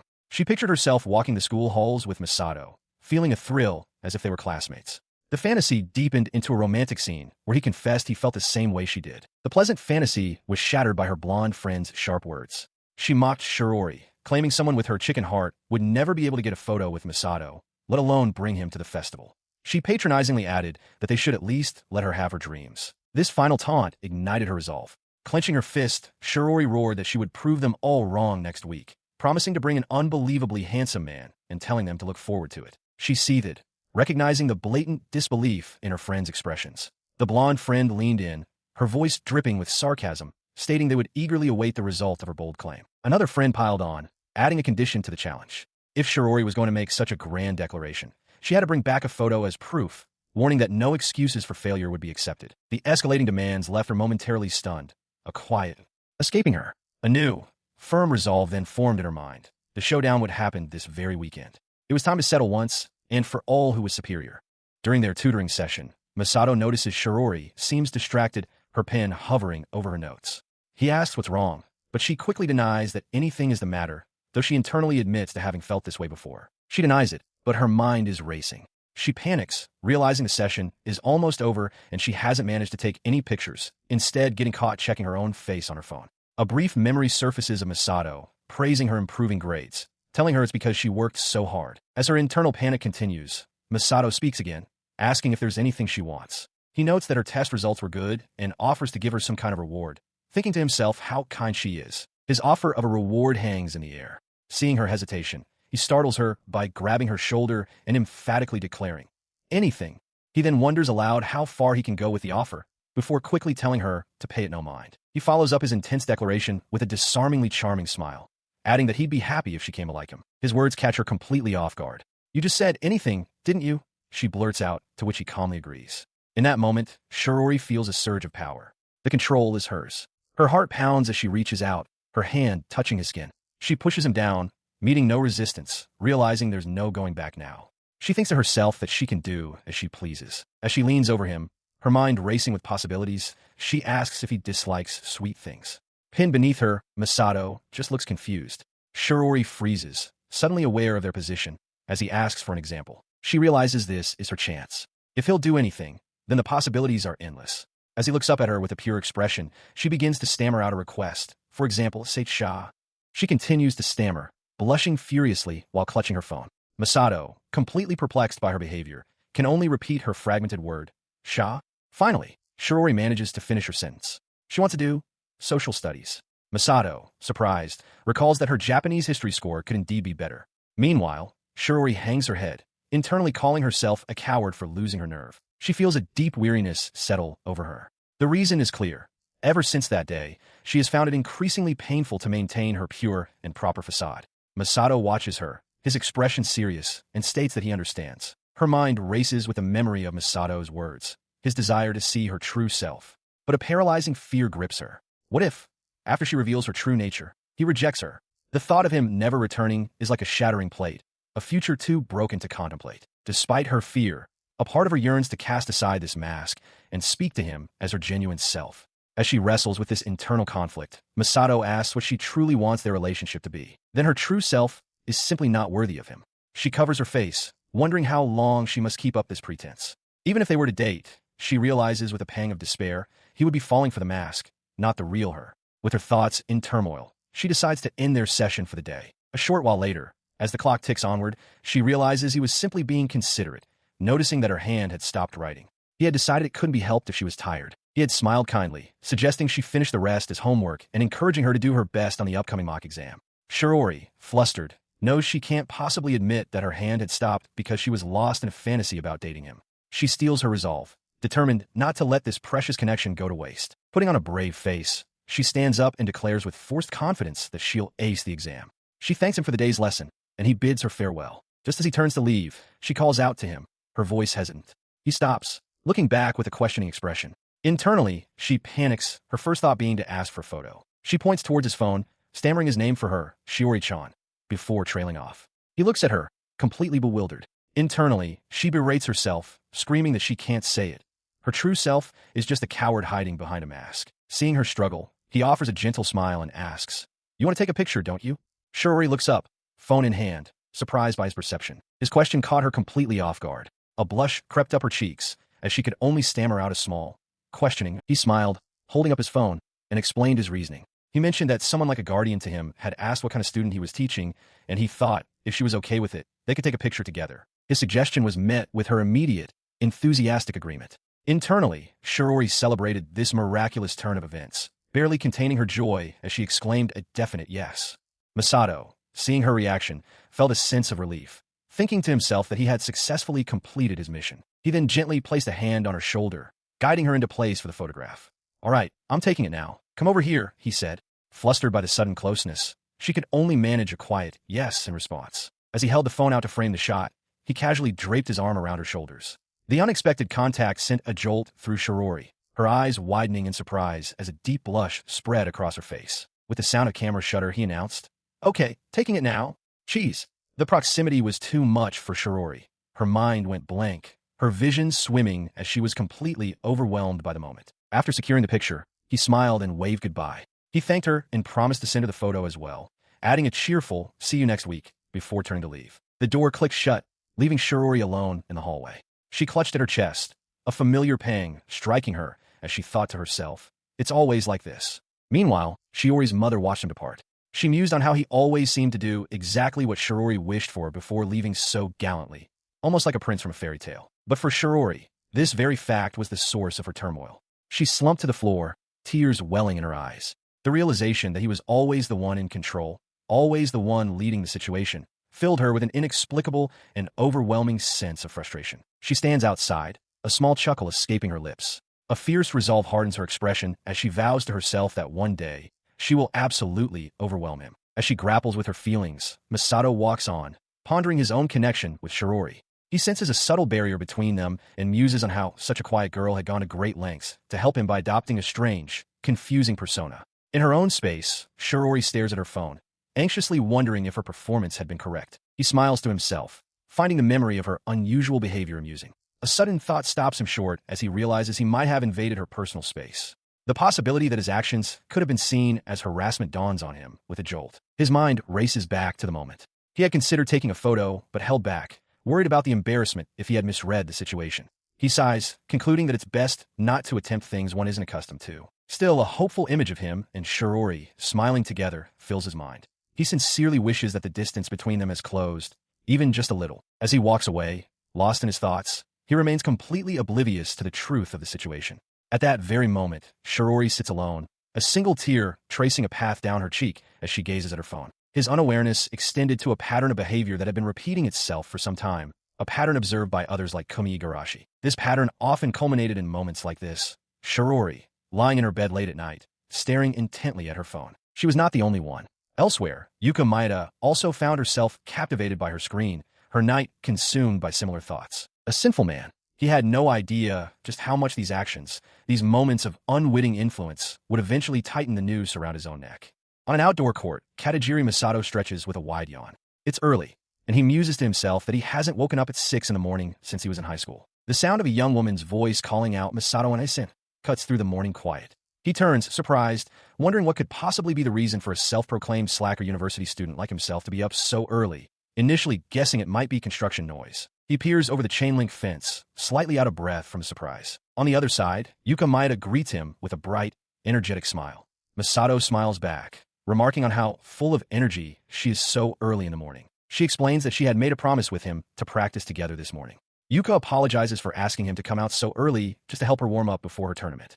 Masato asks when the tournament starts, and she confirms it's at 11 a.m., adding that if she wins, there will be another match in the afternoon. He asks if she's nervous, but Yuka casually replies that she isn't really. With a confident grin, she adds that it's not as if she's stronger than him, anyway. His reaction is a simple, "Is that so?" Internally, however, he realizes he may have created a monster, mentally apologizing to her future opponents. Shaking off the thought, he declares it's time to begin. With that, their practice begins. Yuka takes a shot at the basketball hoop, her form fluid. From the side, Masato watches and comments that it's looking good. He watches her impressed. He thinks about her clean shooting form and wonders just how many middle schoolers are capable of moving like that. He decides they should wrap it up soon, since overdoing it wouldn't be good for her. After a practice, Yuka thanks him politely. As she stretches, Masato observes her, thinking to himself that even though she claimed not to be nervous, her expression is undeniably stiff. He then called out to Yuka, holding something small in his hand. He offered it to her, suggesting she could use it if she wanted. Surprised, she simply agreed. She immediately and emphatically accepted, startling him. He clarified that it was just a wristband and that she could refuse if she didn't want it. Holding the wristband, he recalled that it was something he had used for his own matches back in his original world. He briefly wondered if the him of this world had done the same. Yuka asked again if she could really have it, and he assured her it was fine, as he'd barely used it. He pointed out that his initials were on the back, but she didn't hesitate, declaring she would use it as is and immediately putting it on. With the wristband on, she waved happily. Watching her cheerful display, He thought to himself that perhaps her tension had eased a bit. She then turned to him, her expression full of gratitude, and thanked him again, promising she would truly treasure it. He watched her with a soft, gentle expression. Breaking the moment, he suggested that it might feel awkward to suddenly wear it for the tournament. He advised her to test it during practice to ensure it wouldn't be a problem. She readily agreed and ran off to continue her training. Watching her leave, he decided to go home and change clothes. A new thought formed. He would go watch his sister's match. He mused on the feeling, knowing he didn't actually have a sister, but revealing to himself that he had already researched the tournament's location and confirmed that spectators were allowed. Sometime later, having changed his clothes, he arrived at the tournament venue, the gymnasium standing before him. He scans the gymnasium, surprised by its size. As a whistle blows for the teams to assemble, his eyes search the court, finally landing on Yuka. On the court, she stands with her teammates, wearing jersey number 11. The dark wristband he gave her is a stark contrast against her skin. As if sensing his gaze, Yuka looks up into the stands, her eyes meeting his. From his spot on the upper balcony, Masato offers a gentle, encouraging smile. He watches the game begin, worrying that his presence might make her nervous or that the wristband might feel out of place. But his concerns fade as he sees her on the court. She is completely focused, her movements sharp and fluid. The game intensifies. Yuka dribbles past her opponents, her expression one of fierce concentration. From the stands, Masato watches her, a sense of wonder growing within him. His wonder turns to utter shock. He sees Yuka, a first-year student, being double-teamed by her opponents. He covers his mouth, stunned by the sudden, overwhelming realization. She is unbelievably strong. He had always known she was skilled, but this was something else entirely. He finally understands that her talent is truly in a league of its own. As he processes this, a man with glasses approaches him from behind. The man asks if he is here to cheer for their middle school's team. The man smiles kindly, suggesting that since Masato came all this way, he should take a better seat at the front. Masato is taken aback by the offer, but the man simply states that's just how it is. Encouraged to accept, Masato glances at the scoreboard, which reads 17-42. He figures that with such a massive point difference, it probably wouldn't matter if Yuka noticed him moving. He decides to take the man's offer. His presence in the new, more prominent seat did not go unnoticed. The women nearby began to whisper amongst themselves, wondering about the handsome young man. One of them, a woman with short dark hair, turned with a start of recognition. She recognized him, but his attention was fixed solely on the court, his thoughts consumed by Yuka Maeda. The surrounding spectators erupted in excited chatter, realizing he must be Yuka's older brother. They gushed over how cute Yuka was, their cheers intensifying. Flustered by the sudden attention, Masato tried to clarify that he wasn't her brother, but his words were lost in the noise. On the court, Yuka received a pass, leaped into the air, and released the ball. It sailed cleanly through the hoop. From his seat, Masato watched, momentarily stunned by her fluid grace and skill. Following the shot, Yuka's eyes scanned the crowd and suddenly locked with Masato's.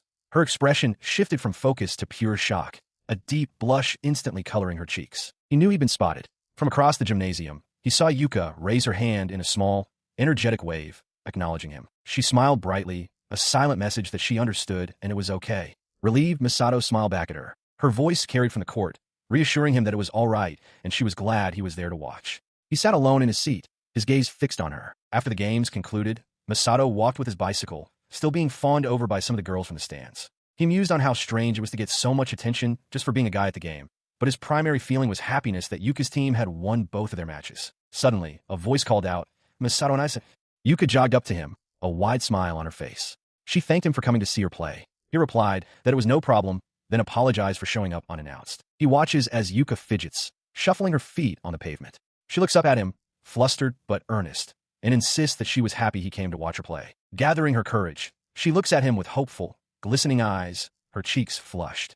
She nervously asks if it would be all right for them to walk home together. Before Masato can answer, one of Yuka's teammates suddenly appears from behind a corner, cheerfully shouting, "Of course." The unexpected interruption startles both Yuka and Masato. Her friend gives Yuka a firm shove towards Masato, urging them to go quickly.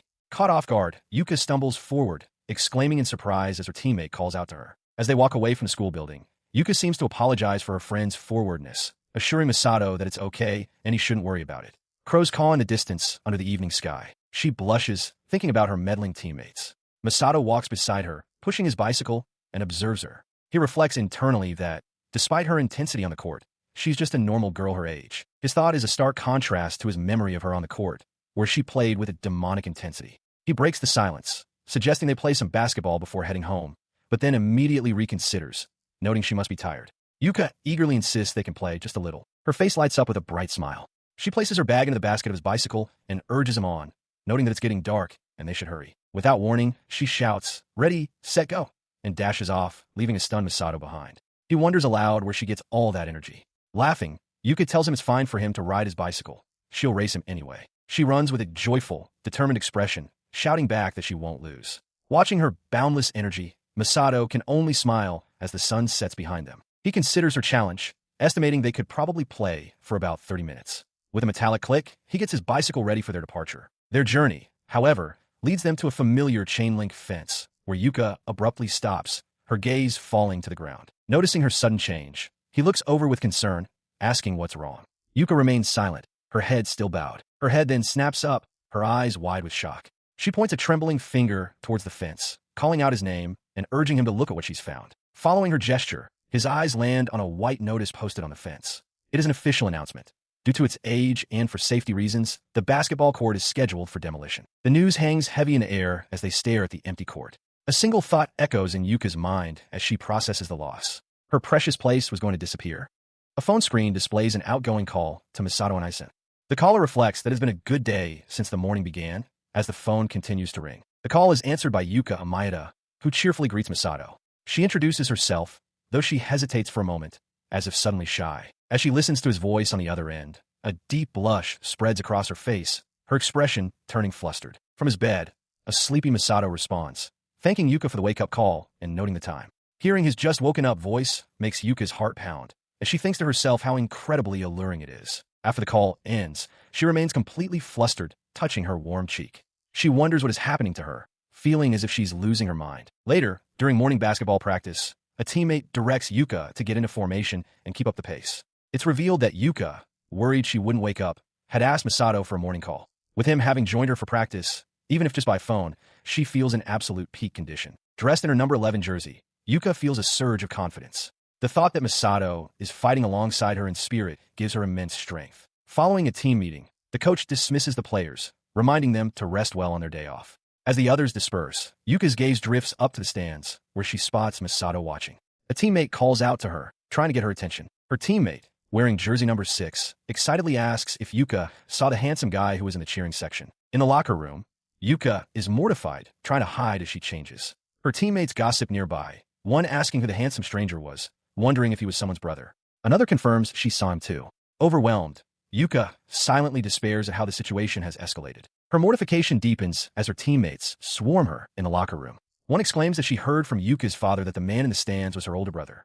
The others erupt, demanding an introduction, asking for his name, and gushing over how handsome he is, leaving Yuka utterly overwhelmed. She panics, her mind reeling. She can't introduce him. He isn't her brother. As this realization hits, she sees Masato has already fled the gym. Her teammates shout for someone to chase after him. Rushing outside, Yuka spots Masato talking with her mother. A wave of relief washes over her as she realizes he's still there, and she quietly hopes they might be able to go home together. Her mother turns to her, reassuringly explaining that since she is present, any misunderstanding about a guardian has been cleared up. She then looks toward Masato and asks Yuka if he's still around, suggesting they could all leave together. Yuka becomes flustered by the suggestion. Her mother then playfully asks aloud, "Did I ever have such a handsome son?" This only deepens Yuka's embarrassment, and she can only stammer in protest at her mother's teasing. Suddenly, the team captain grabs Yuka from behind. She announces to the other girls that they will now hold a selection to decide who gets to be introduced to Yuka's older brother.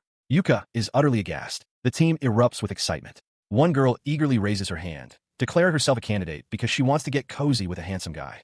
Yuka tries to protest, desperately attempting to explain that Masato isn't who they think, but her voice is drowned out. The captain calmly silences the group, announcing that it was all just a joke. The other girls groan in disappointment while Yuka looks on, a wave of relief washing over her. Her eyes sparkle with admiration for her captain, thinking to herself how reliable she is. The thought of Yuka's brother, however, still lingers uncomfortably in her mind. But the captain, crossing her arms with a confident smile, turns to the stunned Yuka and declares, "I'll be the only one getting an introduction." She is immediately confronted by her furious team captain, who grabs her by the shirt.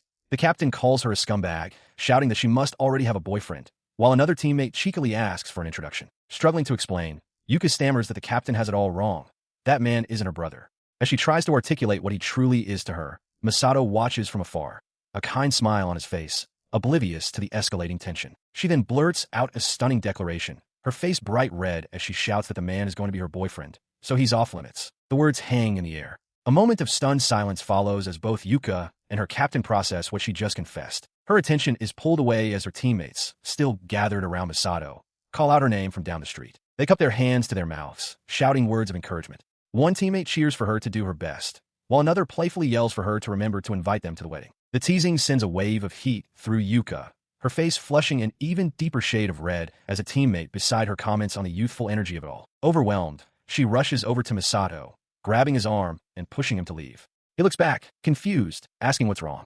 Yuka reflects that while her confession was impulsive, the feelings behind it are real, and she decides they must leave quickly. Her urgency transforms into playful energy. She crouches into a runner's stance, shouting, "Ready, set, go," which catches a surprised Masato completely off guard. She dashes forward, laughing as she wonders aloud where he finds the energy for all this. Then, glancing back at him with a joyful blush, she quietly confesses, "I like you." He watches her run off, a gentle smile on his face as he thinks about her energy. As Yuka flees, her thoughts are a whirlwind. She desperately wants to be his girlfriend, but she's convinced that Masato only sees her as a little sister. She continues on, her mind consumed with the wish for him to see her as a girl, wondering how she can ever make him notice her true feelings. The frustration is overwhelming. She stops, biting her lip in vexation before turning to call out to him, "Hey, Masato Nizan." Her attention is caught by a notice posted on the chain-link fence. It announces the demolition of the park's basketball court. Due to its age and for safety management, the court's use will be terminated on a specific date, with a final line thanking the public for their long-time use. The information washes over her, leaving her wide-eyed and frozen in disbelief. As Masato catches up to her, she trembles and asks why this is happening. Reading the sign, he realizes the implication, questioning if this means the court will be unusable starting next week. Her earlier happiness vanishes. "I was so happy just a moment ago," she murmurs, her gaze fixed on the court. She points towards it and says, "Here, this is where they first met." Memories rush back, the joy of playing basketball together, the time he helped her. It was always here, this court, the place where they were always together, sharing laughter and creating their bond. As dusk settles over the now empty court, she comes to a somber realization. Everything about her and Masato is rooted in this very place. Her face falls as she stares at the demolition notice. The court they'd just been on, the place where so much had happened, it was all going to be gone. So that means she trails off, the implications sinking in. The news hits him as well, a heavy weight settling in his chest. A dreadful thought crosses Yuka's mind. Does this mean I won't be able to see Masato anymore? He sees her leaning against the chain-link fence, her shoulders slumped in defeat. "What's wrong?" he asks gently. She turns to him, holding out the notice as if it were proof of a crime. "Masato, this..." She begins, her voice trembling slightly. Her eyes widen in disbelief as the reality of the situation fully dawns on her. "Seriously?" she whispers, her hands tightening on her backpack straps. In an attempt to be practical, he looks through the fence and suggests they'll just have to find a new place to play. Yuka can only stare, bewildered by his seemingly simple solution. He continues, reasoning that there must be other courts around if they just look for them. Yuka is stunned by how casually he's treating the situation. Noticing her expression, he asks, "Are you okay?" You look surprised. Her composure breaks. She explains that this is a place full of memories with him, and now it's going to disappear. She asks if it means so little to him, then trails off, admitting that while losing the court is sad, his casual dismissal is what truly stings. Looking up at him with pleading eyes, she reminds him of its true importance. "But this is where we met." His expression finally softens into a gentle, understanding smile. He reassures her that their memories won't disappear just because the physical location does. He reminds her that they were together today, somewhere other than a park, concluding that their memories are something they carry inside themselves. He continues to reassure her, a bright smile on his face as he suggests they can simply find a new place to create new memories together. Yuka looks up at him, her expression softening as his words stir her emotions. As she listens, his reassurances echo in her mind. The thought that she can see Masato again, that their memories truly reside within him, and that they can find a new place together, all of it sinks in, calming her. Her turmoil subsides, and Masato, sensing the change, gently pats her on the head. With a kind smile, he tells her there's no need to cry, calling her the hero of the day. She looks up at him, a profound realization dawning on her face. He is saying all of this, everything, just for her. Overcome with emotion, she suddenly throws her arms around him in a tight embrace, her voice muffled as she thanks him profusely. Pressing her face against his chest, she closes her eyes, a feeling of immense gratitude washing over her. She thinks to herself how truly glad she is to have met him. Her hands clench the fabric of his shirt as she holds on tightly. A little surprised by the intensity of her hug, Masato tries to downplay his actions, telling her it wasn't such a big deal. His gentle hand rests on her head, and she cherishes the touch, thinking about how much she loves this kindness. He treats her like a precious younger sister, and she feels incredibly fortunate to have met him. After a moment, she pulls away from the embrace, her gaze averted and her face flushed. Masato watches her, a hint of surprise still on his face. He calls out her name, questioning her sudden distance. But inside, Yuka steals her resolve, realizing that for her own sake, she must let go of his hand and move forward. With a final, quiet determination, her feet begin to move, carrying her away from him. She acknowledges a lingering reluctance to part, but understands that this is a necessary step she must take. She did not leave. Instead, after taking a few steps, she stopped and turned back, putting some distance between herself and Masato as they stood facing each other on the empty, dusty court. He watched her, his expression unreadable, as her voice cut through the quiet evening air, calling out to him, "Masato-in." Her posture was resolute, her gaze unwavering under the dim light. She then issued a clear challenge. "Let's have a match." Her resolve was now absolute. She had made her decision, steeling herself to confront her feelings for the person she loved most, her Masato. The sudden intensity of her declaration left him completely stunned, his eyes wide with shock as he tried to comprehend what was happening. On the basketball court, Yuka Maeda turns to Masato Katajiri with a determined expression, proposing a match. Surprised, he asks if she means a one-on-one game. She clarifies her proposal. They will take turns on offense, and the game will end as soon as one person scores a point. Continuing her explanation, Yuka acknowledges that while she has never beaten him in their usual 5-point games, a single-point sudden death match might just give her a fighting chance to win. He considers her logic and nods, understanding her reasoning. He agrees to the match, adding that since they don't have much time, they should start as soon as she is ready. Yuka then adds a wager, pointing a finger at him. The loser, she declares, must grant one request from the winner. A slight smile plays on Masato's lips as he realizes she must have a hidden plan. He confidently accepts her challenge. As he stretches, he muses to himself about what he would ask for if he wins, perhaps another morning wake-up call, since he's not good at waking up. Still, he feels assured, thinking that he can't possibly lose to a middle school student. His thoughts are interrupted as Yuka prepares to start. He calls out a warning, reminding her that she just finished a match and shouldn't push herself too hard, lest she fall again. She begins to dribble the basketball, her expression focused and intense, a light flush on her cheeks. Sometime later, the match apparently concluded. Yuka approaches Masato. She asks with a small smile if he remembers something. He looks back, confused by her question. She brings a hand to her chin, her expression softening. She admits she was just happy that he remembered. Her words leave Masato looking flustered and taken aback. She looks at him, noticing his serious expression and asking what's wrong. With a slight smile, she then encourages her big brother Masato to warm up. He stands alone on the court, holding the basketball, and murmurs a quiet acknowledgement to himself. His thoughts drift as the ball bounces softly. He realizes this might be the last time they can have a match in this place. Yuka's voice cuts through his reverie as they face each other on the court line. "All right," she says, "let's begin." She stands ready, her posture focused and composed. Across from her, Masato's hand rests on the ball. He watches her, struck by her incredible concentration.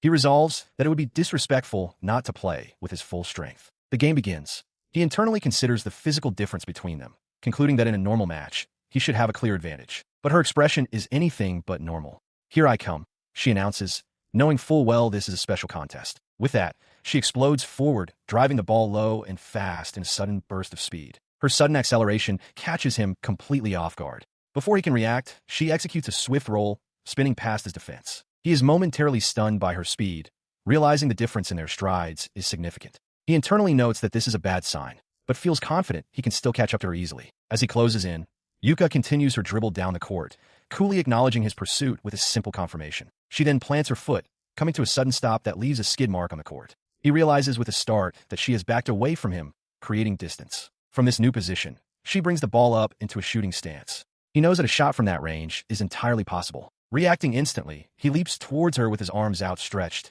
shouting that he'll reach her and block the shot. She remains unfazed, her expression intensely focused and sweat beading on her brow as she holds the ball steady. In a fluid motion, she jumps, her body rising into the air for the shot, just as his own feet leave the ground in a desperate attempt to intercept. The ball is already gone. As she hangs in the air, he can only watch from behind, a look of pure disbelief on his face as he mutters, "No way." The ball travels in a high, gentle arc, a floater shot, and drops cleanly through the hoop. Landing gracefully, Yuka turns to him with a confident, triumphant smile. She declares to her big brother Masato that with this, she has taken the lead. She explains that the shot she just used is a special one, meant for facing taller opponents. Given her own height, she notes, such a technique shouldn't normally be necessary, implying it's specifically for him. Her admission leaves Masato stunned, wondering aloud if she's serious. With a bright, confident smile, Yuka clasps her hands and declares that she practiced with the sole purpose of defeating him. She then hands him the basketball, announcing that it is now his turn on offense. As he takes it, Masato internally reassures himself that this is all within his expectations. He reasons that she has never been able to block him when he was playing seriously, and he resolves not to be defeated so easily. As he prepares, Yuka watches him, letting out a simple, questioning sound. Her expression turns serious, and she asks him directly if he has an injury. Taken aback, he asks why she would think such a thing. She calmly replies that she knows because she's watched him play many times. His silence confirms her suspicion is correct. Yuka presses further, asking if the injury is in his right elbow or shoulder. She quickly clarifies that it's not some dark secret, just the result of overdoing it with sports, before admitting that, in truth, she knows nothing about him at all. Clutching the basketball with a faint blush on her cheeks, she looks at him earnestly. She declares that she wants to learn more about him, both his present and his past. Her sudden, heartfelt confession leaves him utterly speechless and flustered. He panics internally, wondering if this is a psychological attack, and how she became so devious. Unfazed, Yuka simply smiles and proposes they talk after their match is over. On the basketball court, Yuka Maeda holds a ball and smiles brightly at Masato. She asks him to teach her a lot once their current activity is over. Standing nearby, Masato looks away, reminding himself that he's playing against a middle schooler, but he agrees nonetheless. The one-on-one match begins. Yuka crouches low, dribbling the ball with practiced ease. The ball is then passed to Masato, who catches it, preparing for his turn on offense. They now stand opposite each other on the court. Yuka adopts a defensive stance, knees bent and ready.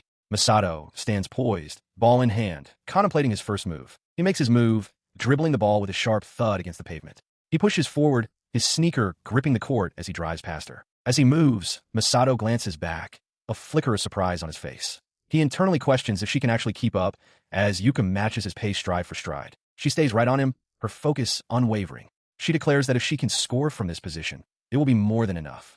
With sudden intensity, she points and shouts, "Right here!" But just as he attempts a shot, Yuka lunges forward.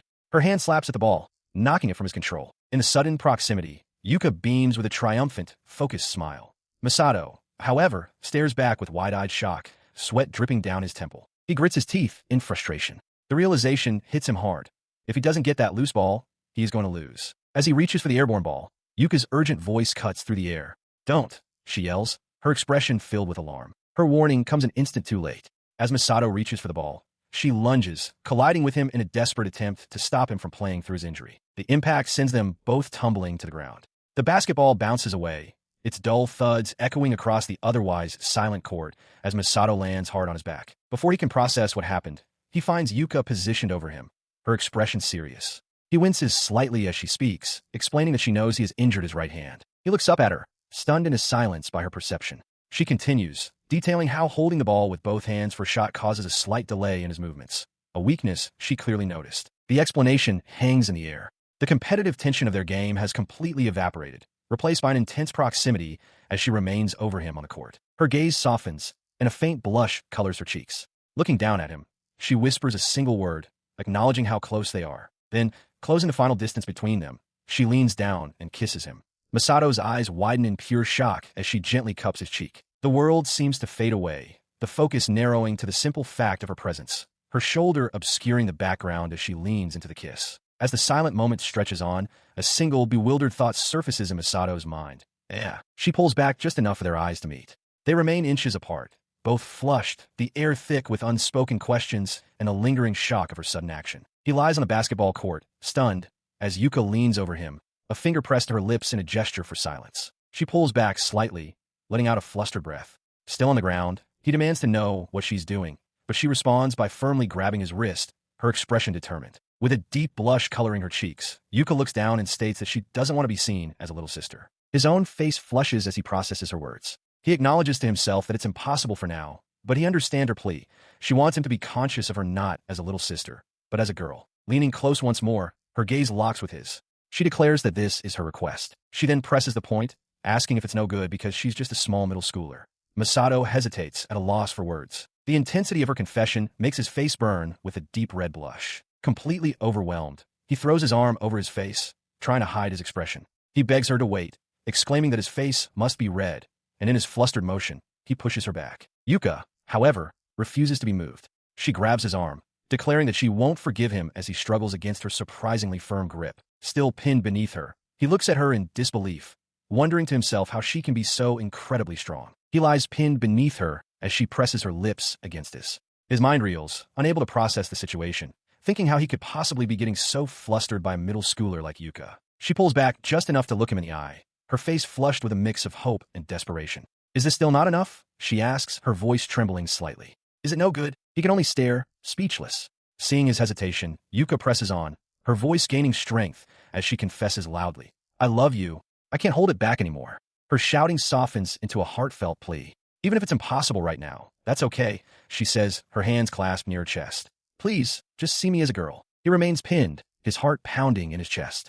The intensity of Yuka's expression overwhelms him. It holds a power he never anticipated, more than enough to throw his heart into complete turmoil. Her hand gently covers his mouth as she leans closer, whispering his name. Hey, Masato and Isen. She cradles his face, their eyes locking at an impossibly close distance. A blush spreads across her cheeks as she asks, her voice barely a whisper, can I do more? In that moment, looking into her unwavering gaze, a sudden realization dawns on him. He finally understands. He finally understands just who is truly on top in this situation. Pinned and powerless, he is completely at her mercy. He would come to understand this firsthand over the course of the next several tens of minutes. A certainty was carved into him on that court, where a lone basketball now rests. With tears welling in her eyes and her face flushed with emotion, Yuka Maeda makes a desperate confession. She declares that she's in love, so much so that she can no longer hold her feelings back. Her plea hangs in the air as the scene shifts to the glittering lights of the city at night. She had asked him to see her as a girl, at a place called Boys Bar Festa. A hand uses tongs to place ice into a glass. From off-panel, a voice calls out a name, Masato. Startled, Masato snaps back to reality. He's at work, lost in thought. His colleague, UCI, calls him out, telling him to stop spacing out. Masato offers a quick apology. He realizes he's been dazed ever since that day. He recalls his thoughts after her confession, how he tried to reason that she was just projecting a fantasy onto an older guy, and that her feelings would surely change if she met other men. But in that moment, Yuka had leaned in close, telling him that she didn't need a reply. Her expression then shifted to a bright, determined smile. She promised that from that day forward, she would stay by his side and prove that her feelings were real. Back in the present, Masato's hand trembles slightly. The memory of Yuka's face from that day is burned into his mind, refusing to leave. He reflects on his naivete. He was just happy to have made friend with a girl, but he realizes such a simple feeling is not enough in this world. He muses that this world is different from his old one, and perhaps the barrier for developing feelings for a man is much lower here. He never imagined Yuka would hold romantic feelings for him. His thoughts drift to the people who are around him now in this strange new life. He reflects on the women in his life, concluding that even if they don't have romantic feelings for him, he believes they hold him in high regard. This leads him to a somber realization. He is simply being kind to everyone. If he were to actually start a relationship, he reasons it would be the women who would end up getting hurt. He decides he cannot step any further into these dynamics. Later, at his host club job, a colleague announces that Masato has a client. He turns to find Saira Mochizuki already seated, greeting him warmly. As he greets her in return, he internally sighs, thinking that figuring out how to interact with Saira might be his most difficult challenge yet. As he sits with her, Saira leans in to whisper something, making him look away, flustered. He wonders what the problem could be. A glance at his phone reveals his attempt to reduce contact with someone, though he remains uncertain of its effectiveness. She pulls back and calmly takes a sip from her glass. Noticing her quiet demeanor, Masato asks what's wrong. He watches her, admitting to himself that he doesn't dislike interacting with Saira. He finds her beautiful and their conversations enjoyable, and he is fully aware that, despite her attempts to be subtle, she is quite taken with him. Saira then announces she has something to give him. As she retrieves a small, checkered box from her purse, Masato's mind flashes with the image of a grand chandelier, a thought that any man would be thrilled by such a gesture. She places the gift on the table before him. He can only stare, momentarily speechless with surprise. With a gentle smile, she explains it's a small token of her gratitude for their previous date. Flustered, Masato mentions his birthday is still far off, but she dismisses his concern, stating that a birthday calls for a much better present. He hesitantly asks for permission to open it. Of course, she replies, it's yours now. As he lifts the lid, his eyes widen in disbelief. It's a product from a luxury brand that even he recognizes. He lifts the lid of the checkered box, revealing the gift inside, a wallet. As he examines it, Saira watches him with a gentle expression, thinking to herself how cool he looks. Her unspoken admiration is lost on him as he turns to her, flustered, exclaiming that the wallet must be very expensive. She calmly tells him not to worry about the price. She continues, a soft smile on her face, explaining that she bought it simply because she thought it would suit him. Her directness leaves Masato stunned and wide-eyed. Leaning in, Saira playfully tells him not to overuse it, adding that he's cute. The compliment makes Masato recoil internally. He realizes with concern that ever since the incident with Yuka, he has been overreacting to women. He tries to steady himself, thinking that Saira is not like the others, not just part of the faceless crowd.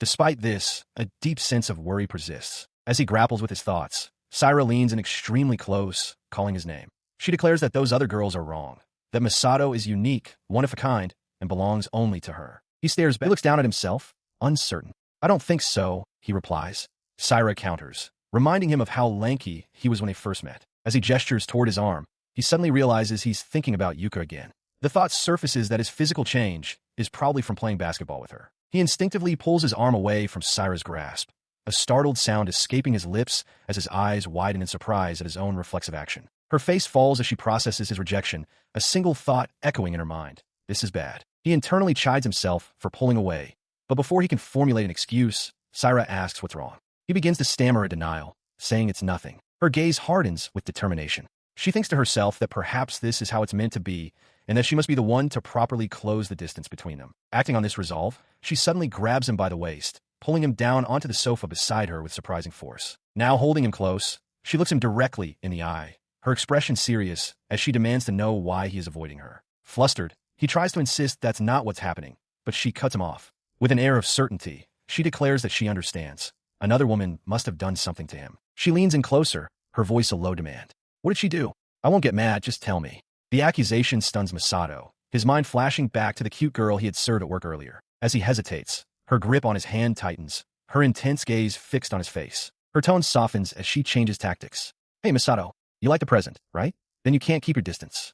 Cornered, he can only stammer an agreement, realizing with a sinking feeling that it's no use trying to escape. He stood there, his hand held firmly in Saira's, a blush creeping up his neck. Leaning in close with a triumphant, knowing smile, she whispered a suggestion to him.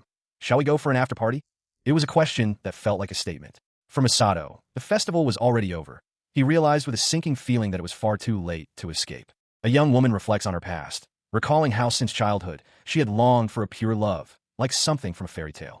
She always believed that one day she would meet her destined person. In this dream, she envisioned a blissful future where her ideal self would be loved by an ideal man, a vision she held onto for a very long time. This wasn't just idle waiting.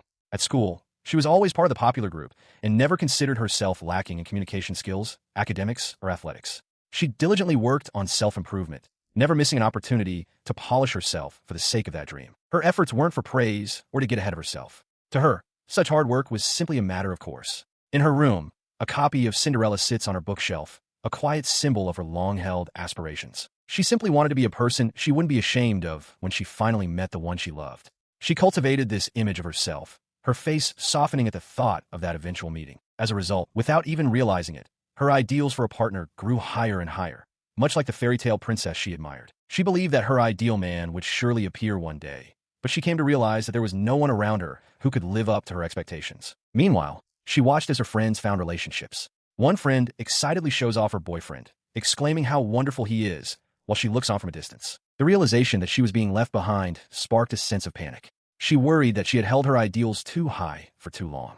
This desperation led to a rash decision, recalling a man named Mochizuki asking her to be his girlfriend. She remembers the feeling of happiness at that moment. She truly thought that all of her hard work had finally been rewarded. She admits to herself that he wasn't her type, and looking back, she'd heard some unpleasant rumors about him. Even so, she was so happy that she thought she might be able to fall in love with him. She continues her story to UCI, explaining that despite her own reservations, she had spotted the man, Hoshira, on campus. A friend had pointed him out, wondering aloud if he was leaving a lecture with his girlfriend. Her friend, attempting to play matchmaker, announced she would go talk to him and promptly walked over to greet him. UCI listened with a quiet acknowledgement as she recalled watching the two of them from a distance. In that moment from her past, she wore a simple, hopeful smile. The hope was short-lived. She watched as Hoshira casually put his arm around another girl, telling her friend to go on ahead. UCI's surprise was evident. The woman explained that she had confronted Hoshira, asking if they were even dating. She recounted to UCI how she'd seen him with other girls, they'd never been on a single date, and he'd acted coldly towards her. UCI could only manage a confused huh. The memory of his cruel response surfaced with painful clarity. He had asked how long she intended to be serious, then bluntly stated he had 2 girlfriends. The revelation left her utterly stunned. His final words echoed in the darkness of her recollection. I don't need you. After that crushing memory, the scene in her mind shifted to a different time, a formal meeting. A young man was introducing himself. I'm Misato. It's a pleasure. Looking at his earnest face, she felt a profound certainty. She had finally met him, her person of destiny. His presence solidified a thought in her mind. Such a good man wouldn't be available for long. She felt an urgent, possessive need to make him hers, believing there wasn't a moment to spare. This conviction led her to make a decisive move. She resolved that today would be the day, taking his hand in hers. She pressed her advantage on the sofa, leaning in close. She believed Masato was weak to being pushed, and that one more assertive move would make him fall right into her arms. As she moved closer, she whispered apologies, as if sorry for her own haste. He, however, pulled back slightly, looking uncomfortable. He explained that he couldn't stay for an after and admitted that he doesn't drink alcohol. She dismissed his concerns, moving closer still and placing a hand on his leg. She assured him it was fine if he didn't drink, telling him that just being with him was enough for her. Her advance was suddenly interrupted. Abruptly, he caught both of her hands in his, halting her advance. She stared back at him, utterly bewildered by the sudden resistance. His hands gently but firmly pushed hers away as he quietly apologized. He averted his gaze, a bead of sweat forming on his temple. He confessed that her behavior that day was a little frightening to him. The memory strikes Syra in the present, her face paling with horrified realization. She recalls her past self, making an excuse about feeling drunk and needing to go to the restroom, apologizing as she fled the situation, leaving a troubled Masato behind on the sofa. She clutches her mouth, a wave of nausea washing over. The memory forces her to recall the clear, unambiguous rejection from Masato. It felt as though he wasn't just pushing away her actions, but her very existence, a fact that makes her feel sick to her stomach. In that fleeting instant of rejection, she had hated the person she loved. The thought fills her with disgust for her own foolish, shallow self. The weight of this self-loathing brings her back to the present, where she pants heavily, hunched over a toilet. She remembers a later conversation with her friends. They confirmed her fears, stating that she was absolutely right in her assessment. Masato was only being kind to her because it was his job as a store employee. The fact that he had rejected her was a truth that wouldn't stop replaying in her mind. This realization had been crushing. She had gotten carried away by his superficial kindness, foolishly believing she could actually be loved by him. She saw herself as a hopeless woman, less than garbage. On the bathroom floor, she whispers for the thoughts to stop.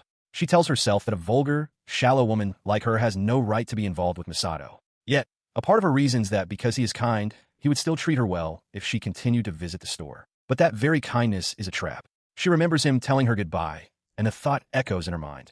If he is kind to her, her shallow self will only get her hopes up all over again.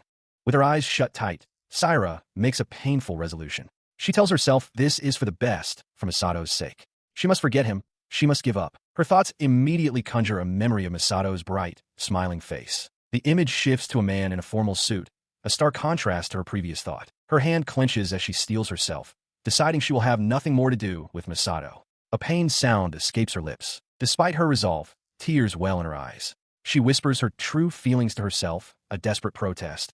I hate it. I hate it. Her mind flashes back to an earlier moment of despair, huddled alone in a park, whispering Masato's name. She recalls looking up and apologizing for her behavior. That apology came after she abruptly tried to leave the cafe. As she announced she was going home, the waiter, also named Masato, had called out, Cyrus-san. She had looked back at him, realizing that ultimately, things were just going back to the way they were. Now, sitting on a swing set, she reflects on her fate. A colorless life begins again. She scolds herself for being a fool, for getting carried away with the thought that she might be loved when there was no reason for it. Holding her phone, she navigates to Masato's contact. A confirmation box appears on the screen. Block Masato? She grimly concludes that this is the best solution. A happy memory of her and Masato, smiling together surfaces, reinforcing her belief that if he can be happy, that's all that matters. Her finger trembles over the block button as she thinks to herself, how pathetic. She saw herself on a swing, head bowed in shame, her own thoughts branding her an utterly foolish and pathetic woman. Beneath her, a field of stars stretched into an abyss, reflecting the vast emptiness she felt inside. That feeling of suspension dissolved as a low groan escaped her lips. She was in her bed, slowly stirring from a long, troubled sleep. A sharp pain lanced through her head as she pushed herself upright. I overslept, she realized, clutching her forehead as the room seemed to tilt around her. She fell back onto the mattress, staring blankly. She'd slept through the entire weekend. A sliver of relief cut through the haze. Tomorrow was a holiday, which was fortunate because going to work felt utterly impossible. Her gaze fell upon her phone. A message from Masato was displayed on the screen. He had written to her, saying things were business as usual and suggesting they meet around the usual time. Reading his casual words, a sad smile formed on her face. There's no way I could forget him, she thought. He was someone she felt she could give her all to, and the realization that she might never meet anyone like that again was a sharp pang of grief. The thought triggered a memory of them standing together, a moment suspended in time. There's no way, her mind echoed, blurring the past with her present certainty that she could not let him go. Returning to the present, tears streamed down her cheeks. This always happened the moment she was awake. She briefly considered watching a video, anything to distract herself from the overwhelming feeling. But instead of seeking distraction, a sudden, sharp idea struck her. She sat bolt upright in bed, her heart hammering against her ribs as she stared at her phone with wide, determined eyes. Her new focus was singular. A piece of paper, or perhaps a note on her screen, displaying the full name Katajiri Masato and his home address. She rises from her bed, phone still in hand, a new determination solidifying within her. Pausing before a mirror, she examines her reflection, thinking to herself that she can't possibly meet Masato looking so haggard. As she begins to get ready, a dark, ugly feeling stirs within her, a quiet hum of activity filling the room. She had considered giving up, but the moment she saw his address, she realized she now had the means to finally possess him. Under the spray of the shower, a chillingly simple plan forms. All she has to do is create a fait accompli. While applying her makeup, she convinces herself that once she and Masato are connected, her heart will be fulfilled and he will never be able to leave her. She rationalizes that it's Masato's fault for rejecting her and driving her to this point. Her eyes are a bit swollen, she notes, but she deems her appearance a passing grade. With her preparations complete, she stares forward, her face a mask of calm, unwavering resolve. She imagines confronting him, asking if he thinks she's cute now. She would tell him that it's no exaggeration. Her entire purpose in life was to meet him. In her fantasy, they sit together, and she thinks that being able to see him is the most wonderful thing. Yet, even here, a single intrusive thought breaks through. It's no use. Her fingers trace the line of her lips as she struggles with a single, frustrating thought. She feels her expression isn't a real smile, that it isn't cute. A wave of self-doubt washes over her as she wonders why she can't manage to smile properly. She recalls Masato once praising her, telling her that a smile suited her best. Driven by this memory, she uses her fingers to physically push the corners of her mouth upward, trying to force the expression he complimented. The result is a wide, strained smile held in place in the dim light of her room. With shadows obscuring her eyes, the expression appears more pained than happy. A single, determined thought cuts through her unease. Wait for me, Masato. I'm coming to see you now.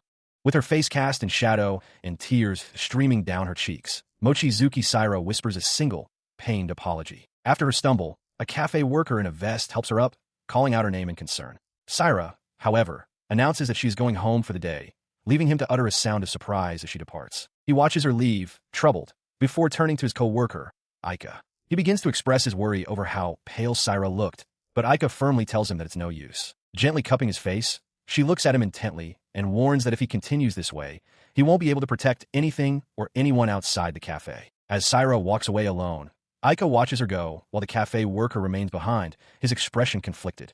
He internally questions what the right course of action would have been. His thoughts turn to Saira. He understands she must like him to some degree. Otherwise, she wouldn't visit weekly and spend so much, but he admits to himself that he finds her a little frightening. He wonders if it was better this way than getting swept away by her, realizing the problem is that he himself only has a good impression of her. Elsewhere, Saira reflects on the man from the cafe. She considers him a good, interesting, and incredibly beautiful person, noting that he becomes more intense when he drinks. If someone like that were to take an interest in her, she thinks she would naturally be overjoyed. In yet another location, Katajiri Masato sits alone, his thoughts also on Saira. He wonders if she made it home safely, and then a new thought surfaces. Are they actually dating? His contemplation is broken by a gentle voice calling his name. He looks up, startled, to see Shirori standing beside him. She leans in closer, pointing to something before them. With a small exclamation of understanding, she tells him to apply a specific formula, her focus entirely on the task at hand. He looks at Shirori with concern, remarking that while she is as lovely as ever, her complexion seems poor.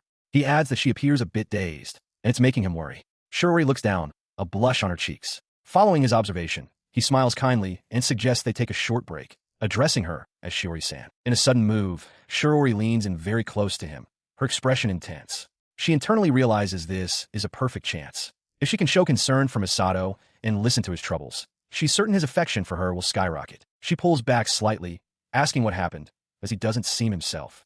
Masato attempts to deflect, saying nothing is wrong, but Shirori counters that his face clearly shows otherwise. Faced with her directness, he wonders to himself if this is a topic he should even be bringing up. After they sit down, Shirori gently offers to listen to his story if he's willing to share it. She continues, admitting she might not be much help, though she internally acknowledges that while she is aiming to increase his affection, her concern is genuine. With a warm smile, she says she would be happy to help if she can. He begins to speak, cautiously framing the situation as something that happened to a friend. Shiori's expression turns serious as she internally recognizes the classic trope, realizing he must be talking about himself. He explains that this friend works at a coffee shop where a regular customer is quite forward. Though the friend was initially receptive, they became overwhelmed by the customer's intensity and rejected them. As he talks, he casually reveals that he also used to work at that same cafe. Shirori looks on, stunned by the revelation. He concludes that his friend is now confused about how to act, since they don't dislike the person. He then turns to her and asks for her opinion directly. Shirori is taken aback. Her immediate thought is to tell him to just ignore the situation, but she hesitates, pondering the right thing to say. She considers his question carefully, her gaze lowered in thought. Masato waits, his expression serious. She intuits that the simple, direct answer he seems to be asking for isn't what he truly needs to hear. Breaking the silence, she looks up and offers her perspective. She acknowledges that it's a difficult problem, but suggests that ultimately his friend's own feelings are the most important factor. If he doesn't dislike the girl, she advises, then perhaps telling her so would be the best course of action. The suggestion catches Masato by surprise. She tempers her advice with a practical caveat, adding with a gentle smile that it would still be necessary to encourage the girl to maintain an appropriate distance going forward. Internally, she affirms her own counsel, believing it to be the right approach. A wave of relief washes over Masato, and he breaks into a grateful smile. He thanks her warmly, expressing how glad he is to have sought her counsel. His earnest gratitude causes a faint blush to spread across Shiori's cheeks. He apologizes for dominating the conversation and suggests they resume their work. Unseen by him, Shiori internally celebrates, convinced she has made an excellent impression. She even muses that his smile is bright enough to improve her vision. Her thoughts take a calculating turn as she realizes that giving this advice has likely caused her own standing in his eyes to skyrocket. Composing herself, she smiles sweetly and agrees to get back to their task. As they prepare to continue, Masato reflects on her words, considering how they would apply if the story had truly been about him and his situation. As Shirori walks away, a sudden, panicked realization hits her. She just actively encouraged him to pursue a relationship with another woman. At the same time, Masato continues to ponder her advice, repeating its core message to himself.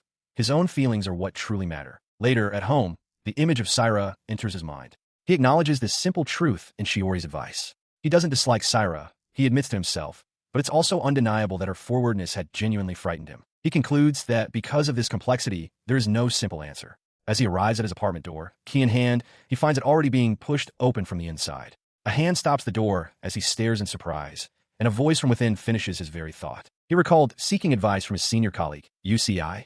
Finding him on a day off, Masato had explained his need for guidance. He acknowledged that in a world with many different values, especially among men, UCI's perspective was relatively close to his own. Given UCI's wealth of experience, Masato wanted to know how he would handle the situation. UCI, looking intrigued, simply replied that he understood. Taking a drag from his cigarette, UCI offered his first piece of advice. He stated that if one were to teach the right way to handle things, it would probably be to withdraw completely at this point. Masato's gaze fell to the floor as he quietly asked if UCI truly believed that. UCI then qualified his statement, admitting he isn't the most earnest person and might offer incorrect advice, asking if that was acceptable. He'd seen the woman in question before and noted she seemed completely invested in Masato. His years of intuition warned him that the situation could become problematic if it escalated. Saira herself seemed to find the intensity a bit frightening. Masato, however, confirmed that he had come to hear all of UCI's thoughts, proper or not. He imagined how he would handle it. He would tell her that he never intended to reject her, hoping she would visit the club again. Internally, he admitted that, if possible, he just wanted to get along with her. UCI, however, brought him back to the present, analyzing the situation from the woman's point of view. He reasoned she must have been shocked to suddenly have her favorite host create distance. He then turned the question back to Masato, asking with a slight smile if he didn't find the attention flattering. He acknowledged that he, too, establishes boundaries with clients from the very beginning. After all, he mused, a client wouldn't single out a host by name unless they considered him their favorite, their number one. Masato quietly agreed with the assessment. UCI elaborated, stating that it's difficult to intentionally dislike someone who holds you in even slightly high regard. Masato conceded that this was true. You can't just hate them. The memory then shifted to what he felt he should do, clearly telling her that their interactions must not go beyond what is appropriate within the club. UCI advised that communicating this boundary would likely reassure her. He added a practical solution. If she remained persistent despite the warning, they would simply have to maintain distance, and Aika could easily ban her from the establishment if asked. The thought of it escalating that far troubled Masato, but he understood the logic. He came to a firm realization. He had never actually communicated his boundaries clearly. As this thought solidified, UCI's voice cut through, reminding him that maintaining distance is standard practice and that none of this was his responsibility. He recalls a memory of Saira, her face lit with a gentle smile. She tells him that because she knows of the painful experiences in his past, she wants him, with his kind heart, to find happiness. He listens, a conflicted expression on his face, thinking that her words alone are not enough to make him dislike her. The scene shifts to Aika-san, who stands outside the club with a serious look. She questions if his feelings are merely pity, warning that half-hearted sympathy will only hurt the other person. She concedes, however, that she can't say she is entirely without sympathy herself. He looks back at her, his expression hardening with resolve. Seeing his determination, Aika-san sighs, stating that if he's going to be that stubborn, she won't say anything more on the matter. She continues, however, with one final piece of advice. She tells him that he must understand that the light he gives off appears far more dazzling to women than he realizes. She insists he needs to grasp this reality, even if it has been beneficial for the club's sales. Her expression softens slightly. She tells him it's okay to make the wrong choice, but he must contact her immediately if things get difficult, promising she will do anything to help. Masato, looking flustered, admits that while what the girl did was not praiseworthy, he can't help but understand her feelings. Aika-san looks out at the city at night, a wry smile on her face. She muses that if she were 10 years younger, she might have made the same mistake, though she finds the thought hard to imagine. As she reflects, her colleague Amiki approaches Masato, asking if he's already heading home. He confirms. Nearby, Aika-san glances at her own name tag, chiding herself for talking like an old woman. At the door, Aika-san hands Masato an umbrella, noting that it looks like it's about to rain. Amiki playfully tells him to be careful and not to make any detours, reminding him he's not a child. Masato thanks them both and prepares to leave. Outside, the night air grows heavy as the first drops of rain begin to fall on the city rooftops. Back in his apartment, Masato stares at his phone. After listening to so many different people, he reflects that while he doesn't perfectly understand his own feelings, he has a slightly clearer idea of what he wants to do. With a sense of purpose, his thumb hovers over the screen, ready to type. He walks through the rain-slicked city streets, the umbrella held aloft. The downpour is steady, splashing against the pavement as he makes his way down a narrow, lit alley. His mind drifts, consumed by a troubling thought. Saira, with a man he assumes is her boss, talking about finding the next place to go. The imagined scene makes him feel small and helpless. As his foot splashes in a puddle, he imagines her calling out his name, demanding his attention. Yet his own internal monologue reveals a deeper worry, wondering if Saira even saw him. The thought feels strangely lonely. The unsettling feeling spurs him onward. He continues his walk along a park path, his expression hardening with resolve under the shelter of his umbrella. His eyes then catch a solitary figure standing motionless in the distance by a bench. The person is completely exposed to the downpour, prompting a flicker of confusion. He draws closer and recognizes her.